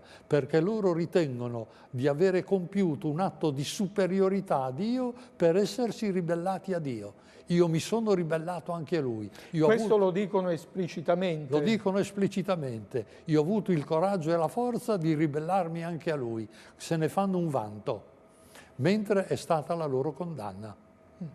E questo quindi non c'è ritorno da questa strada? Non c'è ritorno, è una strada senza ritorno. E allora la domanda che viene spontanea, sempre in successione, se il diavolo ha scelto il male e ha imboccato una strada senza ritorno, la persona che si danna, la persona che commette peccato mortale, che quindi va all'inferno, secondo la tradizione cristiana, potrebbe pentirsi, potrebbe essere perdonata? No, perché la persona che va all'inferno vuol dire che si è così incallita nel male che è impossibile che retroceda.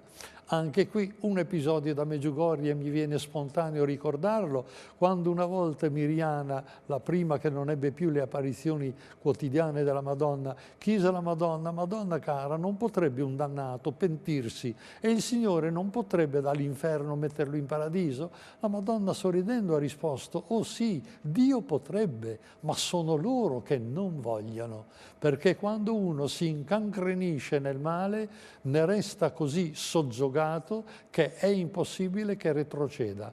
E fa senso però sentire che ci sono degli esseri umani o degli esseri spirituali che sono così, come dire, impietriti, induriti nel male. È possibile anche a livello di una persona umana che cada in un baratro così profondo da non riuscire più a volere il bene?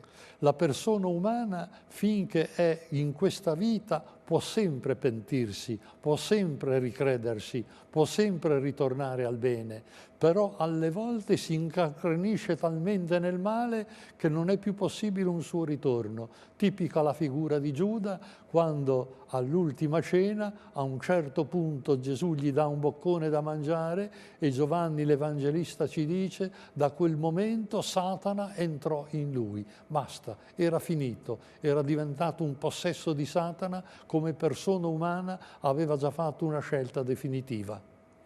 Bene, ringraziamo Don Gabriele Amorth per questa puntata, ci fermiamo qui, ci rivediamo alla prossima, al diavolo e l'esorcista.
Amici ascoltatori, rieccoci al Diavolo e l'Esorcista in compagnia di Don Gabriele Amorth che ci insegna come vincere il male. E oggi parliamo di satanismo. Don Gabriele, come si presenta oggi il satanismo? Con quale volto? Con quali eventi? Il satanismo purtroppo oggi si presenta in una maniera estremamente invadente. Diciamo subito che ci sono due forme di satanismo, il satanismo personale e quello impersonale. Parliamo soprattutto del satanismo personale, quello che rende un culto a Satana al posto che un culto dato a Dio. Un culto a Satana che è basato sul vizio, che è basato sulle tre grandi passioni dell'ambizione, del piacere, del successo. E il satanismo dà un culto a Satana come se fosse Dio, per cui ha i suoi riti, ha i suoi sacerdoti, una sua gerarchia. Tutti abbiamo sentito parlare di Messe Nere, che è il culto culminante a Satana. Tutti abbiamo sentito parlare di profanazioni di cimiteri, abbiamo sentito parlare di profanazioni di tabernacoli. Sì. E il culto a Satana è proprio un sostituire Satana a Dio, per cui chi si dà al culto a Satana adora Satana, si consacra a Satana. Ho bruciato varie consacrazioni a Satana scritte col sangue per ottenere dei vantaggi materiali. Quindi in qualche modo si contrappone, si mette al posto di Dio la figura di Satana. Esatto, si mette al posto di Dio la figura di Satana, allo scopo di averne dei vantaggi che corrispondono alle tre grandi passioni, ossia di avere successo, di avere quattrini, soldi e di avere i piaceri, specie i piaceri del sesso. Ecco, ma come si divulga questo satanismo? Chi è che se ne fa portatore? Il satanismo purtroppo è divulgato sia da tanti libri, sia oggi da tante musiche, in particolare dal rock satanico. Ci sono i più famosi complessi rock che sono tutti dedicati al satanismo, in cui ci sono dei messaggi subliminali, sotto i limiti, che si recepiscono girando i dischi alla rovescia, che inneggiano a Satana, inneggiano alla libertà sfrenata, inneggiano a non avere nessuna autorità sopra di noi. Tu sei Dio, fai quello che vuoi, se vuoi uccidere uccidi, se vuoi ucciderti ucciditi, e ci sono molti esempi concreti di persone che si sono suicidate dopo aver ascoltato uno di questi dischi. Aggiungo anche, senza generalizzare, che ci sono varie discoteche, ma proprio varie discoteche in cui l'itinerario è pressoché obbligato. Prima l'alcol, poi la droga, poi il sesso e poi l'ingresso in una setta satanica. Ma queste cose sono così affermate, così numerose, oppure certe cose si fermano così a una moda superficiale? Cosa c'è di veramente serio? Oggi purtroppo il satanismo si è veramente affermato. Perché? Perché i giovani non hanno più valori, non sono più abituati al sacrificio, non sono più abituati alle mortificazioni, non sono più abituati ad apprezzare i veri valori della vita, i veri valori della famiglia, i veri valori del vero amore. È comune al giorno d'oggi coabitare. È diventato un disastro. I giovani purtroppo mi fanno tanto pena, perché non avendo valori, ecco che vanno in cerca dei falsi valori, e basta che si incontrino con compagnie non buone perché purtroppo acquistino immediatamente un cambiamento di rotta, mentre magari prima erano praticanti religiosi, poi non lo sono più, già incominciano a 13-14 anni a scantinare, mentre prima non ubbidivano ai genitori, non ubbidiscono più, mentre prima avevano una disciplina di orario di famiglia, rientrano a casa alle 2, alle 3, alle 5 di notte senza che i genitori sappiano dove si trovano, e con i genitori che restano svegli tutta notte in attesa dei figli. Mi perdoni, Don Gabriele, però c'è una differenza, almeno nella gravità delle cose, per esempio tra un sentire una canzone che può essere anche volgare, dove ci sono anche delle parolacce, dove magari si parla di Satana, e il commettere poi un atto criminoso. C'è una scala, una gradualità in queste cose, esatto, nella gravità dei fatti. Cioè, esatto. Io non me la sento di condannare un giovane perché porta una maglietta con una scritta un po' balorda, rispetto poi a un giovane che invece commette un crimine.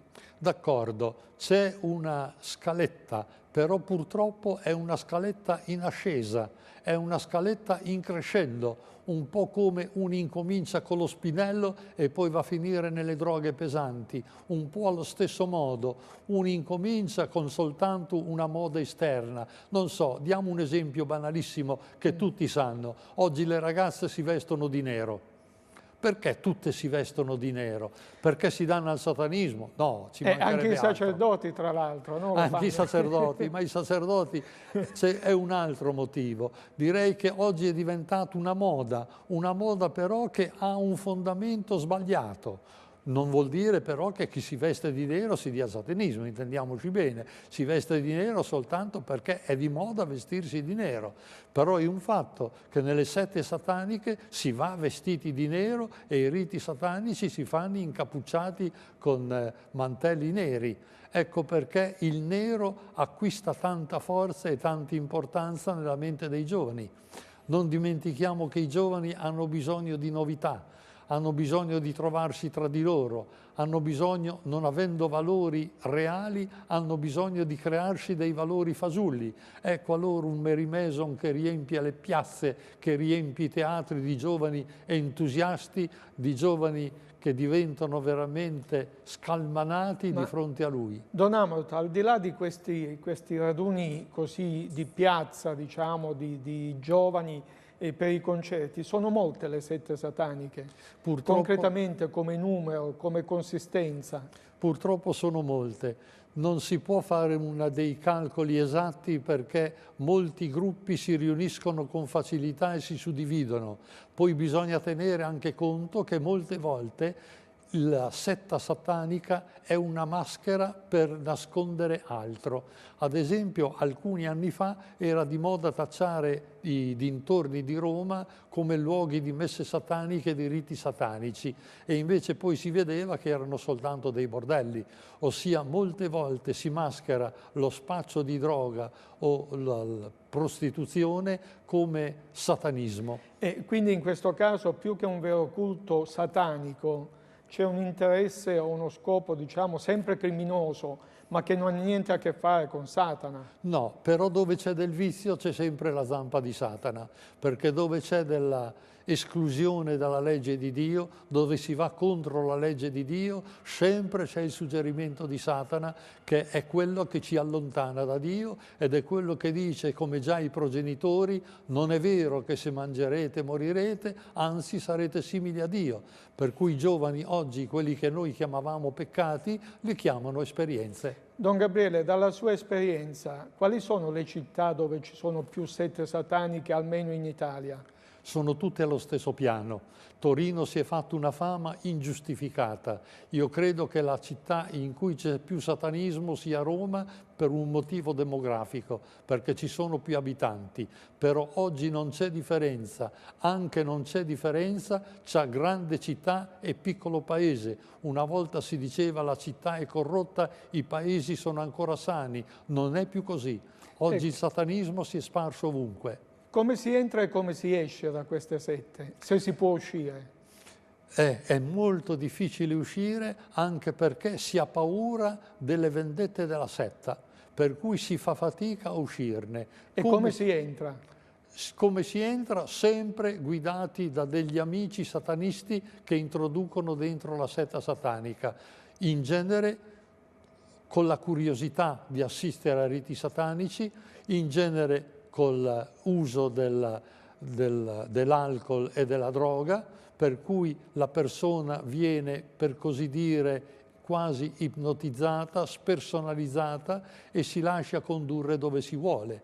Un esempio, una mamma mi diceva in questi giorni: ho letto il diario segreto di mia figlia, 16 anni, io la credevo pulita, anche se di notte arrivava a casa tardi. Nel suo diario c'era scritto: io ho dato la mia anima agli altri e ho dato agli altri anche il mio corpo. Voi capite cosa vuol dire in una ragazza di 16 anni? Mettiamoci, Don Amorth, nei panni di un genitore. Come si può combattere? Che cosa si può fare contro il satanismo? un genitore si trova proprio veramente nei pasticci, perché il satanismo porta prima di tutto lontano da Dio. Quindi io dico sempre è un problema innanzitutto di conversione, di ritornare a Dio, di ritornare alle leggi di Dio, di ritornare alla fede. Oggi non c'è fede e quando manca la fede cresce la superstizione e cresce la ricerca anche di queste evasioni, se vogliamo chiamarle evasioni, come sono le sette sataniche.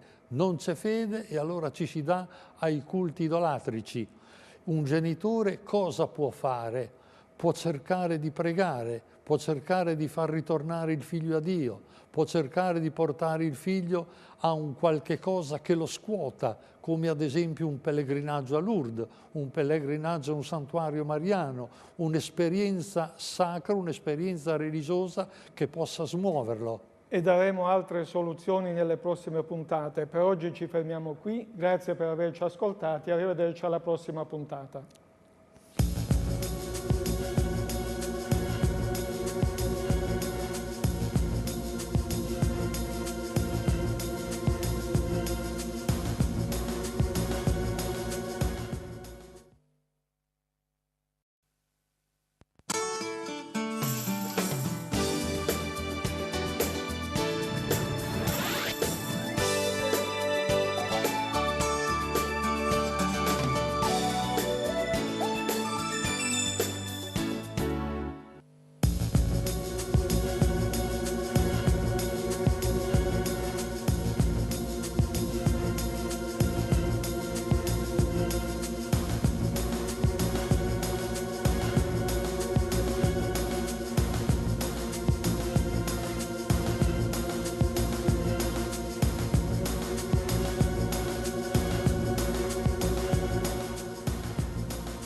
Amici ascoltatori, bentrovati al Diavolo e l'Esorcista con Don Gabriele Amott che ci insegna come vincere il male. E oggi parliamo, nella puntata di quest'oggi, parliamo di sedute spiritiche, questo fenomeno così diffuso, così divulgato anche nella pubblicistica nazionale sui quotidiani. Don Gabriele, cosa sono le sedute spiritiche? Le sedute spiritiche sono interrogazioni che si fanno per evocare un defunto, interrogarlo e ottenere delle risposte. Per cui sempre la seduta spiritica è evocare un defunto, fargli delle domande per ottenere delle risposte. E perché si fanno le sedute spiritiche? Che bisogno c'è? Beh, i motivi sono tanti. C'è un motivo di affetto, per esempio uno che vuol parlare con un defunto, una persona cara defunta, non so, un marito, gli muore la moglie o viceversa e vuole parlare con la persona defunta. Può esserci un motivo di curiosità, può esserci un motivo di interesse per avere dei consigli, per sapere cosa fare.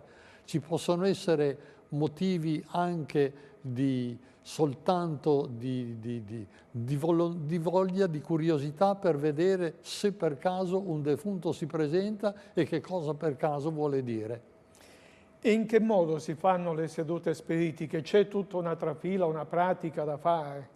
Le sedute spiritiche una volta si facevano chiamando un medium che andava in trance e il medium evocava la persona che si indicava che venisse evocata.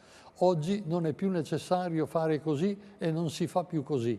Oggi è di comune anche nelle sedute spiritiche il self-service, il fare da soli, il fare da sé. I giovani che amano fare le cose insieme usano quello che è chiamato il gioco, lo chiamano il gioco del cartellone o del bicchierino o della moneta, un cartellone con le lettere dell'alfabeto, una moneta, un bicchierino, un oggetto su cui tutti mettono un dito, i presenti che si mettono intorno, 4, 5, 6 persone che si mettono intorno, mettono il dito sopra, l'oggetto che si muove va nelle varie lettere e forma delle parole e con questo sistema si calcola che il 37% dei giovani delle scuole superiori abbiano fatto almeno qualche volta il cosiddetto gioco del cartellone. Quindi mi perdoni, sono i giovani soprattutto che fanno queste cose oppure si ritrova questo fenomeno in tutti i tipi di di categorie sociali o di persone? Si trova in tutte le categorie di persone. Direi che i giovani lo fanno soprattutto per curiosità, lo fanno soprattutto per vedere se per caso si mettono in comunicazione con un qualche defunto. Aggiungo però che sono giochi estremamente pericolosi, perché può entrarci la coda del diavolo e può entrare veramente che qualcuno, dopo aver assistito a una seduta spiritica, resti colpito da una presenza malefica. E quindi qui arriviamo a quella che è la posizione della Chiesa. Perché la Chiesa dice non fate sedute spiritiche? Perché sono false, perché non sono vere, perché sono pericolose, perché? La Chiesa proibisce sempre le sedute spiritiche, prima di tutto perché vanno contro la fede in Dio. Il Dio ci ha creati, ci ha dato la libertà, ci ha dato un tempo in cui vivere, è scaduto questo tempo in cui viviamo, basta, la vita umana è finita e c'è una parabola così bella del Vangelo del ricco Epulone e del povero Lazzaro, c'è un baratro tra noi e il mondo dell'aldilà, un baratro insuperabile. Anche se c'è comunicazione di preghiera, di suffragio per i defunti, i giusti che intercedono per noi, però non c'è un dialogo diretto, c'è una barriera. E la Chiesa li proibisce anche perché ci può essere la coda del demonio, per cui uno può ricevere degli inconvenienti. La Chiesa vuole che noi viviamo di fede, che crediamo in Dio, che seguiamo Dio e i Suoi insegnamenti e quindi, scaduta la vita terrena, non vuole che cerchiamo di evocare i defunti che non hanno nessun interesse ad essere di nuovo coinvolti nelle vicende umane. Quindi la curiosità su ciò che sarà di noi, su ciò che avviene nell'aldilà, in qualche modo è bandita dalla nostra fede. È bandita perché ci devono bastare le parole di fede. Molte volte proprio uno fa le sedute spiritiche per la curiosità di conoscere il futuro, di conoscere che cosa gli capiterà, di conoscere magari nella sua salute se c'è qualche male che lui non conosce, ma soprattutto per conoscere il futuro, per conoscere com'è la vita dell'aldilà. E sono tutte cose che la Chiesa insegna con la fede, ci insegna con la parola di Dio e quindi che non hanno nessun bisogno di ricerche umane che sono basate sull'errore e sulla menzogna. Sì, legato a questa curiosità per il futuro ci sono anche altre cose come l'oroscopo, l'astrologia. Qual è la differenza tra una seduta spiritica e la lettura o l'ascolto di un oroscopo? Direi che sempre sono forme di superstizione, sono sempre forme di superstizione che denotano una mancanza di fede, denotano un calo di fede, denotano un non fidarsi di Dio e nel volere chiedere a chi non è in grado di rispondere o oggetti che non sono in grado di rispondere, come l'oroscopo, volere chiedere cose che non è in grado di dire. Però ci sono anche personaggi influenti, potenti della storia che non dovrebbero aver bisogno di queste cose, eppure lo fanno. Cos'è una moda o è un bisogno tipico dell'uomo andare a cercare cosa succederà? Essere sicuro anche per ciò che succederà nel futuro. È una curiosità che tutti possono avere come curiosità, però se uno è di fede si fida solo della parola di Dio e si accontenta di quella. Se uno non ha fede, ecco che allora lei ha uomini politici, uomini sportivi, industriali, che hanno bisogno, prima di prendere delle decisioni, di consultare l'oroscopo, ad esempio, per vedere se la loro decisione è buona o cattiva, se il tempo è giusto o non è giusto per prendere questa decisione. C'è un personaggio anche biblico famoso che ha fatto qualcosa di simile e che corrisponde al nome di Saul, re Saul. Che cosa è successo, Don Amorth, in quell'episodio? Ecco, in quell'episodio è successo che realmente la medium ha evocato l'anima di un defunto, l'anima di Saul. Dio ha permesso che ciò avvenisse. Da notare però l'urlo della medium quando è comparso Saul, perché è successo un qualche cosa che a lei non era mai capitato. Quindi un urlo che ha fatto vedere la assoluta novità della cosa, e poi le profezie di Samuele, evocato da Saul, le profezie di Samuele: tu oggi stesso, tu e i tuoi figli verrete con me, ossia profetizza loro la morte. Quindi direi che non avevano molto gusto a sentirsi profetizzare queste cose. Quindi anche nella Bibbia troviamo un episodio, diciamo una seduta spiritica molto concreta, che è un insegnamento anche della pericolosità di questo fenomeno, di questa pratica. Esatto, perché è un insegnamento... a fronte dei tanti maghi, indovini che nella Bibbia sono considerati degli imbroglioni, in questo caso invece si dice che è un fatto vero. Esatto, questo caso è un fatto vero che ci deve tenere proprio lontano da questi esperimenti, da queste prove. Don Gabriele, parliamo di quello che è il movimento della speranza. Che cos'è? Proprio legato a questo fenomeno. Proprio, è un movimento sorto soprattutto, che ha la sua sede tra Rimini, Riccione, Cattolica, e si sta spargendo purtroppo anche all'estero. Purtroppo ne fanno parte anche sacerdoti noti. È un movimento che vuole insegnare ai genitori come parlare ai loro figli defunti. Da notare è come colgono i genitori in un momento di estrema debolezza. Un genitore che resta scioccato per la morte, mettiamo, per un incidente stradale, la morte di un figlio di 18-20 anni. Ecco, insegnano come comunicare, e allora voi capite che la curiosità da parte del genitore, l'attrattiva è grandissima. E come insegnano a comunicare? Soprattutto con due sistemi, col sistema della scrittura automatica e col sistema del registratore. Da notare che sono tutti sistemi fasulli.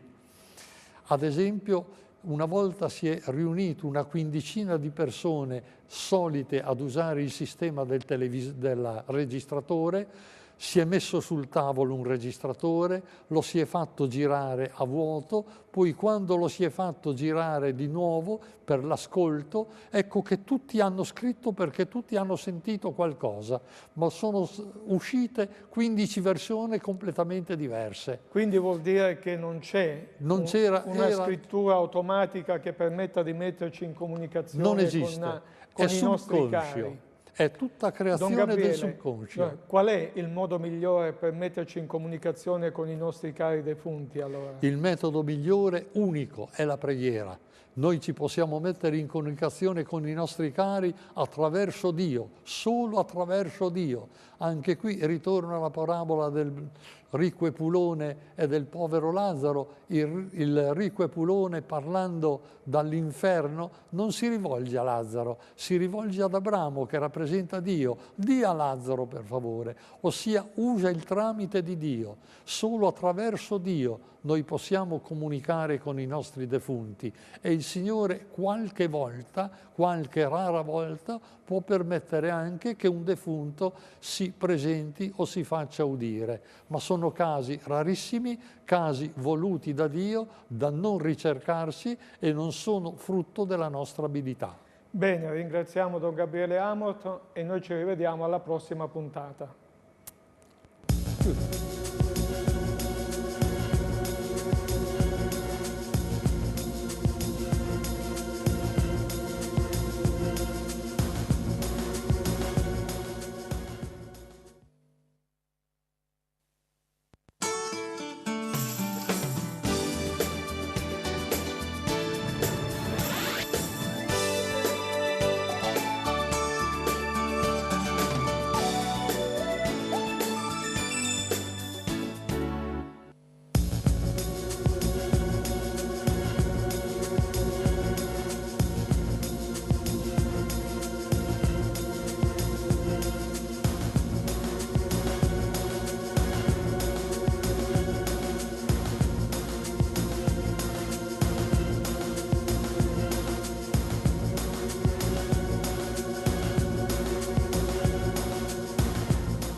Amici ascoltatori, bentrovati al Diavolo e l'Esorcista.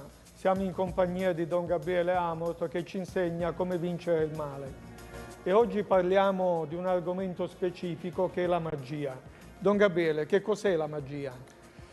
Non è facile darne una definizione, perché la magia si basa sul credere che ci siano delle persone che abbiano dei poteri particolari, sia di influire sugli uomini, sia di influire sugli eventi, che abbiano dei poteri particolari di fare del bene o di fare del male, che abbiano dei poteri particolari di indovinare il futuro, di predire quelli che saranno gli avvenimenti della nostra vita e di influire su questi avvenimenti. Per cui la magia è la forma più diffusa di occultismo, le tre grandi forme di occultismo: magia, sedute spiritiche, sette sataniche. La magia è la forma più diffusa. Quindi quando uno fa il mago in qualche modo pretende di mettersi al posto di Dio. Pretende di mettersi al posto perlomeno di uno che ha dei poteri straordinari. Da notare che oltre il 99%, direi il 99,9% dei maghi sono soltanto degli imbroglioni, che tutt'al più hanno una certa capacità intuitiva sulle persone, hanno un'influenza non dico ipnotica, ma un'influenza una capacità di influire sulle debolezze di una persona, per cui una persona resta colpita da quello che il mago gli dice e molte volte ne resta completamente soggiogata. Il mago cosa fa? Cosa dice? Ci sono tante forme di magia. In genere uno va dal mago per sapere il proprio futuro, oppure uno va dal mago perché ha un bisogno particolare. La grande maggioranza delle magie sono a scopo amorose. Per esempio, uno si innamora di una ragazza, va dal mago perché la ragazza si innamori di lui. Uno si innamora del fidanzato di una sua amica, va dal mago perché il fidanzato lasci la sua amica e si unisca a lui. Quindi si va dal mago perché si vuole cambiare l'evento naturale delle cose. Esatto, si vuole cambiare l'evento naturale delle cose. Oppure si va dal mago per spirito di vendetta, perché faccia del male a una persona, perché faccia del male a una famiglia, perché faccia del male a un'abitazione. Ecco, in proposito si parla di magia bianca e magia nera. Che differenza c'è? La differenza è una sola. È tutta magia, perché la magia è sempre, quando non è puro imbroglio, il che avviene il più delle volte, quando non è puro imbroglio, la magia è sempre un ricorso a Satana, per cui sia che si tratti di magia bianca, che sarebbe togliere il male, sia che si tratti di magia nera, che è dare il male, è sempre fatto attraverso l'intervento di Satana, per cui è sempre proibita, è sempre un ricorso al demonio.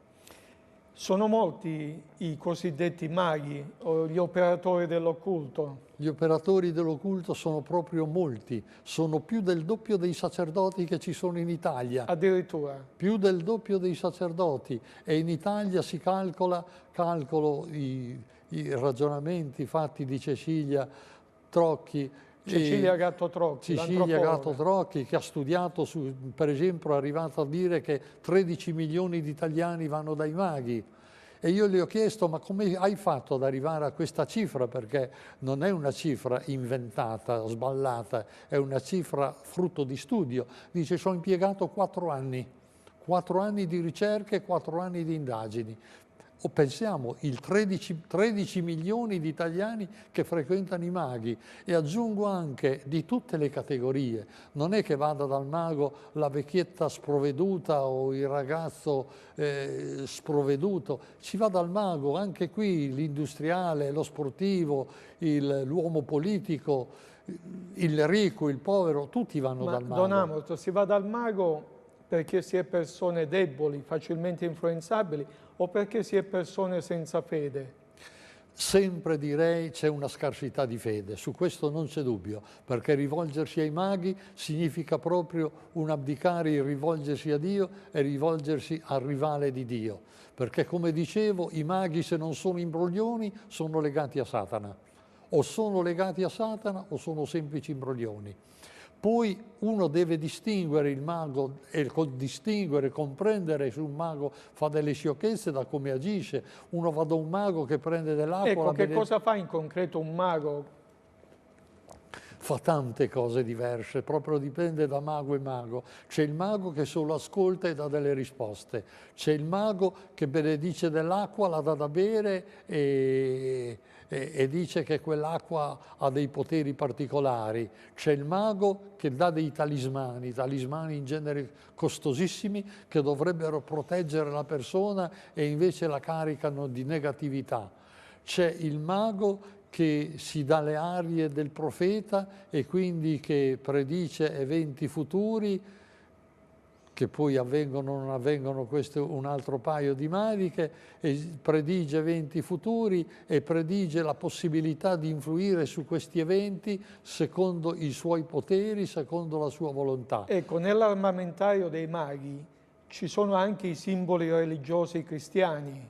No. Però i maghi in genere si circondano nei loro studi di immagini sacre, crocifissi, Madonne, ritratti di Padre Pio, per darla da bere, per ingannare, per dare l'impressione di essere persone che agiscono in buona fede, che agiscono con spirito religioso, ma quello è solo un inganno. In realtà poi a cosa mirano? Ai soldi? Il mago lo fanno mira soprattutto solo ai per soldi. guadagno. Il mago mira solo i soldi, unicamente ai soldi, e la sua grande abilità è quella di sapere vuotare il portafoglio. Possibile, Don Gabriele, che nel mondo, nel terzo millennio, con tutto il progresso scientifico che c'è, con tutte le conoscenze anche a livello più basso della popolazione, l'istruzione che c'è, ma possibile che si vada ancora dal mago? Purtroppo è possibile. Da notare che il ricorso al mago è un fenomeno di tutti i tempi, di tutte le epoche, di tutte le razze umane, che convivono con tutte le religioni. Quindi uno può andare a messa la mattina e al pomeriggio andare dal mago. Ossia, non guarda in faccia il ricorso al mago, non guarda in faccia né il grado di cultura della persona, né il grado di civiltà dell'ambiente in cui la persona vive, né il grado di raggiunta intelligenza di una persona. Anche le persone più intelligenti, più istruite, si vede che vanno dal mago. Perché? È curiosità, è debolezza, è bisogno, non so, un industriale, un commerciante che a un certo punto vede che il suo negozio viene completamente disertato, nessuno mette più piede nel suo negozio e allora va dal mago sperando che il mago trovi la soluzione per far sì che dei nuovi clienti tornino a frequentare il suo negozio. E ahimè non arrivano lo stesso. E i clienti non arrivano lo stesso. In compenso, quei pochi quattrini che ha li sborsa dandoli al mago. Dandoli al mago. Don Gabriele, che cos'è la divinazione? La divinazione è indovinare il futuro, è predire il futuro. Anche questa è una forma molto usata dai maghi, per cui si confonde la divinazione con la magia, è quella forma di magia che predice le cose future.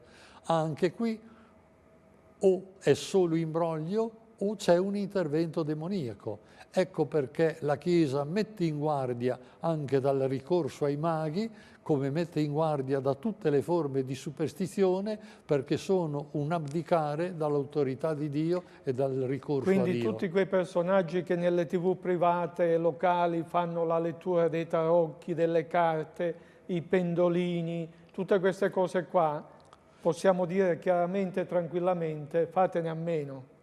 E fatene a meno, sono tutte falsità, però purtroppo sono tutti metodi che hanno divulgato enormemente il ricorso ai maghi, e tante persone che poi sono venute da me mi dicevano: sono andato dal mago tale, dalla maga tale, perché l'ho vista in televisione, ho preso contatto con lei, eccetera, perché molte volte queste produzioni, queste visioni in televisione divulgano purtroppo l'errore e divulgano il ricorso a queste forme di superstizione. Quindi niente magie, niente sedute spiritiche, niente letture delle carte. Amici ascoltatori, seguite Don Amato che di queste cose se ne intende, e ci rivediamo nella prossima puntata. Grazie per l'ascolto.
Amici ascoltatori, ben trovati al Diavolo e l'Esorcista.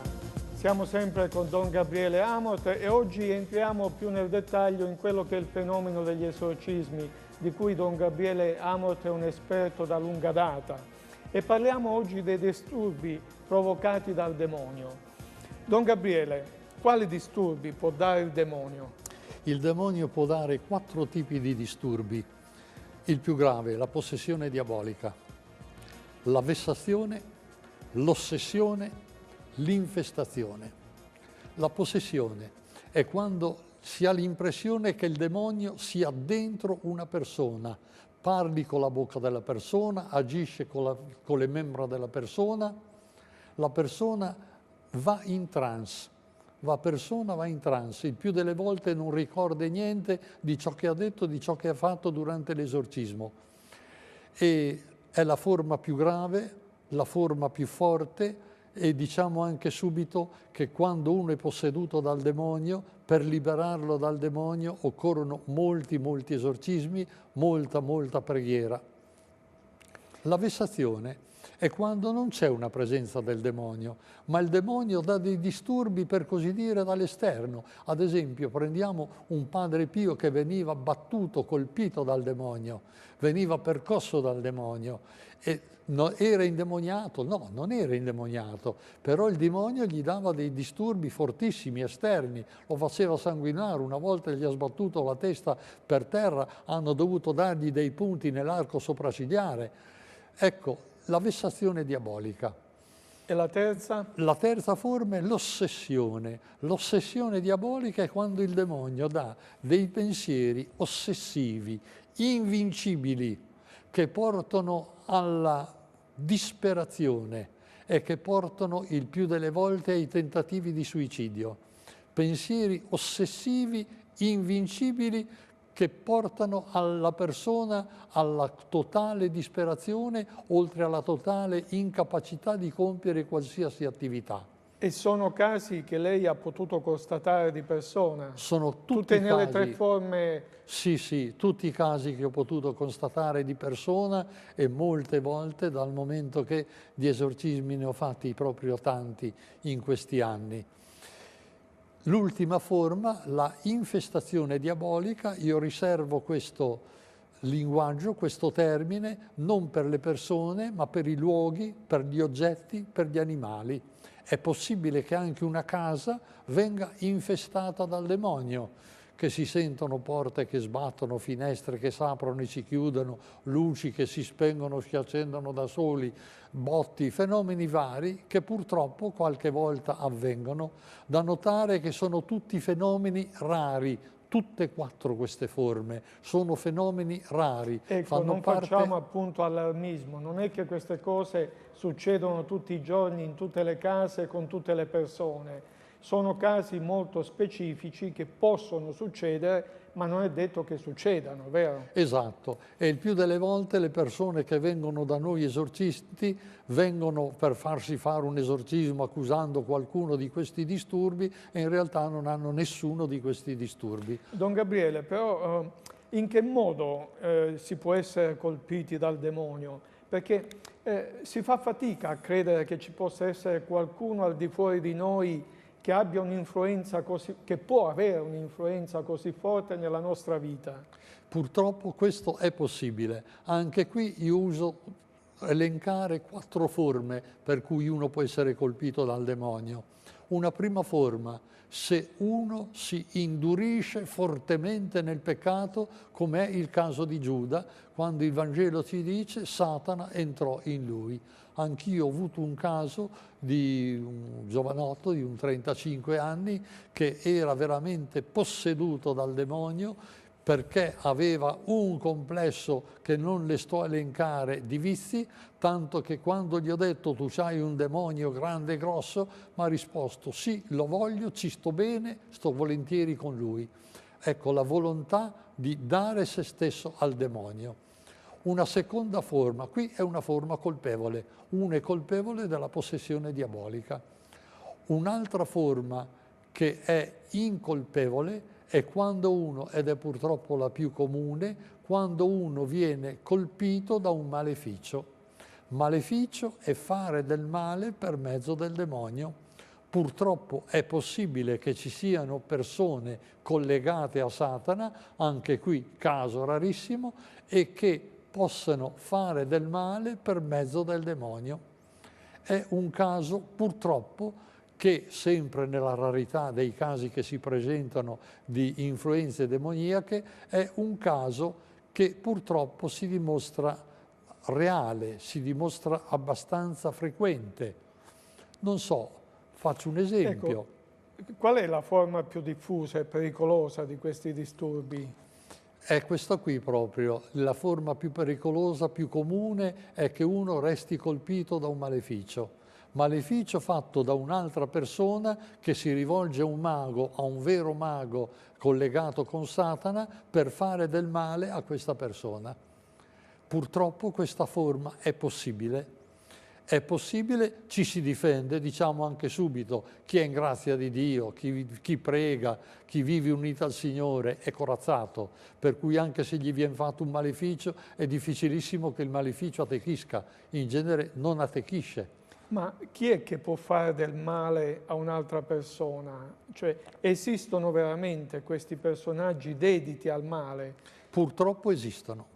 Purtroppo esistono. Ci sono persone dedite al male. Ma sono persone che possiamo incontrare, sono persone normali o hanno qualcosa che noi possiamo individuare in loro, per cui possiamo dire quello è una persona malefica? No, in genere non hanno niente di particolare, per cui non sono individuabili. Non sono individuabili. Però è individuabile magari la persona che ha fatto il maleficio, che l'ha commissionato. Non so, mettiamo una ragazza è fidanzata, il fidanzato a un certo momento la pianta. In genere è la madre della ragazza che si vendica, vuole vendicare la figlia e dice: ah sì, tu non ti sposerai mai.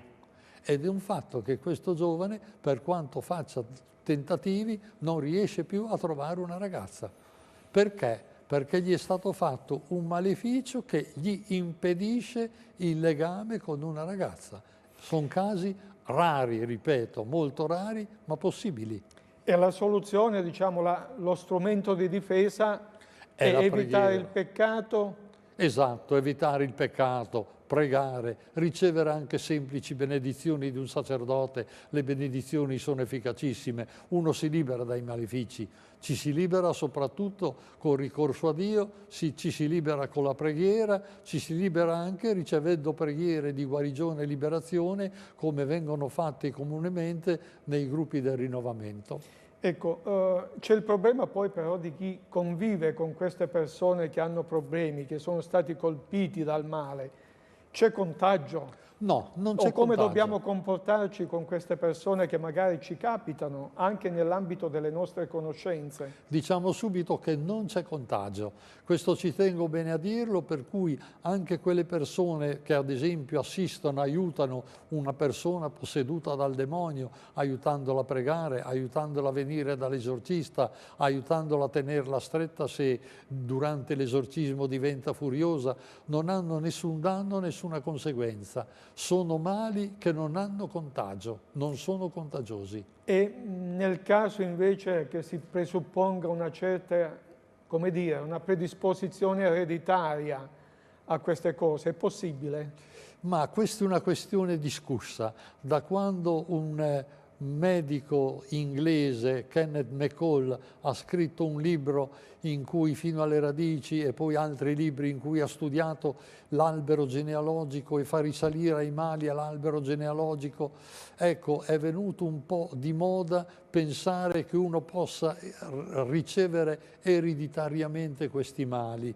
Io non ci credo, perché il mio grande maestro, il compianto padre Candido Mantini, non ci credeva, diceva: ereditiamo già tante cose dai nostri antenati, i mali malefici non si ereditano.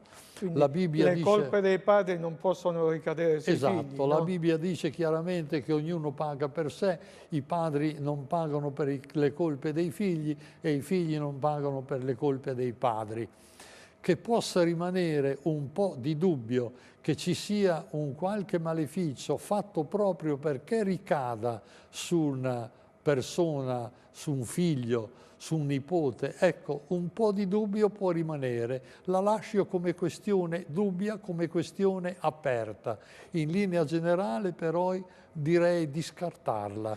E comunque, Don Gabriele, alla fine del discorso prevale sempre quello che abbiamo detto sin dall'inizio delle nostre trasmissioni, cioè che chi è con Dio, chi è con Cristo, non deve temere nessun male, vero? Esatto, non deve temere nessun male. Dobbiamo sempre lasciar passare questo messaggio positivo. Certo, San Giacomo ci dice: resistete al diavolo e lui fuggirà da voi. È il diavolo che ha paura di noi, perché noi siamo con Cristo che ha sconfitto Satana, per cui non dobbiamo avere nessuna paura del demonio, nessuna paura di ricevere dei malefici, nessuna paura di... Dobbiamo temere solo una cosa, ecco sì, dobbiamo temere il peccato. Dobbiamo temere il peccato perché questo sì che dà la nostra anima a Satana. Tra l'altro vorrei dire, i mali che il demonio può dare sono solo mali fisici che colpiscono il corpo. Mai il demonio può arrivare a toccare l'anima. Solo il peccato fa sì che la nostra anima venga toccata dal demonio. Bene, ringraziamo Don Gabriele Amort, grazie anche a voi amici ascoltatori che ci avete seguiti, arrivederci alla prossima puntata.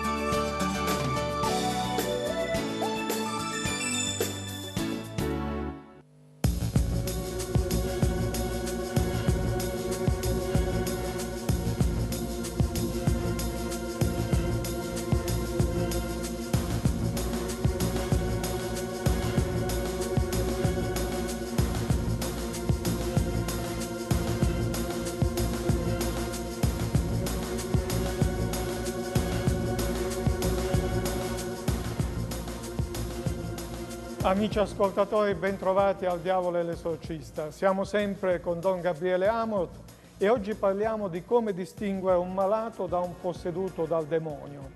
Don Gabriele, non c'è il rischio di confondere una malattia fisica con una possessione diabolica? Il rischio c'è e direi che è uno dei casi limite più difficili da parte dell'esorcista riuscire a fare questa distinzione. Dico anche subito che la certezza che un male sia di carattere malefico sia soltanto facendo l'esorcismo. Prima però bisogna vedere se ci sono motivi di sospetto per dover procedere all'esorcismo. Quindi come si fa? Intanto chi viene dall'esorcista è già sempre stato prima curato da psichiatri, se no non vengono. Se uno non ha fatto visite psichiatriche gliele facciamo fare, perché quando uno ha un male, la normalità è che il male sia un male di carattere naturale, è un'eccezione che il male sia un male malefico, per cui se viene da me una persona che non è ancora stata visitata da uno psichiatra, da uno psicologo, allora lo mando, dico, non la prendo in considerazione. Quindi l'unico preliminare all'esorcismo è la visita psichiatrica, non ci sono altri tipi di esami che si fanno? Visita psichiatrica.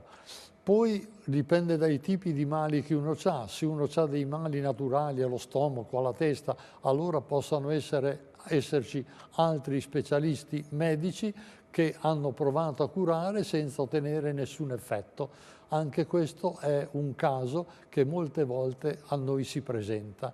Ma stiamo al tema principale, distinguere un male malefico da un male psichico, che è la cosa più difficile. Si incomincia col chiedere se una persona ha dell'opposizione al sacro, perché l'opposizione al sacro è il sintomo più forte di differenza. Per esempio, se prima pregava e poi non prega più, se prima andava a messa e poi non ci va più, se quando viene benedetta si arrabbia, si rotola per terra, se bestemmia, se non può vedere immagini sacre. Ecco, questi sono sintomi di sospetto, non certi però, solo sintomi di sospetto. La certezza, ripeto, sia solo con l'esorcismo. Lei lo fa questo in una sorta di interrogatorio che fa l'individuo che si presenta da lei? Esatto, prima di tutto si fa un interrogatorio all'individuo, possibilmente anche presente ai genitori, i suoi parenti, i suoi cari, perché è anche importante sentire il loro parere. L'individuo molte volte non è un buon giudice di se stesso perché non si rende conto dei suoi comportamenti. Per esempio ho a che fare adesso con un giovane che non è indemoniato, però bestemmia, si arrabbia, dice parolacce contro i genitori e poi non ricorda niente di tutto questo. Qui si tratta di un male di carattere naturale, non è un male di carattere malefico. Ecco, Don Gabriele, alla fine non è che tutti quelli che magari bestemmiano o fanno qualche azione cattiva sono posseduti dal demonio. No, è raro. La possessione del demonio, diciamo pur sempre, è rarissima, però qualche volta c'è. Non so, un caso pratico, un papà dubita che un suo figlio abbia la possessione diabolica perché bestemmia, perché si arrabbia se sente pregare, perché hanno provato a farlo benedire, si rotolava per terra.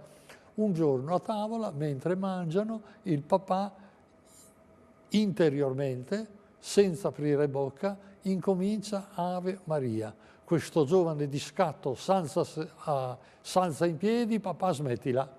Ecco, un segno così è un sintomo di sospetto.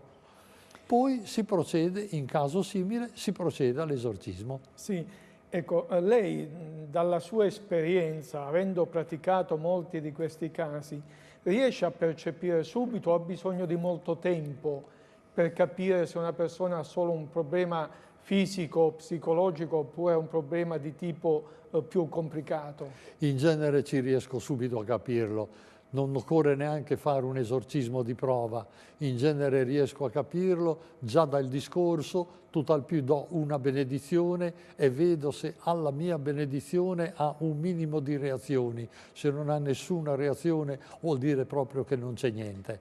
Ecco, e proprio stando alla sua esperienza, sono molti i casi di possessione diabolica effettiva, oppure sono soltanto, non so, casi rarissimi nella sua esperienza? I casi di possessione vera e propria sono rari, sono più frequenti i casi di disturbi di carattere malefico. Da notare che ci possono essere disturbi di carattere malefico senza che ci sia la possessione diabolica e anche in questo caso, il nuovo catechismo lo dice espressamente, si possono praticare esorcismi. Perché noi in una precedente puntata abbiamo detto che ci possono essere tante cause, no? Sì. Di possessione o che si arriva alla possessione diabolica proprio perché ci sono fenomeni appunto di magia, di occultismo. L'occultismo è tanto pericoloso. Uno che si dà i maghi, si dà sedute spiritiche, si dà sette sataniche, è molto facile che resti colpito dal demonio, almeno con disturbi di carattere malefico. Più raramente può portare, questi fenomeni possono portare almeno o perlomeno al disturbo, ma non alla possessione diabolica vera e propria. Esatto, al disturbo ma non alla possessione. Però anche nel caso di disturbo si fanno esorcismi. Sì. Don Gabriele, ci sono dei casi citati anche nel Vangelo, come il giovane guarito da Gesù ai piedi del Tabor. In quel caso si trattava di una malattia, di epilessia, come molte volte si accenna, oppure di una possessione diabolica effettiva? Ecco, lì il Vangelo è chiarissimo, si tratta di possessione diabolica. Perché allora viene chiamato da alcuni evangelisti epilettico? Perché ci dà l'occasione di toccare, di mettere il dito su un altro trucco del demonio. Il demonio fa di tutto per nascondersi, perché se si manifesta la sua presenza allora viene sfrattato. Fa di tutto per nascondersi e alle volte si nasconde assumendo degli atteggiamenti di una malattia. Quindi in questo caso, nel caso dei giovani al piedi del Tabor, il demonio si nascondeva dando dei disturbi che erano identici ai disturbi dell'epilessia, per cui questo cadeva per terra, si muoveva e allora uno avrebbe detto è epilettico. Invece era il demonio che si nascondeva sperando di non essere scoperto, ma sperando che le persone pensassero solo un'epilessia. Perché poi nel Vangelo ci sono tanti altri casi invece che vengono citati molto chiaramente di possessione diabolica. Sì, ci sono tanti casi. Gesù ha esercitato spessissimo questo ministero e agli apostoli ha detto di esercitarlo e ha dato il mandato di esercitarlo anche a tutti i suoi seguaci. Coloro che credono in me, nel mio nome cacceranno i demoni, dice nel Vangelo di Marco al capitolo 16, versetto 17. Quindi tutti possono fare preghiere di liberazione. Ecco, sempre rimanendo alla distinzione tra malattia e possessione, è possibile però il caso in cui uno presenti dei sintomi sia di malattia psichica come pure di possessione diabolica, cioè che ci siano purtroppo tutti e due i mali? È possibile, sono i casi più difficili e sono i casi in cui uno ha bisogno sia delle cure dello psichiatra sia degli esorcismi da parte dell'esorcista. Però il caso rarissimo, ma è un caso possibile. Ne ho avuto anch'io alcuni esempi. Un esempio tipico, questo ve lo racconto perché è bello dirlo. Padre Candido sospettava che una sua paziente, di cui era sicuro che aveva una possessione diabolica, sospettava che avesse anche mali di carattere malefico. E allora ha telefonato a un suo amico psichiatra, ha preso appuntamento, gli ha mandato sta ragazza.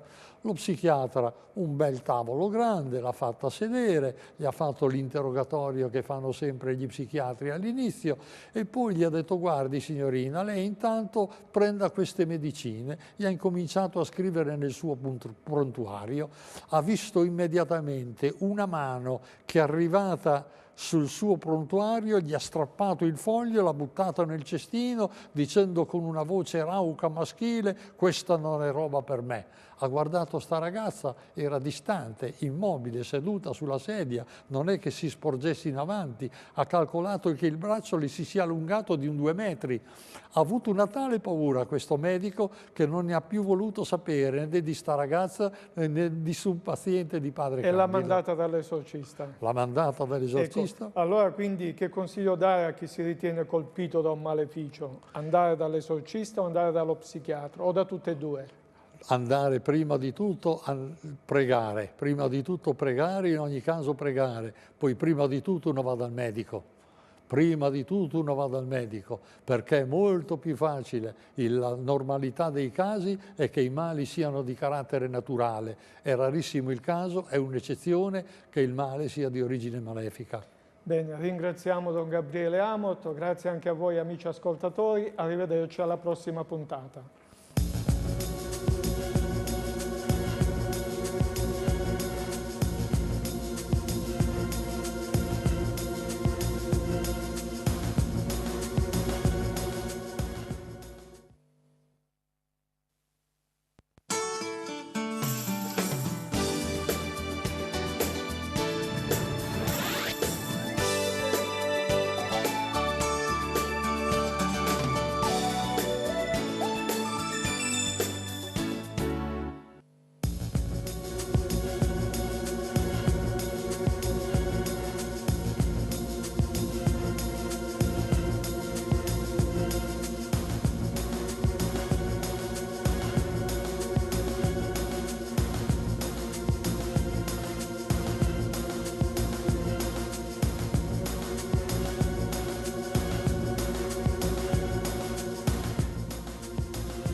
Amici ascoltatori, rieccoci all'appuntamento con il diavolo e l'esorcista. Siamo sempre in compagnia di Don Gabriele Amott e oggi affronteremo proprio nel dettaglio che cos'è l'esorcismo. Appunto, Don Gabriele, perché la Chiesa pratica e che cos'è la pratica dell'esorcismo? La pratica dell'esorcismo è una pratica istituita da Gesù Cristo, un potere che Gesù ha dato agli apostoli e poi l'ha esteso ai discepoli e alla fine l'ha esteso anche a tutti i credenti in Lui, il potere di cacciare i demoni. Abbiamo detto in un'altra puntata che tutti i popoli di tutte le nazioni, di tutte le razze hanno il senso della presenza di un male malefico, lo combattono come possono conforme la loro cultura. Ecco, sappiamo dal Vangelo, dalla Bibbia esattamente chi è Satana, sappiamo esattamente che persona è, sappiamo esattamente che Cristo lo ha vinto e Cristo ha dato il potere di cacciarlo via. Quindi diciamo che l'esorcismo si fa non in presenza di malattie o in presenza di turbe psichiche, ma si fa soltanto quando ci si è accertati che c'è la possessione diabolica. Esatto, quando c'è o la possessione o un male di carattere malefico, allora si procede all'esorcismo, negli altri casi no. Quando è che si può e si deve fare un esorcismo allora? Si deve fare un esorcismo? Cioè quando è che l'esorcista prende la decisione, dice qui bisogna intervenire? Quando vede dall'interrogatorio e dai segni preliminari che io chiamo sintomi di sospetto, vede che c'è da pensare alla possibilità della presenza del demonio o dell'influenza del demonio. Allora procede all'esorcismo e con l'esorcismo ci si accerta se questa presenza, se questa influenza c'è o non c'è. Varie volte mi è capitato di fare un esorcismo preliminare su una persona per cui mi sembrava che ci fossero sintomi di sospetto e già facendo questo esorcismo preliminare ho visto che non c'era niente. E allora basta. Don Gabriele, dalla sua esperienza, le è rimasto qualche volta qualche dubbio se procedere o meno? Qualche volta sì. E in genere io sono favorevole, quando ho il dubbio, sono favorevole a procedere, perché mi sono capitati dei casi in cui il demonio si è manifestato dopo una serie di esorcismi, non durante i primi esorcismi. Se avessi smesso non mi sarei accorto di questa presenza del demonio. E adesso veniamo a chi può fare. Lei ha accennato in precedenza al fatto che Gesù ha dato un certo mandato ai suoi discepoli. Gesù ha praticato gli esorcismi, ha dato il mandato ai suoi discepoli di fare esorcismi e di scacciare il male. Quindi oggi chi può fare l'esorcista? Ecco, diciamo subito che nei primi 4 secoli della Chiesa tutti i cristiani potevano fare, facevano esorcismi, ossia cacciavano i demoni.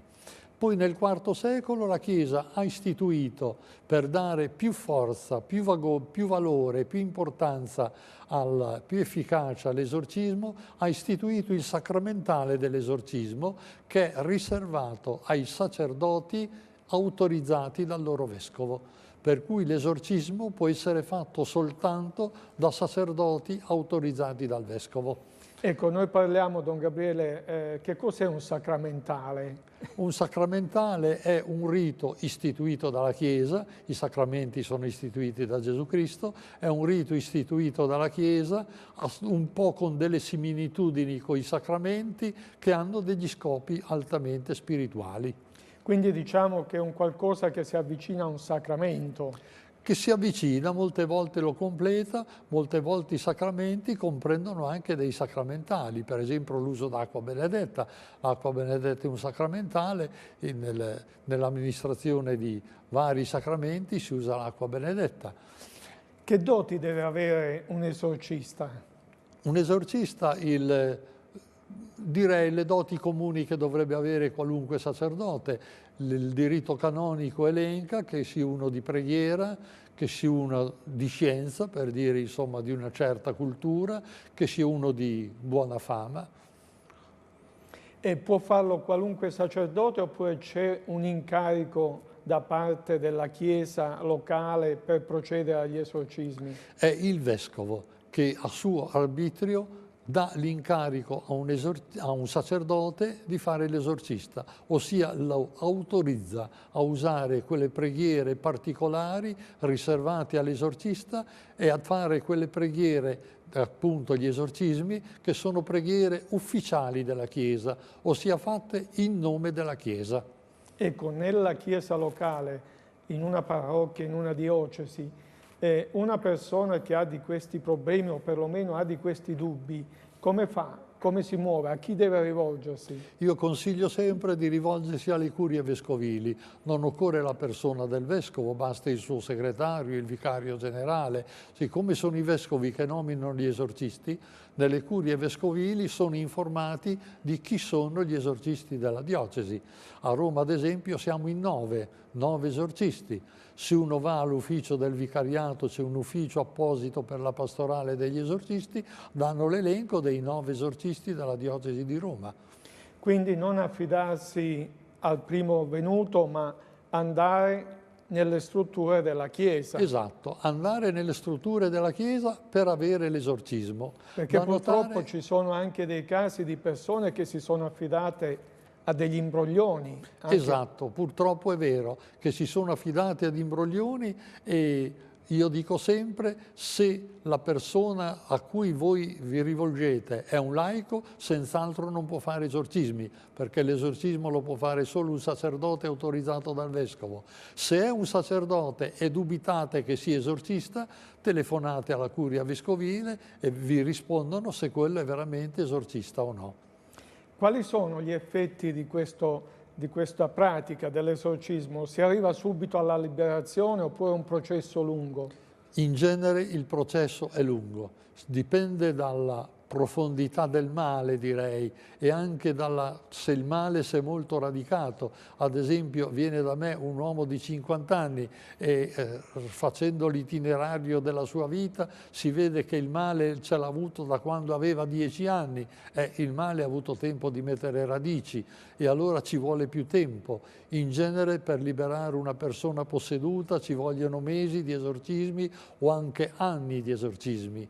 Io aggiungo anche una frase di Sant'Alfonso de Liguori tanto vera, che dice che non sempre con gli esorcismi si arriva alla totale liberazione, sempre si arriva a dare beneficio, per cui la persona ha beneficio e in genere può condurre una vita normale, anche se non si arriva alla totale liberazione.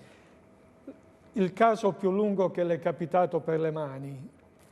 Ce ne sono alcuni casi che li ho da quando sono stato nominato esorcista nell'86 e ancora adesso perdurano. Quindi ancora dopo 18 anni? Dopo 18 anni, però come dicevo hanno avuto grandi miglioramenti, prima si agitavano, prima si arrabbiavano, si infuriavano durante gli esorcismi, adesso no, l'esorcismo è diventato una benedizione calma, tranquilla, la ricevono una volta ogni 3-4 mesi, ossia rare volte, quando sentono il bisogno di ricevere una benedizione d'esorcismo, vengono, ritornano, per cui una liberazione totale non c'è, ma conducono una vita normale. Sono in via di guarigione, si può dire. Sì, sono in via di guarigione. Don Gabriele, accanto a quella che è la pratica dell'esorcismo, c'è anche la preghiera di liberazione. Sì. Che cos'è? Ecco, la preghiera di liberazione è molto importante ricordarla, perché le parole di Gesù, coloro che credono in me, nel mio nome cacceranno i demoni, per cui tutti coloro che credono in Gesù, uomini, donne, adulti, bambini, possono cacciare demoni con la preghiera di liberazione, che è una preghiera privata, mentre l'esorcismo è una preghiera pubblica fatta in nome della Chiesa, con l'autorità della Chiesa, quindi a maggior forza. Però anche la preghiera privata, se fatta con fede, ha forza, tanto che ci sono molti santi che senza essere esorcisti cacciavano i demoni per la forza della loro fede. Erano preghiere di liberazione. In cosa consiste? Una preghiera che si trova facilmente nei manuali di preghiera, nei libri, dove? Esatto, si trova facilmente, per esempio anche nell'ultimo rituale pubblicato alla fine c'è una seconda appendice con preghiere che tutti i fedeli possono fare. Uno può anche inventarle le parole, perché la base della preghiera di liberazione o dell'esorcismo è sempre in nome di Gesù, Satana vattene. Quindi uno la preghiera di liberazione la può anche inventare, lì per lì. Ecco, quindi diciamo che c'è una preghiera ufficiale della Chiesa e una pratica come quella dell'esorcismo che la Chiesa affida a dei sacerdoti, delle persone incaricate dalla Chiesa locale, mentre tutti possiamo contribuire alla liberazione dal demonio attraverso la nostra preghiera attraverso le nostre pratiche di pietà normali. Esatto. Quelle quotidiane che facciamo sempre. Esatto, le preghiere quotidiane sono sempre validissime. In più uno può aggiungere anche vere e proprie preghiere di liberazione. Nei gruppi del rinnovamento è diventato usuale fare preghiere di guarigione e liberazione. Magari imponendo, chi guida la preghiera pone la mano sul capo della persona e tutti pregano con parole loro perché la persona sia liberata. D'altronde anche nel Padre Nostro c'è anche questa invocazione, certamente, no? Liberaci dal male. L'ultima invocazione, liberaci dal male, che il Catechismo della Chiesa Cattolica spiega con molta esattezza, non significa liberaci dal male in generale, ma significa liberaci dal maligno, ossia liberaci dalla persona di Satana. Bene, ringraziamo Don Gabriele Amorth per la consulenza che ci ha dato, la sua competenza, e noi ci rivediamo, cari amici ascoltatori, alla prossima puntata.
Amici che siete all'ascolto, ben trovati al Diavolo e l'Esorcista. Siamo sempre in compagnia di Don Gabriele Amorth e dopo tutto quello che abbiamo spiegato a proposito delle possessioni diaboliche, della magia, dell'occultismo, veniamo al punto centrale, cioè all'esorcismo. Come si fa? In quali casi si fa? Come si procede? Don Gabriele Amorth ci farà vedere oggi come si fa un esorcismo. Abbiamo detto, Don Gabriele, quindi che si arriva alla persona da esorcizzare dopo aver fatto tutta una serie di preliminari. Quali sono? L'interrogatorio è vedere se ci sono sintomi tali da dover procedere all'esorcismo. Se si vede che questi sintomi ci sono, allora si procede all'esorcismo. Si fa venire la persona, ho sempre con me almeno 4 persone che mi aiutano e che si mettono in cerchio di fronte alla persona che siede su una poltrona. Se sappiamo già che la persona, o se già accorgiamo durante l'esorcismo che la persona si infuria, allora anziché sulla poltrona la mettiamo su un lettino. Abbiamo sempre anche un lettino e eventualmente ci aiutiamo anche con delle cinghie per tenerla stretta, perché l'importante è che la persona non si faccia male. Quindi, Don Gabriele, il luogo dove si procede all'esorcismo è una chiesa oppure può essere un luogo qualsiasi? Può essere un luogo qualsiasi. Di per sé sarebbe meglio se fosse la chiesa. In genere è la sagrestia o un luogo adiacente alla chiesa, una stanza adiacente alla chiesa. Certo che bisogna sceglierla in modo che sia una stanza, un posto che non desti dei sospetti. Ad esempio è possibile che la persona esorcizzata urli e quindi è importante che non sia, per esempio, una stanza che dà sulla strada, perché si sentirebbe urli sulla strada e la gente si potrebbe allarmare. Cioè anche l'indemoniato ha diritto alla sua privacy. Esatto, anche l'indemoniato. Anche perché sono delle cose delicate queste. Sì, ha diritto, assolutamente ha diritto, e ci tengono a non essere conosciuti, a non essere riconosciuti. Quando tante volte mi è stato chiesto per delle interviste televisive se c'era qualcuno disposto a intervenire, mai ho trovato nessuno disposto a intervenire. Anche di quelle persone che sono state liberate non vogliono intervenire. Perché? Perché hanno poi l'idea che se le persone, gli amici, i conoscenti vengono a sapere che loro erano state possedute dal demonio, nutrono poi dei sospetti nei loro Quindi riguardi. mi tolgo una curiosità, non ci sono filmati di scene di esorcismo, filmati veri?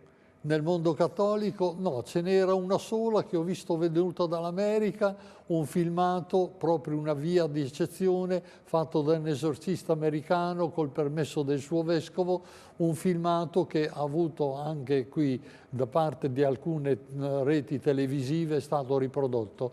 Poi varie reti televisive hanno riprodotto degli esorcismi di un sacerdote gallicano, lì non c'è nessuna proibizione e c'è un sacerdote gallicano che filma gli esorcismi che lui fa. Quindi fatti tutti i preliminari si arriva al momento in cui il sacerdote o l'esorcista procede al rito. Procedo al rito.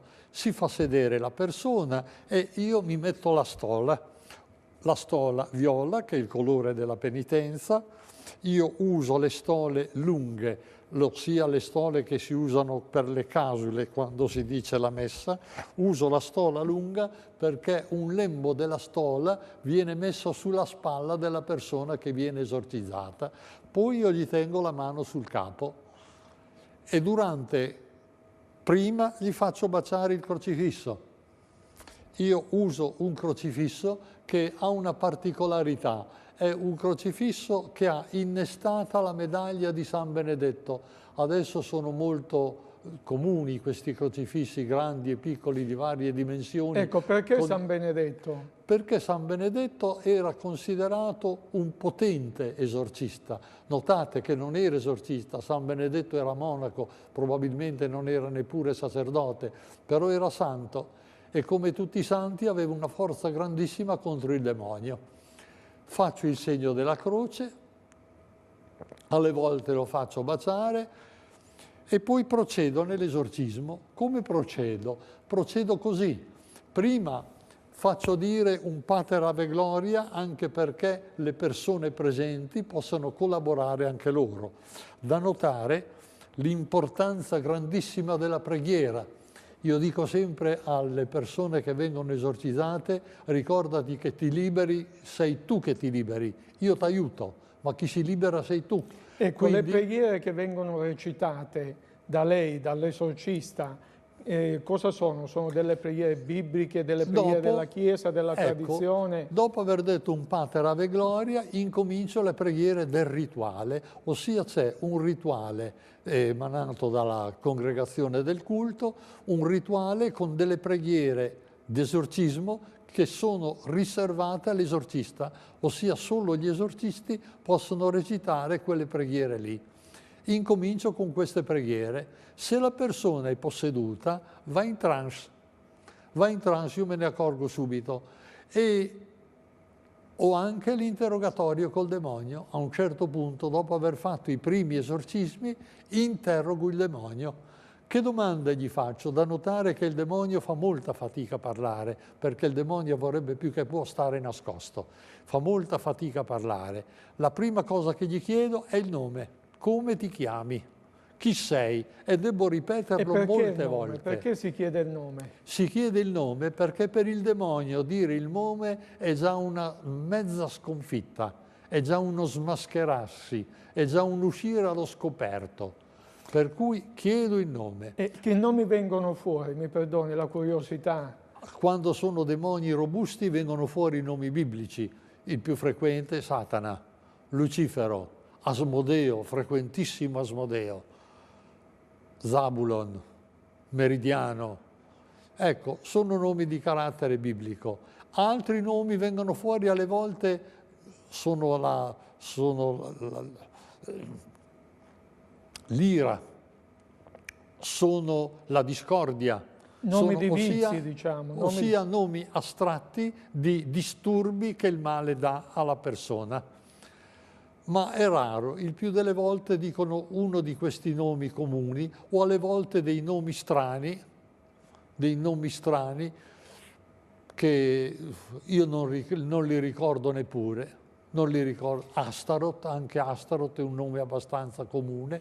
Ecco, Don Gabriele, proprio in questo momento cruciale dell'esorcismo si parla di reazioni che l'esorcizzato ha, ma reazioni anche molto molto forti, molto violente a volte. Se ha delle reazioni violente, alle volte lo passiamo dalla poltrona al lettino. Lo mettiamo steso sul lettino e lo teniamo ben stretto, perché dobbiamo fare in modo che la persona non si faccia male. Quando una persona va in trance è sotto la nostra responsabilità, per cui se sbattesse le mani, la testa contro i muri si farebbe male e sarebbe colpa nostra. Per cui noi lo teniamo ben stretto in maniera che non si faccia male. E proseguiamo l'interrogatorio. Quanti siete? In genere dicono sei solo, in genere dicono no. Quanti siete? 3, 7, una legione, 1000 legioni, eccetera. Dicono da notare che il demonio è bugiardo, per cui non c'è da credere a quello che dicono. Non c'è da credere a quello che dicono. Poi chiediamo come sei entrato qui, quando sei entrato qui, e poi chiediamo quando uscirai, la data, in che mese, in che giorno, a che ora. Anche qui si fa molta fatica a farli parlare, alle volte dicono non lo so, alle volte rispondono con una data e viene quella data. Don Gabriele, l'uscita del demonio dal corpo del posseduto, da chi dipende? Dipende dalla volontà del diavolo, dalla volontà del posseduto? Dipende dalla volontà di Dio, diciamo schietto, chi è che guida le cose è sempre il Signore, però dato che il Signore rispetta la libertà delle persone e anche la libertà dei demoni, dipende anche il quando, con quale forza la persona è stata posseduta. Ecco, allora, quindi l'esorcizzato può anche collaborare alla sua liberazione? Deve collaborare, è indispensabile che collabori. Durante l'esorcismo no. Durante l'esorcismo alle volte quando arrivano da essere abbastanza coscienti capita che anche durante l'esorcismo riescono mentalmente a pregare, anche a dire per esempio soltanto Satana vattene, oppure a invocare Gesù Maria. Ci riescono e me lo dicono dopo che durante l'esorcismo sono riusciti a pregare. In genere durante l'esorcismo no, non riescono a pregare, ma sono completamente in trance, ossia sono completamente assenti e non ricordano niente di quello che è avvenuto durante l'esorcismo. Ma è molto importante che preghino prima, dopo, quindi noi li mettiamo sotto cura, la messa possibilmente quotidiana, il rosario possibilmente quotidiano, che dicano tutte le preghiere che possono. Quindi che si comportino da bravi cristiani nella loro vita normale. Senz'altro che si confessino spesso. Naturalmente se una persona è in peccato io non procedo neppure all'esorcismo. Mettiamo, viene da me uno che convive. Viene da me un divorziato che convive con un'altra persona. Dico, figliolo caro, io non incomincio neppure. Prima mettiti in grazia di Dio, vivi in grazia di Dio, se no è inutile che io proceda all'esorcismo, perché è molto più importante vivere in grazia di Dio che ricevere l'esorcismo. Uno può anche liberarsi da solo, con le sue preghiere e con i suoi sacrifici, col digiuno. Il Vangelo insiste, certi generi di demoni si caccia via solo con la preghiera e col digiuno. Uno può anche arrivare a liberarsi da solo senza esorcismi, mai uno può arrivare a liberarsi con gli esorcismi se non prega. Bene, ringraziamo Don Gabriele Amorth per averci raccontato la sua esperienza e ci rivediamo alla prossima puntata.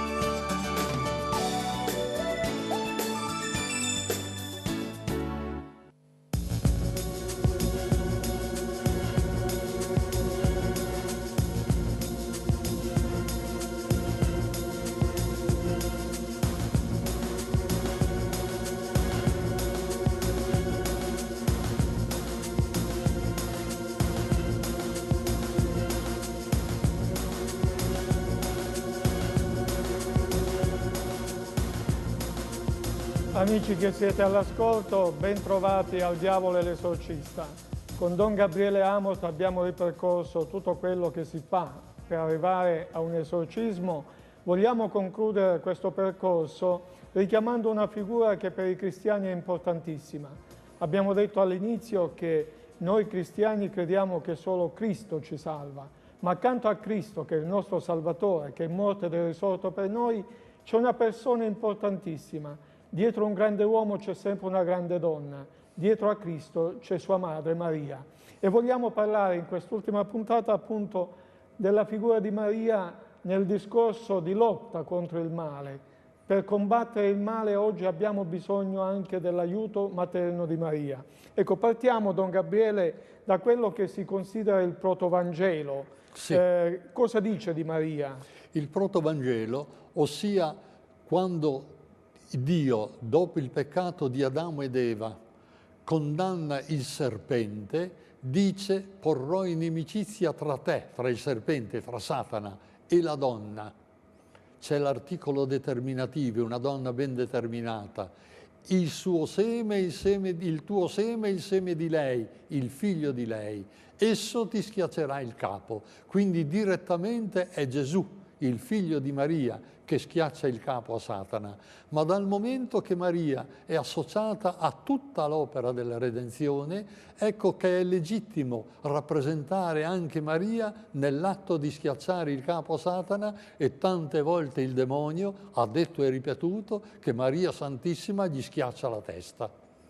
Quindi una lotta che parte da lontano, questa tra la donna e il serpente, tra Maria e Satana. Esatto, è una lotta che parte proprio dai progenitori, da Adamo ed Eva, dal primo peccato. Ed ecco che Maria è la nemica di Satana. Sappiamo che il male maggiore che Satana cerca di darci è quello di farci cadere nel peccato. Maria è quella che ci salva dal peccato, che ci aiuta a vincere il peccato, a vincere Satana. Diceva Paolo VI: tutto ciò che combatte il peccato combatte Satana, e Maria ci aiuta in questo. Don Gabriele, ma perché la Madonna è così potente contro il demonio?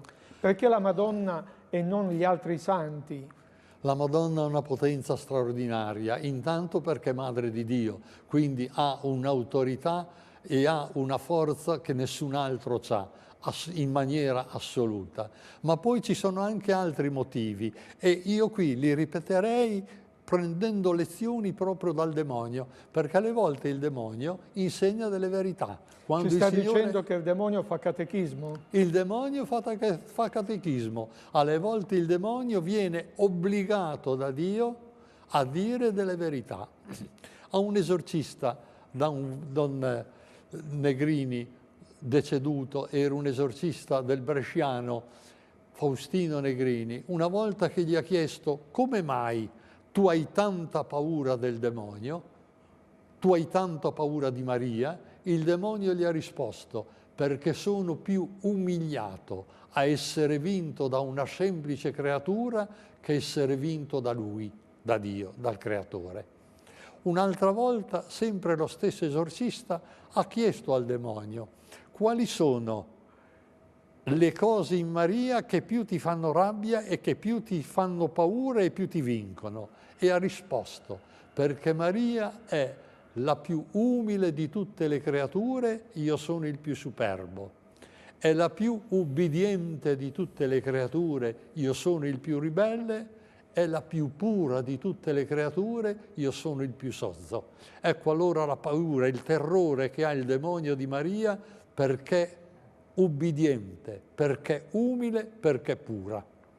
Quindi ritroviamo in Maria le caratteristiche che possono andare bene anche per ogni cristiano per vincere il male. Esatto, troviamo queste tre caratteristiche che sono fondamentali per vincere il male: l'umiltà, la purezza, l'obbedienza a Dio. Ho aggiunto anche una cosa: una volta ho voluto fare io un interrogativo al demonio. Dopo avergli ricordato queste tre risposte, ho aggiunto: quale altra virtù c'è in Maria che ti fa tremare? E mi ha risposto così: mi vince sempre perché non è mai stata toccata da nessuna da nessuna colpa, da nessun peccato. Non è mai stata toccata da nessun'ombra di peccato, per cui mi vince sempre. Ecco Maria, anche Maria è stata tentata dal demonio durante la sua vita e ha sempre vinto e stravinto e continua a vincerla anche adesso, aiutando tutti i cristiani nella lotta contro il demonio e aiutando particolarmente noi esorcisti.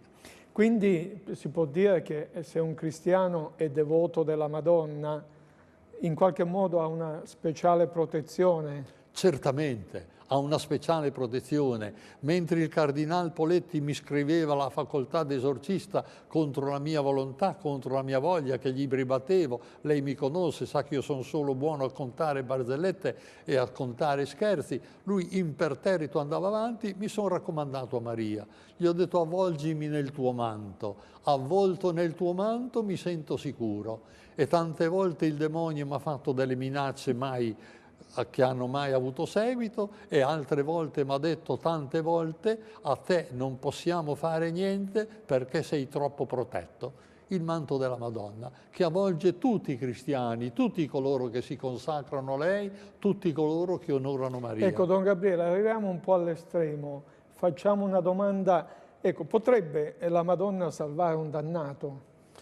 Visto che si parla tanto della protezione di Maria sulle anime.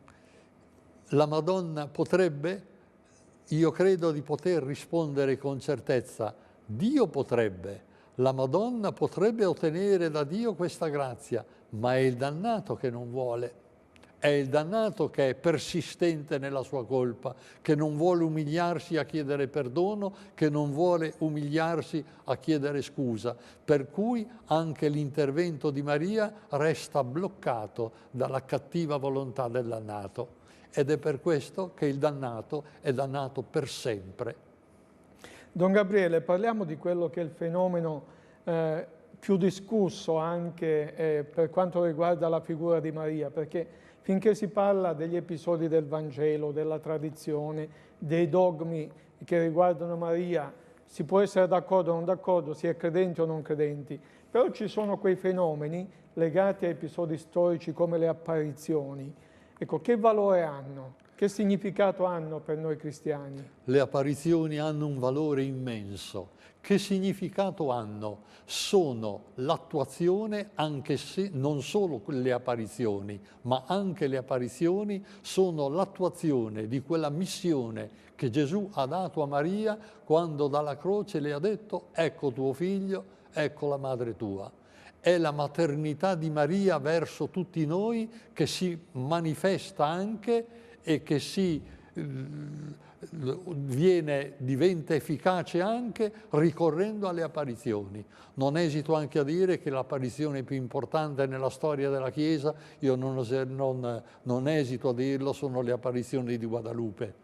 Pensare che il continente americano si è convertito al cristianesimo grazie a questa apparizione della Madonna, che sotto forma di una ragazza azteca, gli c'erano gli aztechi nel Messico, è apparsa, e per cui hanno sentito il cristianesimo non come l'imposizione di questa gente venuta da oltreoceano, che oltre al resto si sono spesso comportati malissimo con gli indigeni, ma l'hanno sentita come un qualche cosa di loro. Le apparizioni di Guadalupe credo che siano le apparizioni più importanti della storia della Chiesa. E proprio fermo restando che il giudizio sulle apparizioni spetta al Magistero della Chiesa, qual è secondo lei, proprio inerente al nostro argomento, il messaggio principale che ci viene dalle apparizioni?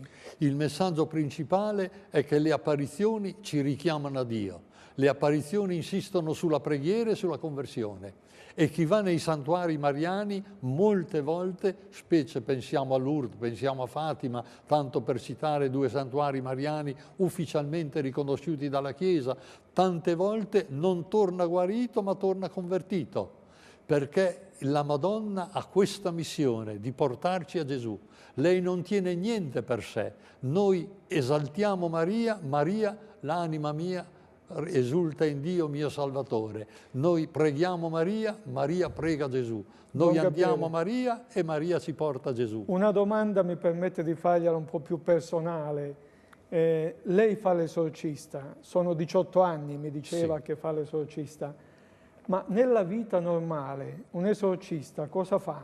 Oltre che fare gli esorcismi, come si comporta una persona normale o deve osservare delle particolari precauzioni? Beh, certamente l'esorcista deve cercare di essere pulito, anche perché qualche volta il demonio si prende il gusto di dire i peccati dell'esorcista.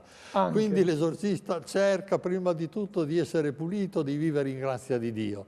Poi sono sacerdoti, gli esorcisti sono sacerdoti, è raro che un esorcista come il sottoscritto faccia a tempo pieno l'esorcista. In genere o sono parroci o sono professori di seminario, hanno altre mansioni sacerdotali e la loro giornata si svolge con le comuni mansioni sacerdotali. In genere gli esorcisti riservano 1 o 2 giorni alla settimana per fare gli esorcismi e gli altri giorni invece li usano per compiere le mansioni sacerdotali normali.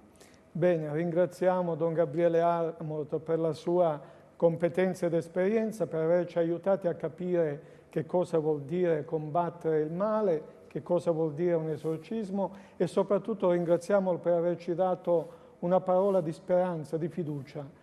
Perché sappiamolo, ricordiamocelo sempre, come dice Giovanni Paolo II, il male si vince con il bene. Facendo il bene e comportandoci da cristiani non possiamo e non dobbiamo avere paura di nessun male, forse anche quello di Satana. Grazie e arrivederci.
Ben trovato al nostro pubblico, al pubblico di TV 2000, Bada Retro, il nostro settimanale di informazione sul mondo del satanismo e sulle sette.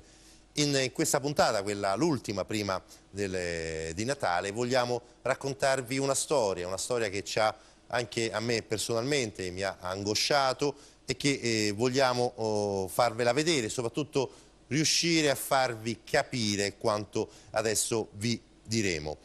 Partiamo come al solito da un punto e il punto è la magia. Quanti tipi di magia esistono? C'è veramente differenza tra magia bianca e magia nera e magia rossa o parliamo sempre della stessa medesima cosa? Tutto questo è come al solito un viaggio in cui vi accompagneremo facendovi vedere tappa dopo tappa quello che accade.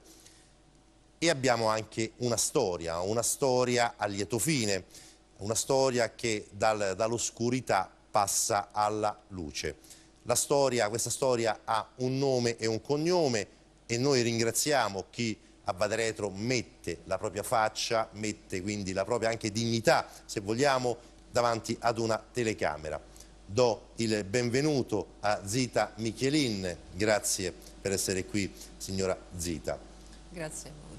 La storia di Zita è una storia molto particolare, un'ex Magade, una delle poche che io conosco, anzi forse l'unica che conosco, che ha deciso, dopo un periodo passato tra tarocchi, tra altre forme, se vogliamo, di spiritismo, ha rinunciato ad una vecchia vita per abbracciare una nuova vita, no? Quindi il cristianesimo, la vita cristiana, e riconoscere quella che è la figura di Gesù Cristo. Brevemente, signora Zita, come comincia la sua vita? Cioè la sua scelta di cominciare a dedicarsi all'occulto, al mondo dell'occulto, ha una radice familiare? Io ho iniziato per caso, mi sono trovata a fare un lavoro in un call center dove tra le tante tipologie di chiacchierate c'era anche la cartomanzia. Un giorno mi chiedono di rispondere a una telefonata per fare le carte, cosa che io non volevo assolutamente fare perché non le conoscevo, non ero una cartomante, non ne sapevo niente di occulto, ero proprio all'oscuro di tutto. È successo che la telefonata me la passano lo stesso perché non c'era nessun'altra ragazza a rispondere e io mi ritrovo con un mazzo di carte davanti che non conosco, mi ritrovo con una voce femminile al telefono che convinta di avere la cartomante dall'altra parte del filo. E ho preso sto mazzo di carte e l'ho buttato nel tavolo. A un certo punto ho cominciato a parlare, a dire delle cose. Quello che mi veniva, quello delle immagini che vedevo, le esplicitavo, le dicevo alla persona che era nell'altra parte del filo. Questo è stato il battesimo, Questo è tra stato virgolette, il mio battesimo. con la cartomanzia. Sì. Erano carte come queste che vediamo? Sì, erano tarocchi. Carte appunto, Che io avevo neanche mai visto, nel senso che non conoscevo. Quello che mi ha sconvolta di questa telefonata è stata la voce dall'altra parte del filo, dove mi dice: ma lei come fa a sapere tutte queste cose?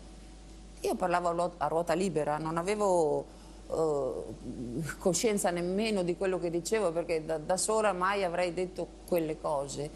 E dall'altra parte del filo mi dice: ma lei come fa a sapere tutte queste cose di me?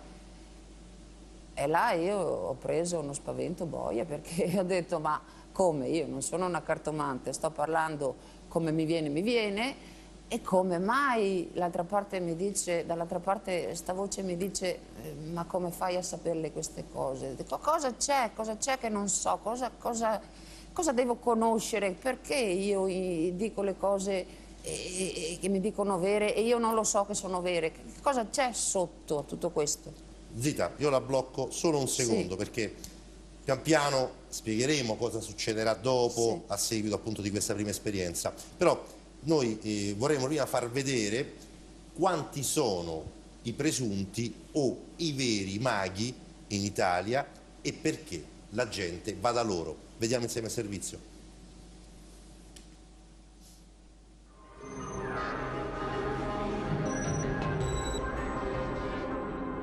Vedovanza, il dispiacere, le amiche ti hanno pugnalato alle spalle, i parenti ti hanno girato tutto. Amica, tu non vai nemmeno al mercato.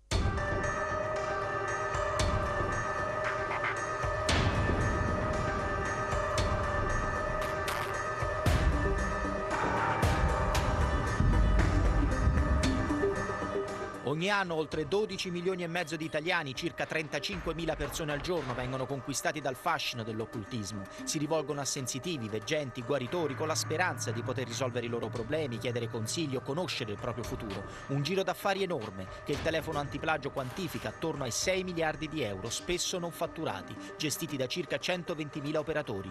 Dall'ultimo rapporto annuale presentato emerge che sono soprattutto i lombardi ad affidarsi a queste pratiche, mentre i valdostani si rivelano i più scettici. A Milano e dintorni circolano 90 milioni di euro che escono dalle tasche di circa 180.000 cittadini. Agli antipodi la situazione della Val d'Aosta, 1 milione di euro di guadagni annui distribuiti tra 30 operatori a cui si rivolgono circa 2.000 residenti. Numeri che preoccupano, come i reati più frequenti che si registrano a opera dei ciarlatani: truffa e truffa aggravata, esercizio abusivo della professione medica, circonvenzione di incapace, estorsione, violazione della privacy, si legge nel rapporto. Per questo, per evitare brutte sorprese, il telefono antiplagio mette in guardia gli italiani, invitandoli a non parlare con i ciarlatani della propria vita privata, a non incontrarli da soli, a registrare le conversazioni, a far mettere per iscritto ciò che dicono di garantire, a non usare contanti e a non avere paura di denunciarli, a non dare ascolto ai loro interventi in TV, alle loro pubblicità, che sono solo investimenti commerciali per di più ingannevoli. A cadere nella rete degli operatori dell'occulto, secondo le segnalazioni raccolte in 17 anni da telefono antiplagio, circa 1000 l'anno, sono soprattutto le donne adulte, ma anche uomini e adolescenti. La maggior parte dei clienti ha un'età media di 42 anni, ha solo la licenza elementare o quella media. Le motivazioni che spingono ad alzare la cornetta o a far visita a questi operatori sono sentimentali per la maggior parte, economiche, di salute, giudiziarie, di richiesta di protezione. Secondo gli esperti è la crisi il motivo principale per cui una persona decide di rivolgersi alla magia. C'è un bisogno fisico, psicologico, sociale, legato anche all'attrazione verso poteri alternativi all'umano, di trovare appoggio nel mistero per risolvere i propri problemi.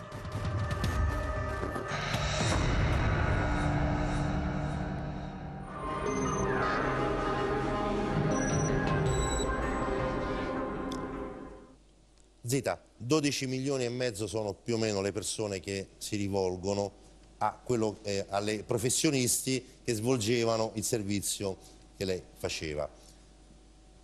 Lei comincia a fare la cartomante per gioco, per scherzo, o sì, per necessità, anche visto che era appunto inserita in un contesto di lavoro. Poi che succede? Dopo questa prima esperienza, che cosa succede? Dopo questa esperienza mi sono incuriosita verso queste cose nascoste a me finora e mi sono comprata un mazzo di tarocchi. Dentro c'era un libricino con le istruzioni per conoscerle. Su sto libricino e ho scoperto che c'era una ricerca di un risveglio interiore. Questo risveglio interiore ha svegliato anche il mio risveglio, ha fatto sì che anch'io scoprissi la voglia di conoscere l'oltre a quello che già conoscevo. Per cui ho cominciato con i tarocchi, poi tutto quello che mi capitava sotto mano oppure lo cercavo per trovare risposte a una fame che avevo interiore. Io non sono mai stata religiosa, non andavo in chiesa, non avevo conoscenze oltre al catechismo di quando ero piccola.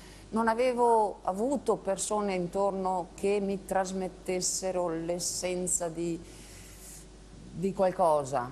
Ero alla ricerca, perché quando si ha questa fame, tutti noi la sentiamo, abbiamo bisogno del di più e da qualsiasi parte tu lo trovi, se non hai già qualcosa in mano, tu ci vai dentro. Ti ci butti con tutte le scarpe, no? Ti ci butti. Tanto che addirittura dopo la prima esperienza lei decide di aprire una linea privata a casa sua. Sì. Cosa le chiedeva la gente che lei chiamava? Ma io facevo i tarocchi per telefono sempre e quello che mi chiedeva era l'amore, era il lavoro, il tornerai ragazzo, sono giù, cosa devo fare, ma mi hanno fatto qualcosa, mi dicevano così e io ho detto ma che cosa ti avranno fatto? Cioè io ero proprio fuori dal mondo esoterico e cosa ti avranno fatto? Queste persone, io ho imparato, io che avevo la linea, che facevo le carte, ho imparato dalle persone che mi chiamavano che c'era un mondo sconosciuto a me, sotterraneo, che muoveva forze che io rimanevo allibita solo a sentirne parlare. Io ho imparato dalle persone che chiamavano che esisteva questo mondo. Dopo ho scoperto che... era un mondo particolare. Era un mondo Ma particolare. lei in quello che, insomma, in quello che era il suo consiglio, la sua veggenza tramite i tarocchi, lei in qualche modo riusciva a risolvere i problemi delle persone? E io ero arrivata al punto di non usare nemmeno più le carte e di percepire la voce, di percepire la persona attraverso la voce. Dal tono, dal timbro, mi venivano spontanee certe risposte. Era come se io entrassi nella persona e vedessi la sua situazione. Per cui quello che usciva da me era sempre per prenderla da sotto la persona e innalzarla. Quindi era come se lei facesse del bene sostanzialmente a queste persone? Io ero convintissima di fare del bene. Cioè, quindi lei era in buona fede, era convinta del fare... A lei si faceva pagare per queste, queste consultazioni? Sì. Quindi prendeva dei soldi come se fosse uno psicologo, no? Aiutava le persone a superare dei momenti particolari. Sì, era come prendessi la persona per la mano e l'aiutassi a fare un po' di passi in modo che poi camminasse da sola. Questo era il senso che davo io a quello che facevo. Esatto, poi però succede qualcosa, la domanda gliela faccio adesso e poi dopo il servizio ne ritorniamo a parlare. Poi succede qualcosa di non previsto, cioè nasce all'interno del suo cuore, della sua testa, nasce una domanda e soprattutto si accorge che qualcosa non va. Questo qualcosa, poi la signora Zita ci risponderà e ci dirà cos'è questo qualcosa, ci introduce ad un altro discorso, a quello che è un po' il cuore di questa puntata. Finora abbiamo parlato, grazie anche alla testimonianza della signora Zita, di una sorta di veggenza tramite i tarocchi, tramite anche si può fare anche tramite appunto il pendolino, però esiste anche qualcos'altro, cioè esiste anche chi decide di poter far del male, ma del male vero, quindi non tanto per dire, del male vero alle persone. Chi è che fa questo male? Chi procura materialmente questo male è un mago, ok? Un mago che pratica la magia nera, quindi la magia più nefasta, anche se tutta è magia, anche quella bianca, però quella nera è più nefasta. Noi abbiamo cercato un mago che pratica magia nera ed è stato difficilissimo trovarlo, ma lo abbiamo trovato e vediamo che cosa ci dice.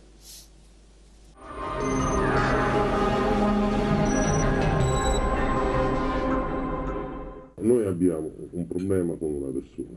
Quanto può aiutarmi lei? Dipende da quello che si può fare. Mi dica lei quello che può fare. Io sono ignorante in questo. Io lavoro con supporto fattucchiero, con mezzi molto antichi. Quindi resti umani, erbe e quant'altro. Però ho bisogno di dati, foto e determinate cose che posso fare. Dove c'è molti questo signore, che cosa vuoi di questo signore, che cosa dobbiamo farci, questo. Quanto garantisce? Se questo signore è pulito, non ha una controfattura fatta, significa che nessuno ci può fare niente. È assurdo che io ci metto mano, anche perché tu però a me non mi paghi. Io tengo un meglio per te. Cosa possiamo fare a questa persona di male? Che cosa mi chiedi? Io non so, ovviamente non parliamo di morte. La fattura a morte è quella fattura che viene fatta fino alla morte. No, io non sono ignorante. Io ti sto dicendo che si può fare lo svuoto di memoria, di verimento organico e la fattura a morte, che a morte significa che tu durante vita devi sopportare sempre questi dispiaceri. Abbiamo un dispiacere mensile, poi ti piazziamo male. Quanto è in percentuale? Quanto? Ma guardi, si aggira quasi al 90%. 90%. Il costo del suo onorario? Dopo che sei soddisfatto paghi. Sì. Come faccio a sapere che l'esito è stato raggiunto? Lo vedi, il signore che non te lo proprio coglione, si è chiuso nella sua vita, eccetera, eccetera. Non puoi vederlo in maniera... Ok, quanto funziona? Ha già fatto cose del genere? Sempre. Sì. A un momento in cui a me mi porta la foto di questo signore, sì. Me la lasci, da lì nascita tutto. Io lavoro per la foto e ti dico, guarda, mi dispiace, prendo la foto, la stretta di mano, che non ti costa niente. Sì. Se invece io posso farlo, ti dico ti costa 1000, perché 1000 me le dai Esodo per giorno. Ok. Dopo che tu vedi il risultato. Posso chiedere come fa materialmente? No. Ok, però mi ha detto prima, no? Io lavoro con mezzi molto antichi, sangue naturale, sperma, eccetera, eccetera, per fare i fiucci d'amore. Quindi altro non posso dire. Posso dire solo che si può fare del bene e del male. E invece che stia male fisicamente? Come? Che quella persona stia male. Quello E quindi cosa farebbe a questa persona? farei che questo signore si dimentica definitivamente di lei, di questo soggetto e di altri soggetti, e non ha più tanta voglia di vivere altri pensieri, o si chiude a casa, fa i fatti suoi, questa roba. Non ha più voglia di vivere, quindi... Nel senso, vive la sua vita in maniera diversa di come la vedeva oggi. Quindi si può dire che potrebbe avere un problema di, come dice, di depressione. Chiamiamola così, chiamiamola depressione. Però appunto qualcosa per dar fastidio, no? Sì, mandarci un pensiero nuovo per dimenticare quello vecchio, però bisogna sapere dove c'è morto lui, quale luogo sacro. E questo signore di dov'è? Di Roma. No, quindi il luogo sacro è a Roma, dove lui c'è morti. Quindi si devono fare i 7 riti venatori nel luogo sacro. È stato chiarissimo.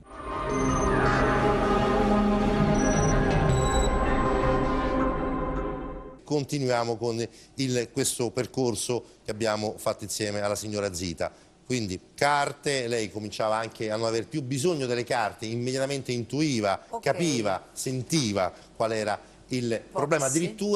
Addirittura, e questo forse può essere considerato come il punto per cui una persona comincia a farsi delle domande, si meravigliava che le cose che lei diceva si avveravano, o che potessero colpire persone che a lei si rivolgevano, potessero essere oggetto di alcune malattie che poi effettivamente accadevano. Certo. Quindi come è andata poi? Beh, dopo questa esperienza io ho cercato risposte dappertutto. Io ho cominciato con i cristalli, ho cominciato con lo studio dell'energia, lo studio dei chakra, che sono dei punti energetici.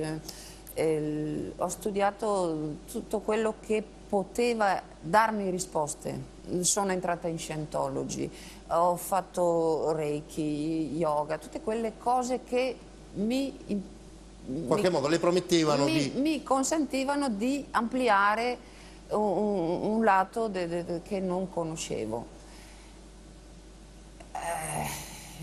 Ricevevo le persone a casa, ero arrivata proprio a passare una mano vicino alla persona e sentire le sue energie, sentire dove aveva male senza che lei me lo dicesse, sentire dove le sarebbe successo qualcosa a livello fisico anche in futuro, perché sentivo un calo energetico, percepivo le cose.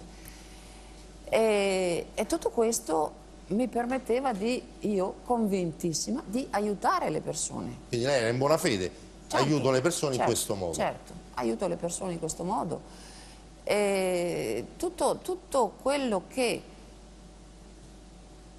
ampliava le mie conoscenze, io ci andavo dentro. Capisco chi si butta nelle sette, capisco chi... Noi abbiamo dentro una profondità che è divina. Per cui finché non viene collegata col cervello e uniamo questa profondità alla profondità di Dio, all'abisso che abbiamo con il suo... Siamo sempre alla ricerca. Siamo alla ricerca. Però tutto quello che lei diceva a queste persone, ai suoi clienti, si verificava, no? Certo. Quindi parliamo di cose reali, di cose vere. Quindi chi pratica, e questa è la domanda di fondo, no? Chi pratica questa sorta di incantesimo, di magia, attraverso le carte, attraverso nuove forme di spiritismo, pratica il vero o è solo suggestione? Io ho sperimentato sulla mia pelle, io non ero suggestionata, io vedevo le cose accadere, le vedevo sotto gli occhi, vedevo la materia trasformarsi sotto gli occhi con le tecniche, con quello che avevo studiato e imparato anche di notte, prendevo libri e studiavo. Cioè la materia veniva modificata dalle tecniche che io mettevo in atto. Da queste tecniche magiche. Da queste tecniche veniva modificata persino la materia. Però il punto è questo: se noi parliamo di cose reali, di cose vere, allora mi chiedo, e ci chiediamo e ve lo facciamo vedere, perché c'è ancora, come dire, una sorta di scetticismo su figure come quelle dell'operatore dell'occulto. Vediamo insieme il servizio.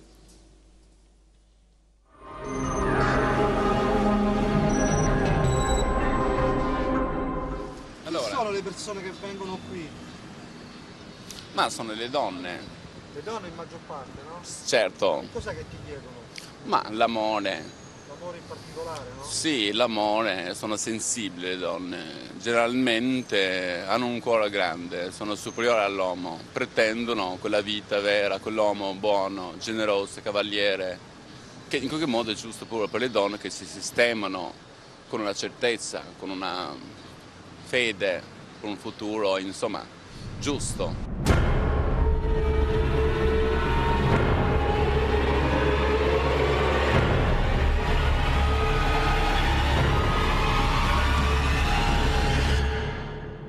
Ma le carte penso un fondamento di verità ce l'hanno, poi magari loro se l'aggiustano un pochetto, cercano un po' di farti contento, però è una cosa che viene dai secoli, magari un fondo di verità c'è, come i segni zodiacali in fondo, un 50% glielo do. No, non credo, è una cosa che non mi interessa, grazie. Non lo so, non ci credo io. La persona a cui vengono lette le carte, vedendo cosa le viene detto, fa determinate espressioni e quindi la donna che legge le carte riesce a capire o meno se ci sta prendendo o no.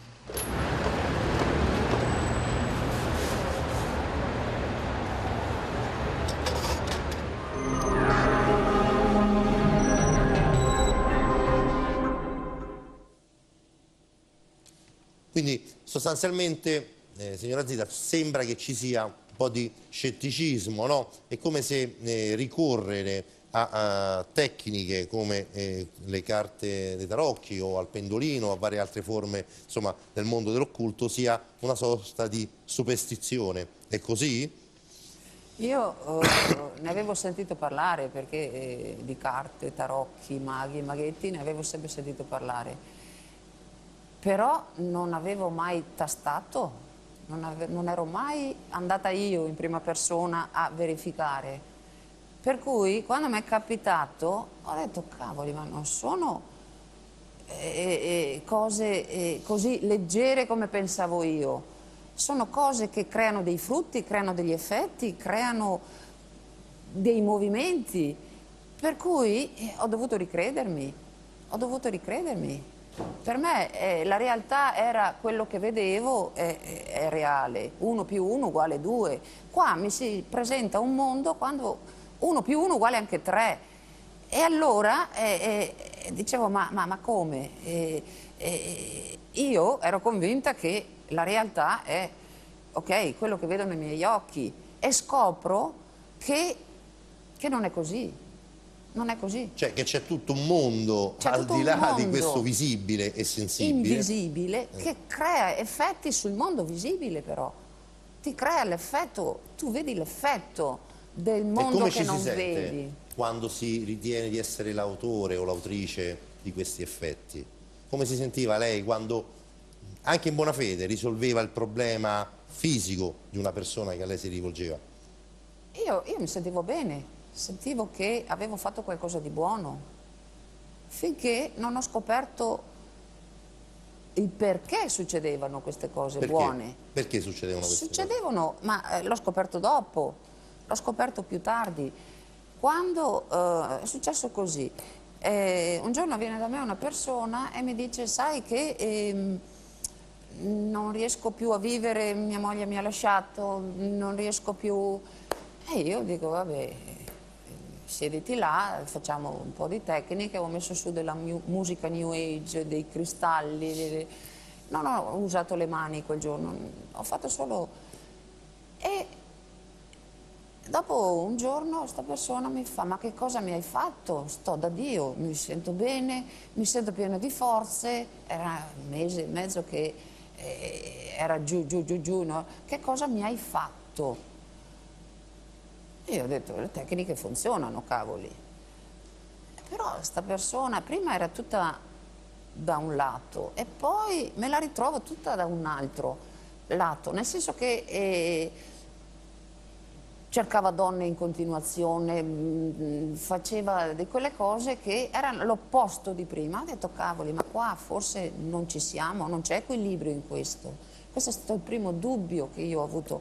Non c'è equilibrio in questa come mai? Prima tutto da un lato e poi tutto l'opposto.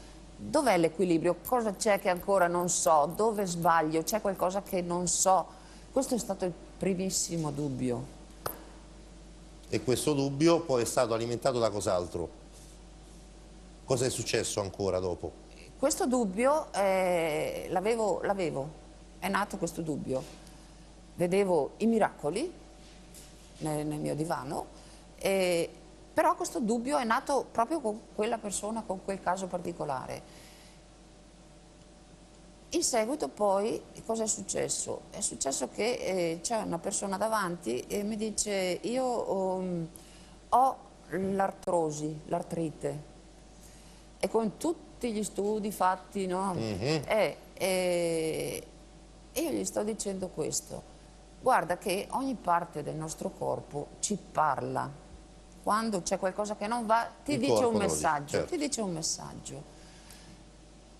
La zona delle giunture, il pensiero corrispondente da raddrizzare, da aggiustare è il denaro. Cioè noi abbiamo verso questa sostanza, verso questa cosa che si chiama denaro, gli diamo un'importanza che non è la sua.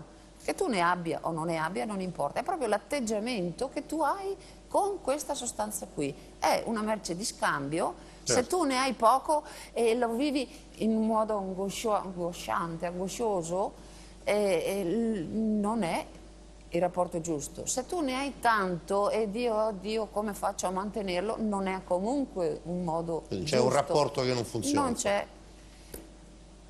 Quindi? Mentre gli stavo dicendo questo, cosa è successo? Mi è arrivata, non so come dire, una bomba. Mi ha preso come, non lo so, lì sul librettino ho scritto un cappotto di cemento, dove mi è venuta una frase in testa, come una bomba. Qual era la frase? La frase era, ma perché, no, la frase era,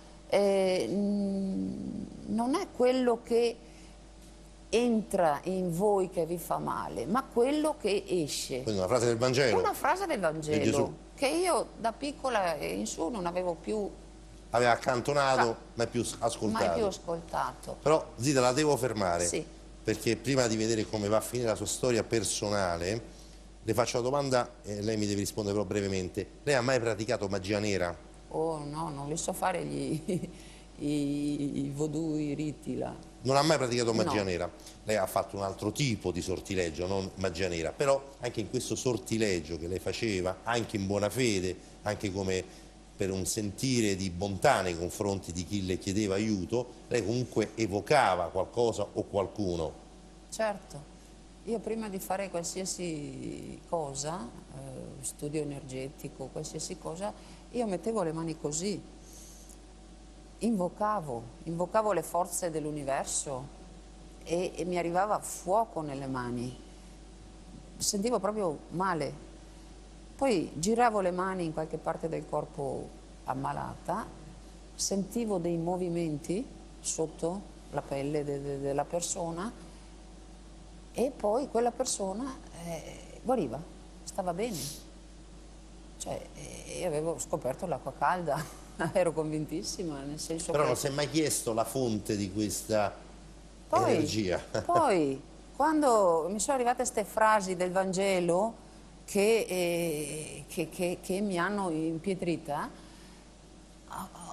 sono andata a approfondire, ho capito che quando io mettevo le mani così, invocavo l'invisibile, ma che cosa mi arrivava? Cosa faceva guarire le persone? Là ho capito che l'invisibile, anche là c'è il bene e il male, e se tu non passi per l'amore puro, se non vai direttamente alla fonte di un Dio che non è il Dio della New Age, dove io sono Dio, ma che vai direttamente dal Padre, dal Dio che ha creato, Gesù Cristo, sostanzialmente. da Gesù Cristo, se non vai direttamente lì, quello che ti arriva può essere di tutto. E questo spaventava? Questo la spaventava? Cioè questo tutto, dove c'era un po' tutto veramente? Ma quando io ho capito questo, io ho buttato via tutto. Cioè lei ha preso i tarocchi? Io ho buttato via tarocchi, ho buttato via il pendolino, ho buttato via i cristalli, avevo dei cristalli meravigliosi, ho buttato via tutto, nel senso che ho capito che anche il male può fare i miracoli. Io convinta di usare il bene, perché quando invocavo ero convinta di invocare e invece non sapevo sta roba, sta forza, non ero io a gestirla, non potevo gestire questa cosa che faceva il miracolo e ti chiedeva un prezzo. E secondo, cioè dopo com'è andata? Stava meglio, stava peggio? Cioè una volta cestinata questa mercanzia... In casa mia non scoppiavano più le lampadine. È successo anche questo? Succedeva questo. C'era sempre un clima di tensione, c'era anche una stanchezza cronica mia, c'era una pesantezza interiore mia, non ero libera. E oggi? Oggi mi sento di volare. Oggi per aiutare le persone ho scoperto la preghiera, questa parola che quando io la sentivo mi giravo, non capivo la potenza che c'è dietro alla preghiera, cioè la relazione immediata con il Dio che è creatore, ti accorgi che è sempre lì, è sempre stato vicino, non mi preserva, però mi custodisce. Io guardo la mia vita e adesso vedo che c'è sempre stato, anche se io non me ne rendevo conto, c'è sempre stato,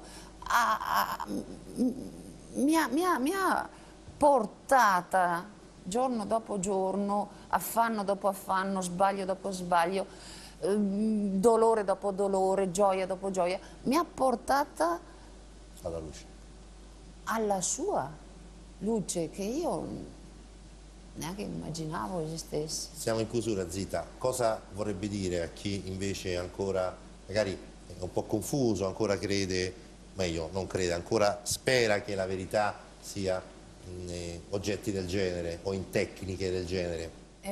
Io ho rincorso tanto la verità, sono partita da mezzi, da tanti, tutti quelli che trovavo li usavo, e a chi non crede io dico attenzione, perché il diavolo ti dà la mano ma poi ti ruba il braccio. E a chi ci crede, a chi non ci crede, ho sbagliato? Vabbè, a chi non ci crede dico attenzione, se tu gli dai la mano, lui ti ruba il braccio. Sempre, comunque. Ti ruba, ti ruba, ti ruba, ti ruba, ti inganna, ti fa vedere belle le cose che non sono belle. Queste entità scure ti vogliono dalla loro parte, Noi siamo stati comprati da Gesù Cristo e il prezzo era stato grande. Il suo sangue sulla croce. Però c'è sta lotta anche sempre, c'è questa lotta e noi siamo in mezzo, noi siamo tirati da una parte e dall'altra, ma nel momento in cui la coscienza e Dio prima o dopo si avvicina, ti fa sentire il suo fascino, ti fa vedere le cose dal suo punto di vista e allora là puoi scegliere. La puoi scegliere e se sei convinto tu di essere il Dio di te rimani nel tuo buio, ma se ti affidi perché senti il suo profumo, te lo fa sentire, se ti affidi la tua vita cambia. La tua vita, ma proprio cambia. Quando il Vangelo dice morire per rinascere, adesso capisco cosa vuol dire morire per rinascere. Se prima una persona mi pestava i calli, cioè io glielo facevo il doppio, ora non puoi più pestargli i calli il doppio, perché provi, vedi Cristo anche lì, provi tenerezza. Questo è il cambiamento radicale interiore che fa Dio in noi. E quando vivi a questi livelli qua, voli, non hai più paura, anche se ti capitano cose brutte, sai che sei custodito comunque, sai che è un padre buono quello che ti sta dietro, anche se tu non hai la coscienza di averlo. Zita, noi siamo in chiusura, la ringraziamo nuovamente per essere intervenuta e per questa testimonianza anche molto, molto sentita, le facciamo ovviamente ogni tipo di auguri e soprattutto la ringraziamo per averci messo la faccia, cosa che non è per tutti. Ricordo che Vada Retro appunto da oggi per tutte le volte in cui andrà in onda il venerdì, andrà in onda alle 21:20 e non più alle 22:20. A me non resta che ovviamente augurarvi un buon Natale e un felice anno nuovo da parte personale e da parte anche di chi collabora a Vada Retro. Noi torneremo nuovamente il venerdì successivo al primo dell'anno. Grazie ancora per essere stati con noi.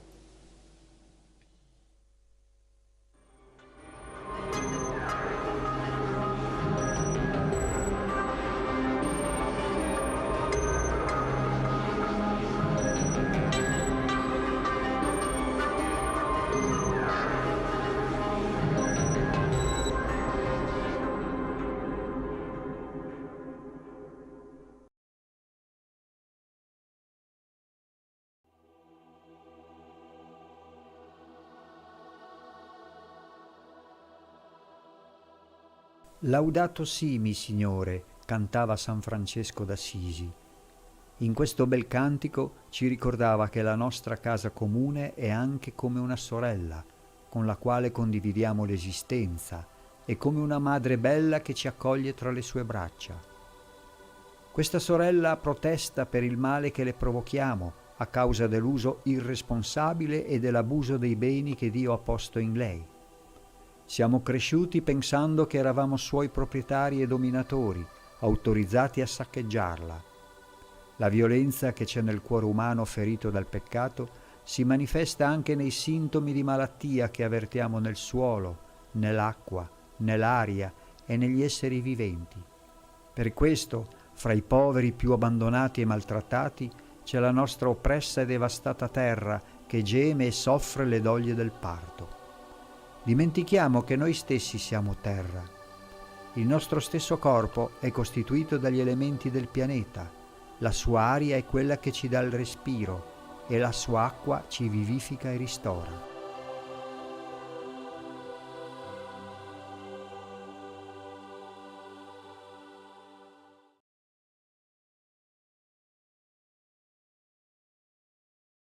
Oggi scopriamo chi è Fra Stefano.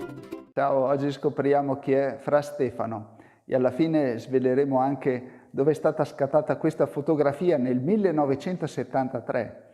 Da oggi comincio a rispondere alle vostre domande. Per la verità sto già facendo il possibile per leggere tutti i commenti e rispondere, anche se non riesco sempre a starci dietro. Comunque adesso ho pensato anche di rispondere così parlando a tu per tu. Prima domanda. Chi è Fra Stefano? Amici miei, mettiamoci subito in viaggio perché c'è della strada da fare.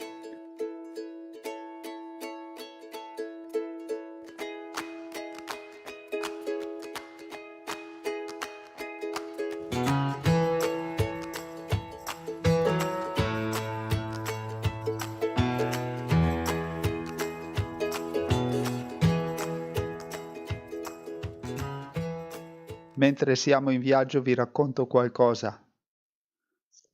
Sono ormai alcuni mesi che ci vediamo tutti i giorni, ma oltre al nome sapete poco o niente di me. E sapete come me ne sono accorto? Ehi Beppi, guarda qui cosa mi scrivono. Buongiorno Don Stefano, grazie per la riflessione. Don? Grazie Fra Stefano, scusi la domanda, ma lei è anche un prete? Un prete? Serena giornata Fra Francesco. Grazie. Francesco, Beppi, mi chiamano Francesco. È importante stabilire questa conoscenza reciproca perché noi ci troviamo per qualcosa di importante che riguarda la vita interiore. Allora cominciamo col nome. Io sono Stefano Bordignon e siccome sono un frate mi chiamo Fra Stefano. Faccio parte dell'Ordine dei Servi di Maria, un antico ordine religioso fondato nel 1233 a Firenze, una famiglia religiosa molto bella. Siamo servi di Maria perché, come Maria, vogliamo essere docili allo Spirito Santo per seguire Gesù Cristo, nostro Signore, ed essere al servizio del Padre, della Chiesa e di tutta l'umanità. Mi piacerebbe parlarvene in futuro, ma per il momento aggiungo solo questa curiosità. Noi frati servi di Maria, quando diventiamo frati con la professione religiosa, aggiungiamo al nome di battesimo anche il nome Maria, per cui il mio nome completo è Fra Stefano Maria. Qualcuno mi ha chiesto se sono un italiano, forse per il mio accento, che non si capisce bene da quale dialetto salta fuori. Comunque, la risposta è sì, sono italiano, nato vicino al confine tra Lombardia e Veneto, e poi quando sono diventato frate sono passato per diversi conventi e questo mi ha portato a mescolare un po' i dialetti. Da 3 anni sono in comunità nel convento della Santissima Annunciata di Rovato, in provincia di Brescia, che tra l'altro è il primo convento in cui sono entrato, proprio 20 anni fa, nel 2001.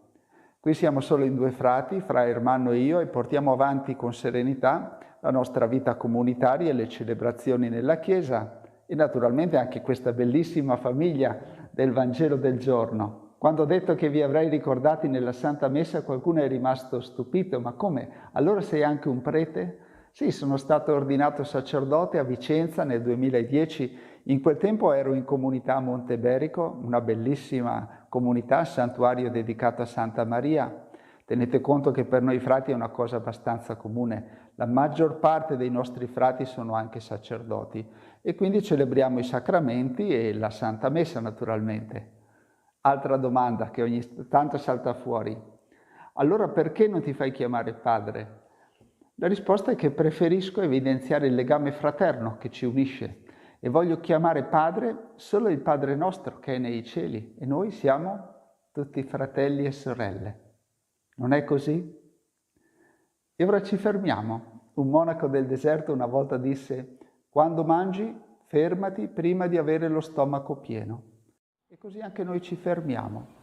A Dio piacendo, un po' alla volta risponderò ad altre domande e se ti fa piacere lascia sotto un commento, dimmi quello che vuoi sapere e se hai qualche suggerimento da darmi.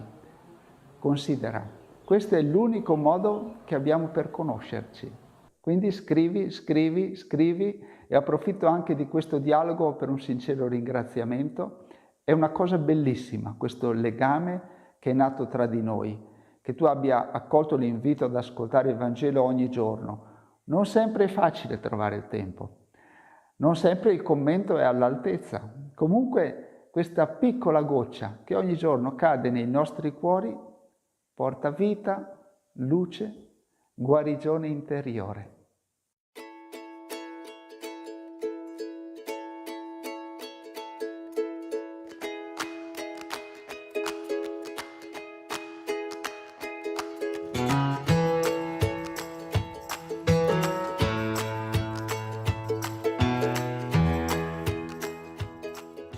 Eccoci, siamo arrivati alla fine del nostro viaggio. Questa è la casa dove sono nato nel 1972 e andiamo anche a vedere dove è stata scattata quella foto che abbiamo visto all'inizio, nel 1973. Andiamo.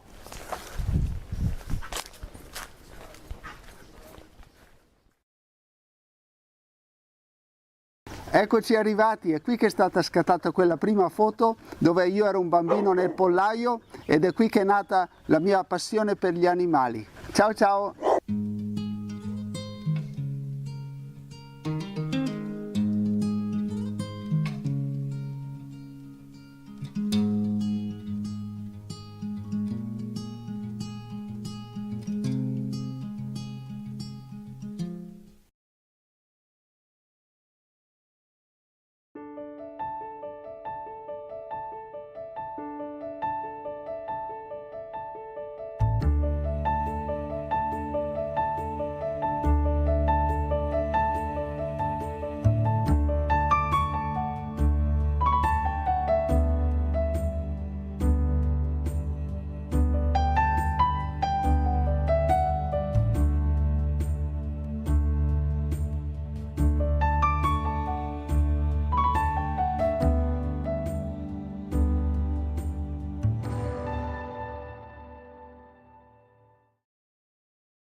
Il rosario è una preghiera bellissima che è da secoli che piccoli, grandi, anziani recitano, dicono e man mano che dicono le Ave Marie si sentono più sereni, più contenti.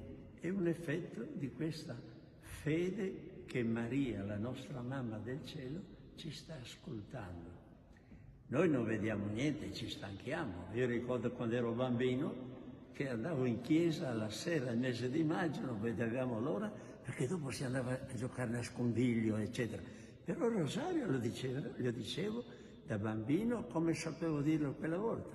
Dopo sono cresciuto, l'ho detto da grande, e adesso che sono anche sacerdote lo dico in una maniera tanto più bella, perché ho visitato tanti santuari, tanti posti dove Maria è apparsa. E allora, immaginando che è lì presente, sapendo che ci ascolta, non prego per me, ma per tutti. Per cui sento ogni giorno la gioia di dire questo rosario, ma il mese di maggio è per tanti, per unirsi nelle famiglie, per sentirsi vicini. E questo ripetere le Ave Marie può stancare, ma è sempre un momento di gioia in cui diamo un piccolo atto di amore a Maria e con Maria a tutta la famiglia, a tutto il mondo. E quindi noi seminiamo le Ave Marie.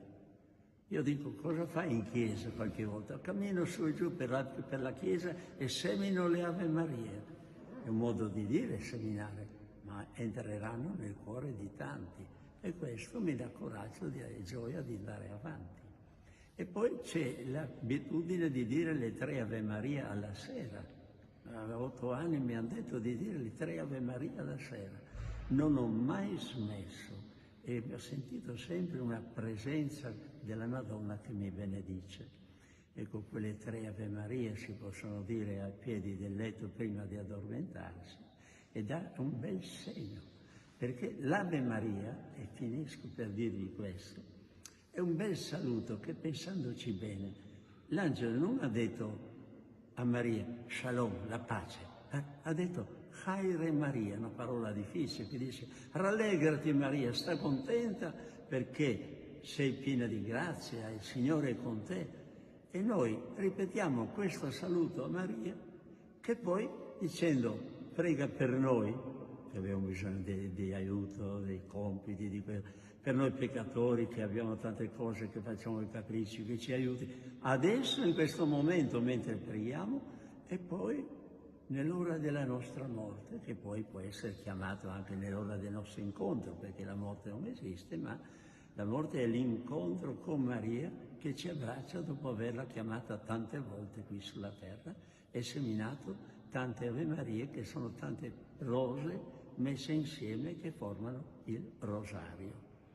Buon mese di maggio a chi può provare, provi e vedrà che troverà pace e gioia. Amen.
Il Natisone è un fiume in gran parte a regime torrentizio che nasce dalle pendici del Monte Maggiore e del Monte Gabrovic, entra in Italia al valico di Stupizza, attraversa San Pietro il Natisone ed arriva a Cividale del Friuli tra profonde forre calcaree. Poi prosegue per Manzano, San Giovanni al Natisone, fino a gettarsi nel Torre. Nelle sue acque in molti punti è possibile nuotare ed è per questo che il termine Natisone pare derivi dal latino natare, nuotare. Lo stesso storico romano Plinio il Vecchio lo menziona come Natisa. Il suo letto è suggestivo e spesso le sue acque assumono il color smeraldo della particolare vegetazione erbacea ed arbustiva lungo le sue rive. È abitato da diversi tipi di pesci, trote, temoli e più a sud barbi, arborelle, nasi, avette, eccetera.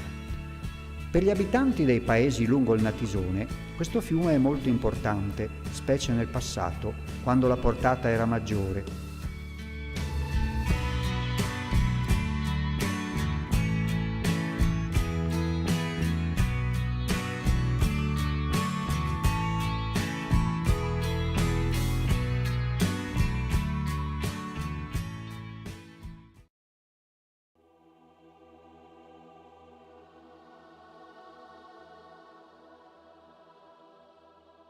Cosa vuol dire arricchirsi davanti a Dio?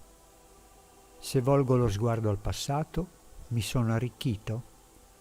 Sono arricchito di povertà, perché una volta non avevo la percezione di essere lontano. Invece ora mi sento lontano da Lui, nel senso che c'è un'immensa sproporzione tra me e Lui. Forse la ricchezza consiste nel sentire e soffrire questa sproporzione che cresce a misura che Egli si fa conoscere. Non c'è altro modo di diventare ricchi davanti a Lui. Infatti, se Egli non si manifesta o non lo cerchi con curiosità prima e poi con amore, ti sembra di essere abbastanza ricco perché osservi la regola, la legge, ti senti buono, ma è una ricchezza fasulla, è una illusione. Mentre, quando lo hai trovato, tutto è alla rovescia. Sei povero, ma ugualmente e proporzionatamente alla tua povertà sei ricco, perché l'hai trovato, e trovandolo riconosci la tua piccolezza e la tua precedente ricchezza viene confusa e arrossisce.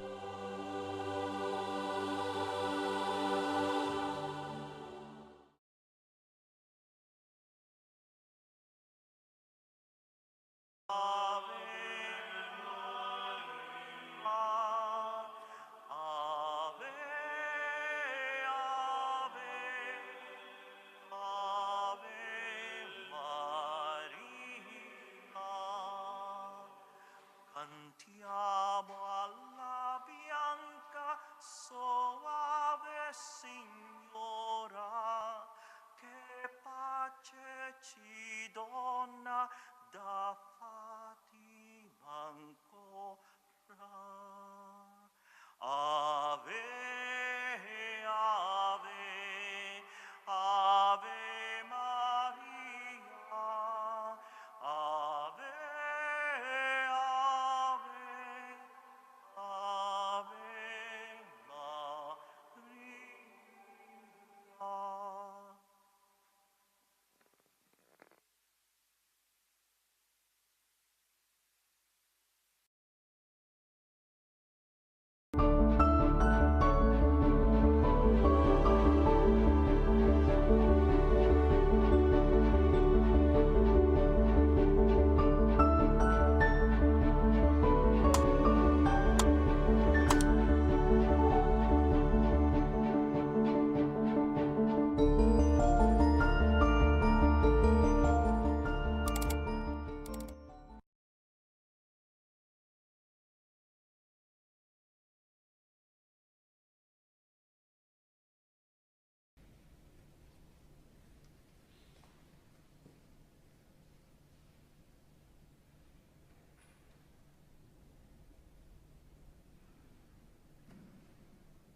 Cari fratelli e sorelle, il Signore vi dia la pace.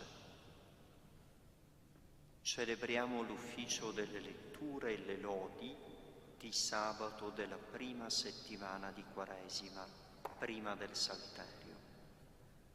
Consacriamo tutto di noi a Dio ed affidiamoci al suo servo San Francesco.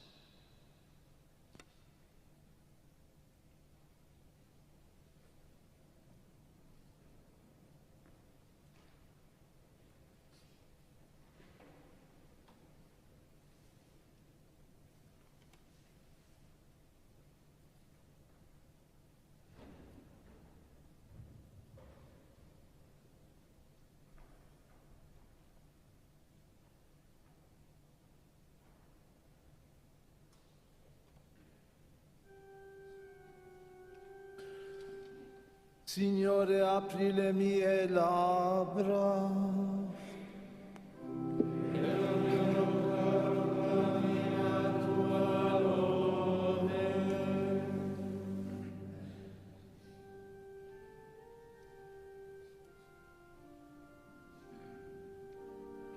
Venite, adoriamo Cristo Signore.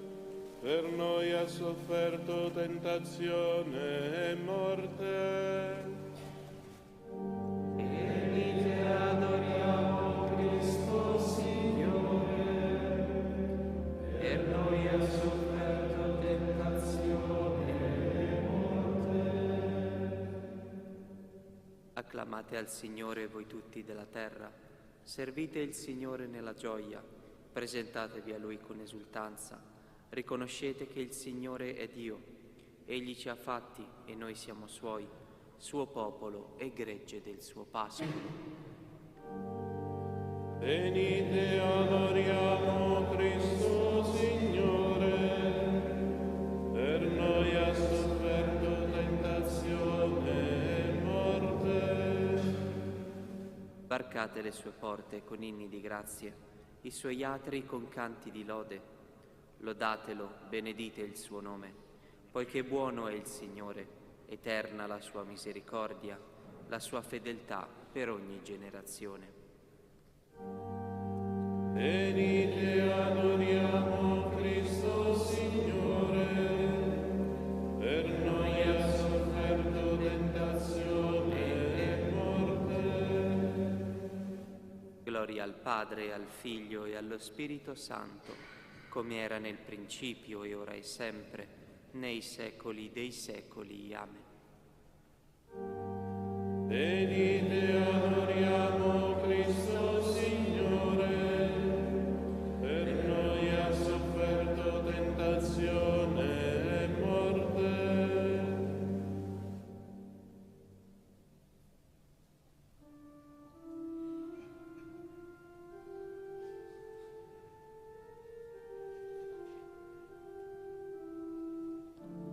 Protesi alla gioia pasquale, sulle orme di Cristo Signore, seguiamo l'austero cammino della Santa Quaresima.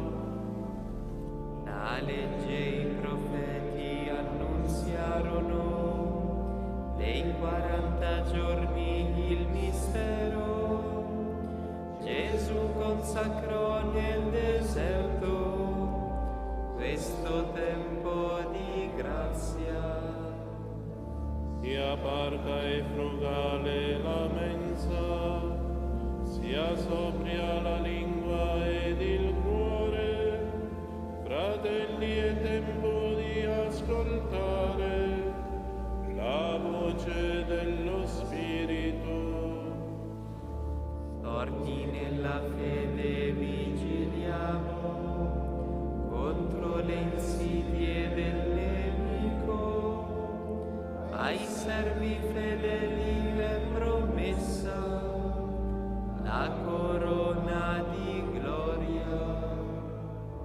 Sia lode al Padre Onnipotente, al Figlio Gesù Redentore, allo Spirito Santo amore.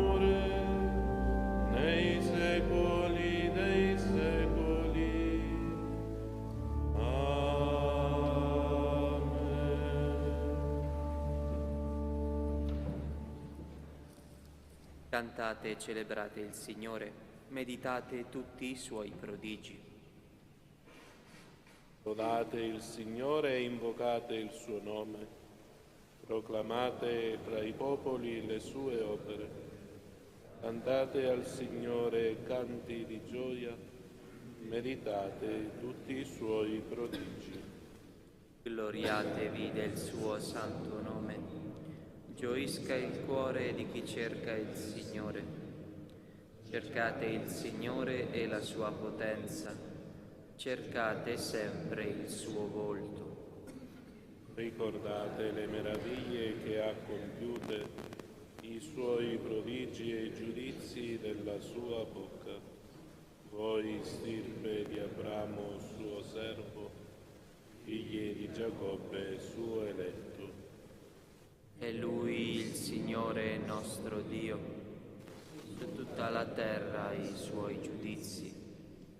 Ricorda sempre la sua alleanza, parola data per 1000 generazioni, alleanza stretta con Abramo e il suo giuramento ad Isacco. La stabilì per Giacobbe come legge, come alleanza eterna per Israele. Darò il paese di Canaan come eredità a voi toccata in sorte. Quando erano un piccolo numero, pochi e forestieri in quella terra, e passavano di paese in paese, da un regno ad un altro popolo. Non permise che alcuno li opprimesse e castigò i re per causa loro. Non toccate i miei consacrati, non fate alcun male ai miei profeti. Gloria al Padre e al Figlio e allo Spirito Santo, come era nel principio e ora e sempre, nei secoli dei secoli. Amen. Cantate e celebrate il Signore, meditate tutti i suoi prodigi. Il Signore non ha abbandonato il giusto tradito, ma lo ha salvato dai peccatori. Chiamò la fame sopra quella terra e distrusse ogni riserva di pane. Davanti a loro mandò un uomo, Giuseppe venduto come schiavo. Gli strinsero i piedi con ceppi, il ferro gli serrò la gola, finché si avverò la sua predizione e la parola del Signore gli rese giustizia. Il re mandò a scioglierlo, il capo dei popoli lo fece liberare, lo pose signore della sua casa, capo di tutti i suoi averi. Per istruire i capi secondo il suo giudizio e insegnare la saggezza agli anziani. Gloria al Padre e al Figlio e allo Spirito Santo, come era nel principio e ora e sempre, nei secoli dei secoli. Amen. Il Signore non ha abbandonato il giusto tradito, ma lo ha salvato dai peccatori. Dio ha ricordato la sua santa promessa, guida il suo popolo alla libertà. E Israele venne in Egitto, Giacobbe vise nel paese di Cam come straniero, ma Dio rese assai fecondo il suo popolo